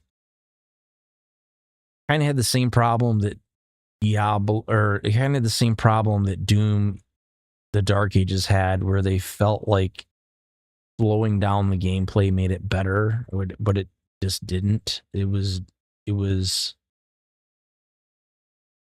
I don't know. I don't know where they get this philosophy that slowing down the gameplay is going to make it more satisfying, because it did not in either case. Like, it was, I don't know. It was rough. But I still have not tried their new class yet. The other one I wanted to try was, so like Sea of Thieves had their like mode that didn't have PvP in it, but like you didn't get as much rewards out of it. And I thought maybe that would be good. But the problem was the nerf on the experience was so bad that I was like, I don't think it's worth playing.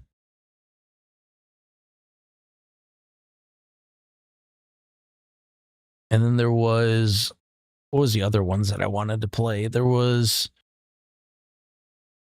I played Mass Effect Andromeda on stream like a ways back, but I never played the remaster of 1, 2, or 3, which I never was a fan of 1. because of the Mako. That I always thought that was kind of garbage, but I always liked. Obviously, I think the peak of Mass Effect was Mass Effect 2, and probably you could say the same thing about Saints Row. Like the best Saints Row was probably Saints Row 2. The I think the biggest problem with those games is like the way that people would experience those games on their own is vastly different to the way you would experience them in a live stream, because the thing that made or broke those games was the soundtrack that was included in the radio on the game, and I can't play any of that.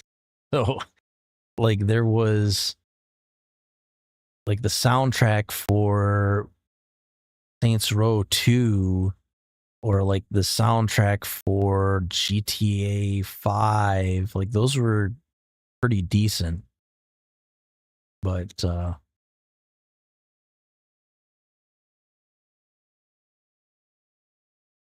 obviously we cannot stream any of that. What else we got in this library? Like we'll be nostalgic for a minute here. The library, 1900 games. What do we got? I think there was another expansion for Dragon Ball Z Kakarot that I never played.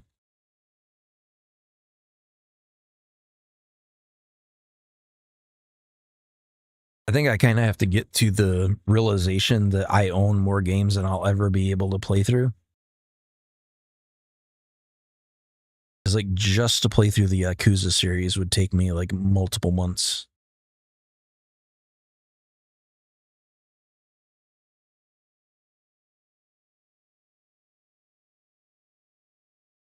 I want to play like Sleeping Dogs. I still want to play. You know, I've never played through Skyrim at all.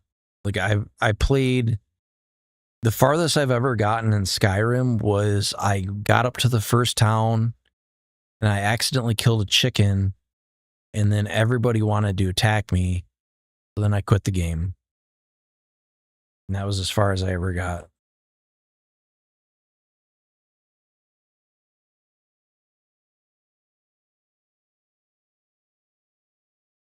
But yeah, I'll probably do like Path of Exile 2 when it comes out, like when it actually has its release.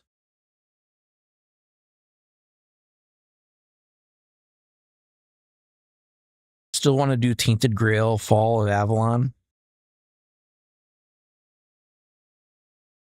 I do own that. Still got to do all the Kingdom Hearts series. I know in the fall, like, so in the fall when Once Human has their like Pokemon-esque style map, I probably will do that. So I'll probably play more Once Human, but right now I'm kind of sworn off that game because the monetization on that I was not a super big fan of. It was kind of like you would get like a loot box every now and again that you'd want to spend like $200 or $300 on, and it would be like the only loot boxes I've really bought for that game since is if it had a vehicle. That was about it.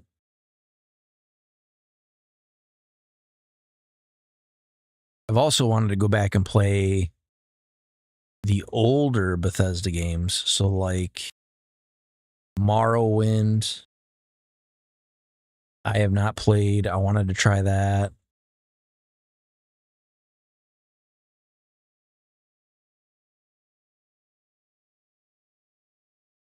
I do have Fable, but I don't think I can get Fable to run. Fable 3, I don't think I can get to run because that's like a Games for Windows Live game.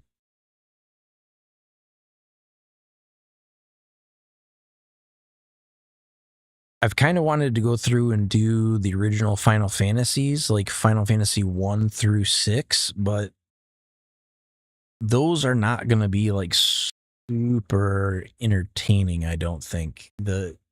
They'll be nostalgic.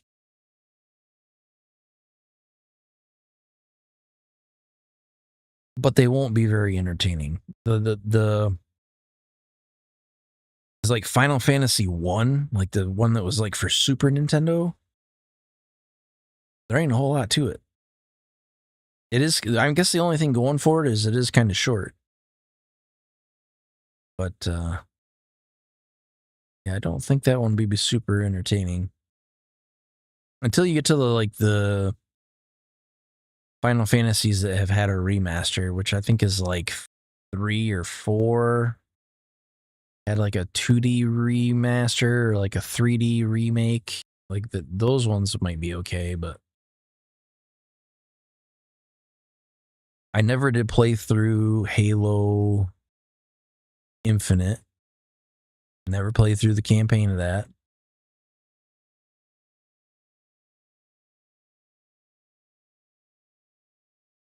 I do recommend, like, if you have never tried Humble Bundle Monthly. This is not sponsored, by the way. But if you've never tried Humble Bundle Monthly and you want to get some games, and you only want to spend like 10 or 15 bucks a month, Humble Bundle Monthly is a good way to go. I think half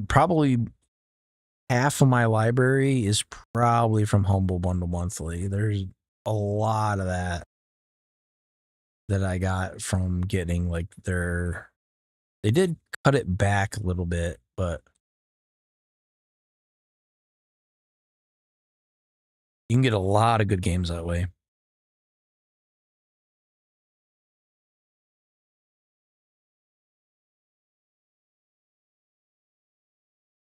Yeah, I think if I go back and try to play some of these older games, I kind of want to confine it to ones that I know are decently entertaining. I don't think I want to dive into some of these that are just old.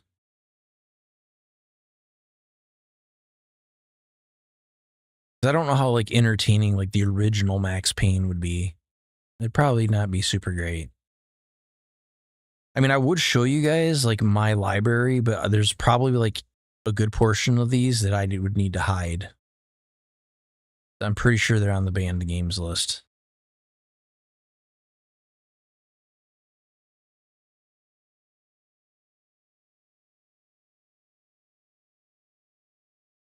Because there's quite a few that are, if not explicitly banned, they're banned just by the rating that they have. I remember the original Red Faction. That was a good game too. I like that one. Like Red Faction and Red Faction 2, those were good.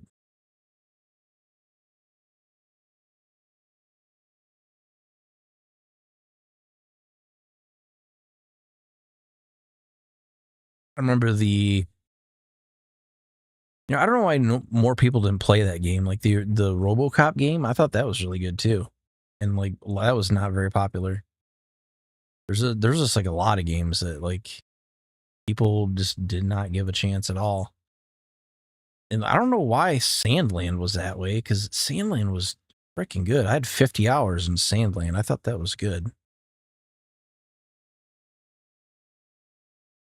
But I guess like people have different experiences playing games. It's like if you ever see like I say programmer magic enabled, that's either me using some sort of cheats or using some sort of trainer or things like that. And if you look at and like, why is that? Why would we do that? Like, oh, you're not getting the experience of the game. So yes, you are right.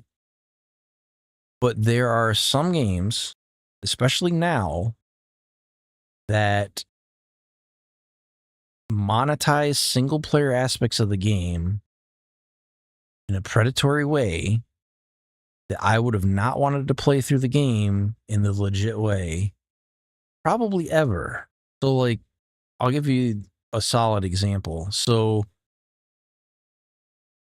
what was it? It was Assassin's Creed Valhalla. Had the most grindy mid game that you could possibly ever have. And using trainers, we fixed that problem. Because they had like the mid game where like the EXP was like super grindy. And like it was just horrible experience. And like because what they did was they broke it off and then they sold you EXP boosts for a single player game. That was like the advent of Ubisoft being just shitty. And I did not particularly care for that. So I kind of just removed it from the game where I could just push my level up on my own. Once you did that, it was fine. But without that, God, that game was horrible. I like the theme. I like the combat. Well, the thing I've never really cared for, and you're going to think this is stupid because it's literally the main thing that Assassin's Creed is known for, but I thought it was stupid for Valhalla. Obviously, Assassin's Creed is known for stealth, but I thought that was stupid for Valhalla because you are a Viking and you have 2 axes. What the hell is stealthy about that? So I always made it so that I was stealthy no matter what. Oh, I didn't have to worry about that. That was stupid. Great concept. It was probably my favorite Assassin's Creed. Besides, maybe I do hear in the pipeline that they're making a remaster or a remake of Assassin's Creed Black Flag. That's what I hear. I have not seen any sort of confirmation of that yet. But supposedly, they're doing a remaster or a remake of Black Flag, which that was always a really good one. That was probably my second favorite Assassin's Creed after maybe... I thought 3 was pretty good too. Like I thought that theme, like the Revolutionary War, I thought that was a good theme. So I thought 3 was good. I never really cared for 1 or 2, but 3 was good. Black Flag was good. Valhalla was good. Those are like the main ones that I played because the other ones I didn't think were that great. Like I never played Origins. I didn't think that one was very good.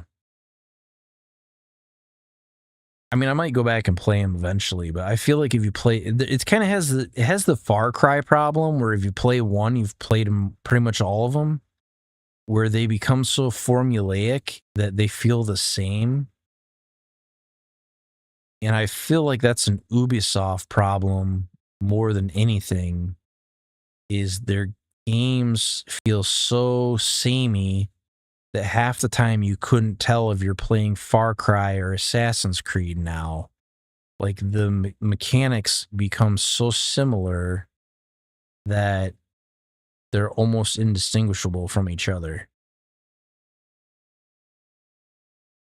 Because like it's basically Far Cry is Assassin's Creed without the stealth, but like most of the mechanics in the game are pretty much the same. It's the same thing with the vice versa, where like you're capturing bases, going to these points and climbing a tower, or doing like, it's very similar, like very, very similar. That was kind of why I could never get into like so they had a Avatar game and I had started playing it, but I never finished it because as soon as I got into it, I'm like, this is basically Far Cry, but worse. So I never finished it. I don't know, I think that was like one of the things I kind of gave up early on in like my streaming was this idea that if I didn't like a game, I would still finish it anyway. Like I kind of just stopped doing that because like if I get into a game and I don't have an interest in the game, I just won't finish it because it's uh it's more painful to watch me play a game that I hate than it is to just not play it anymore. It just becomes like really, really bad. But I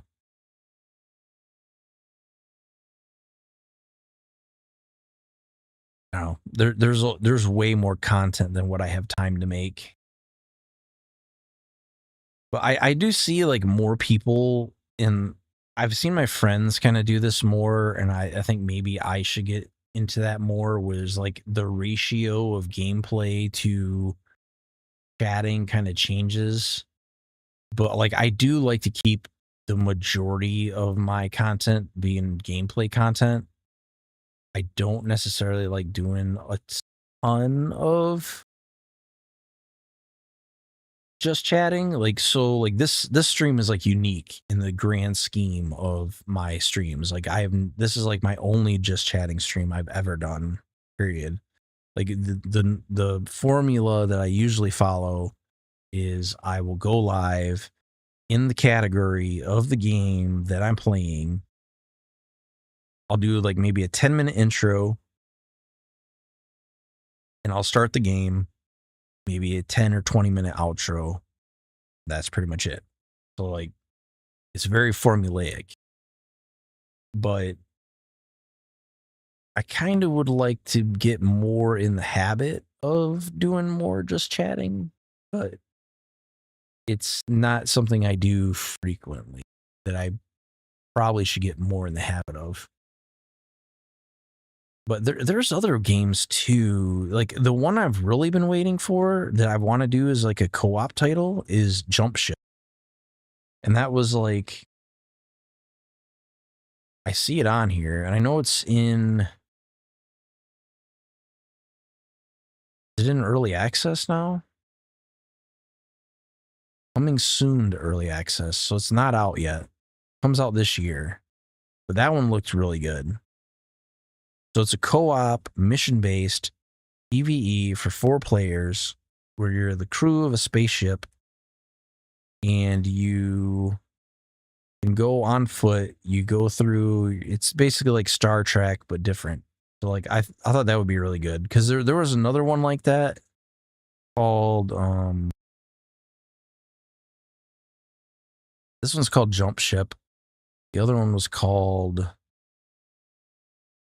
I don't know. It was called something different. It wasn't as good as this one though. It didn't look as good. I'm hoping I can talk some other people into playing that. It does look pretty good. We'll kind of see. I think we're kind of in the era that if you pre-purchase a game, you're dumb. Because like 90% of the time, I want to see the review before I buy a game at this point. Because we've had so many games that like the trailer looks good and then the game comes out and the performance of it is crap, or like it's got some sort of mechanic in it that's crap, or like it's just it's just bad in some sort of way. Like I think we're kind of past the point where pre-ordering is safe.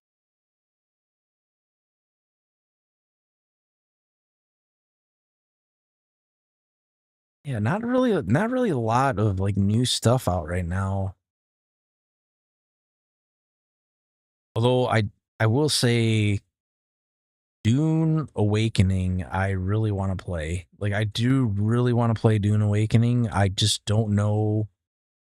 So the reason I haven't played Dune Awakening is I don't know if it's going to have the same problem that Black Desert Online had, where if you weren't in on that game like day one, you didn't get a good spot to put your house.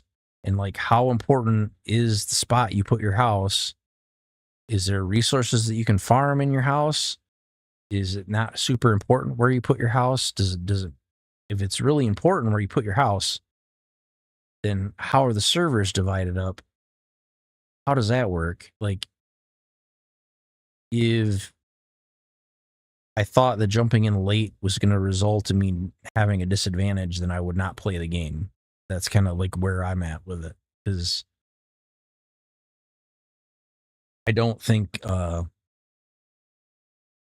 that's a super great experience if you jump in late and you're just at a disadvantage the whole time.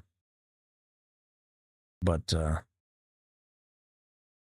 I don't know. I guess stay posted on what content will be coming soon. I do think Stellar Blade is going to be on the short list of games that I end up playing. I think um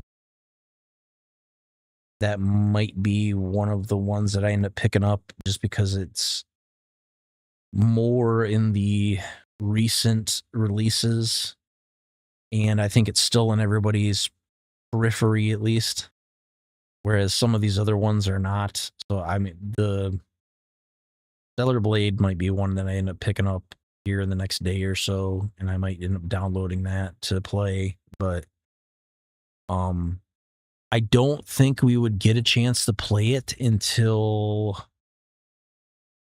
I'm gonna be honest.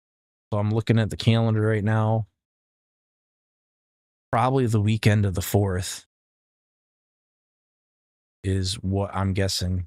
Because I'm still gonna try to get a stream out on this upcoming weekend, but I don't know if it's gonna be gameplay. It might be like a very lightweight game with very rudimentary setup, because it's probably gonna be on my gaming laptop that is not gonna have like a ton of graphical horsepower.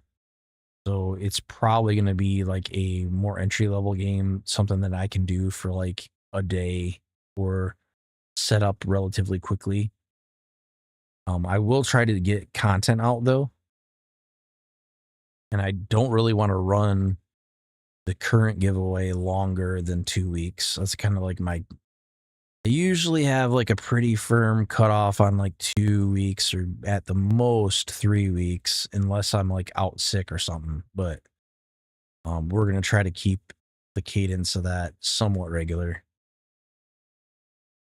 But I do appreciate you guys tuning in for this Just Chatting stream. I think it's gone fairly well.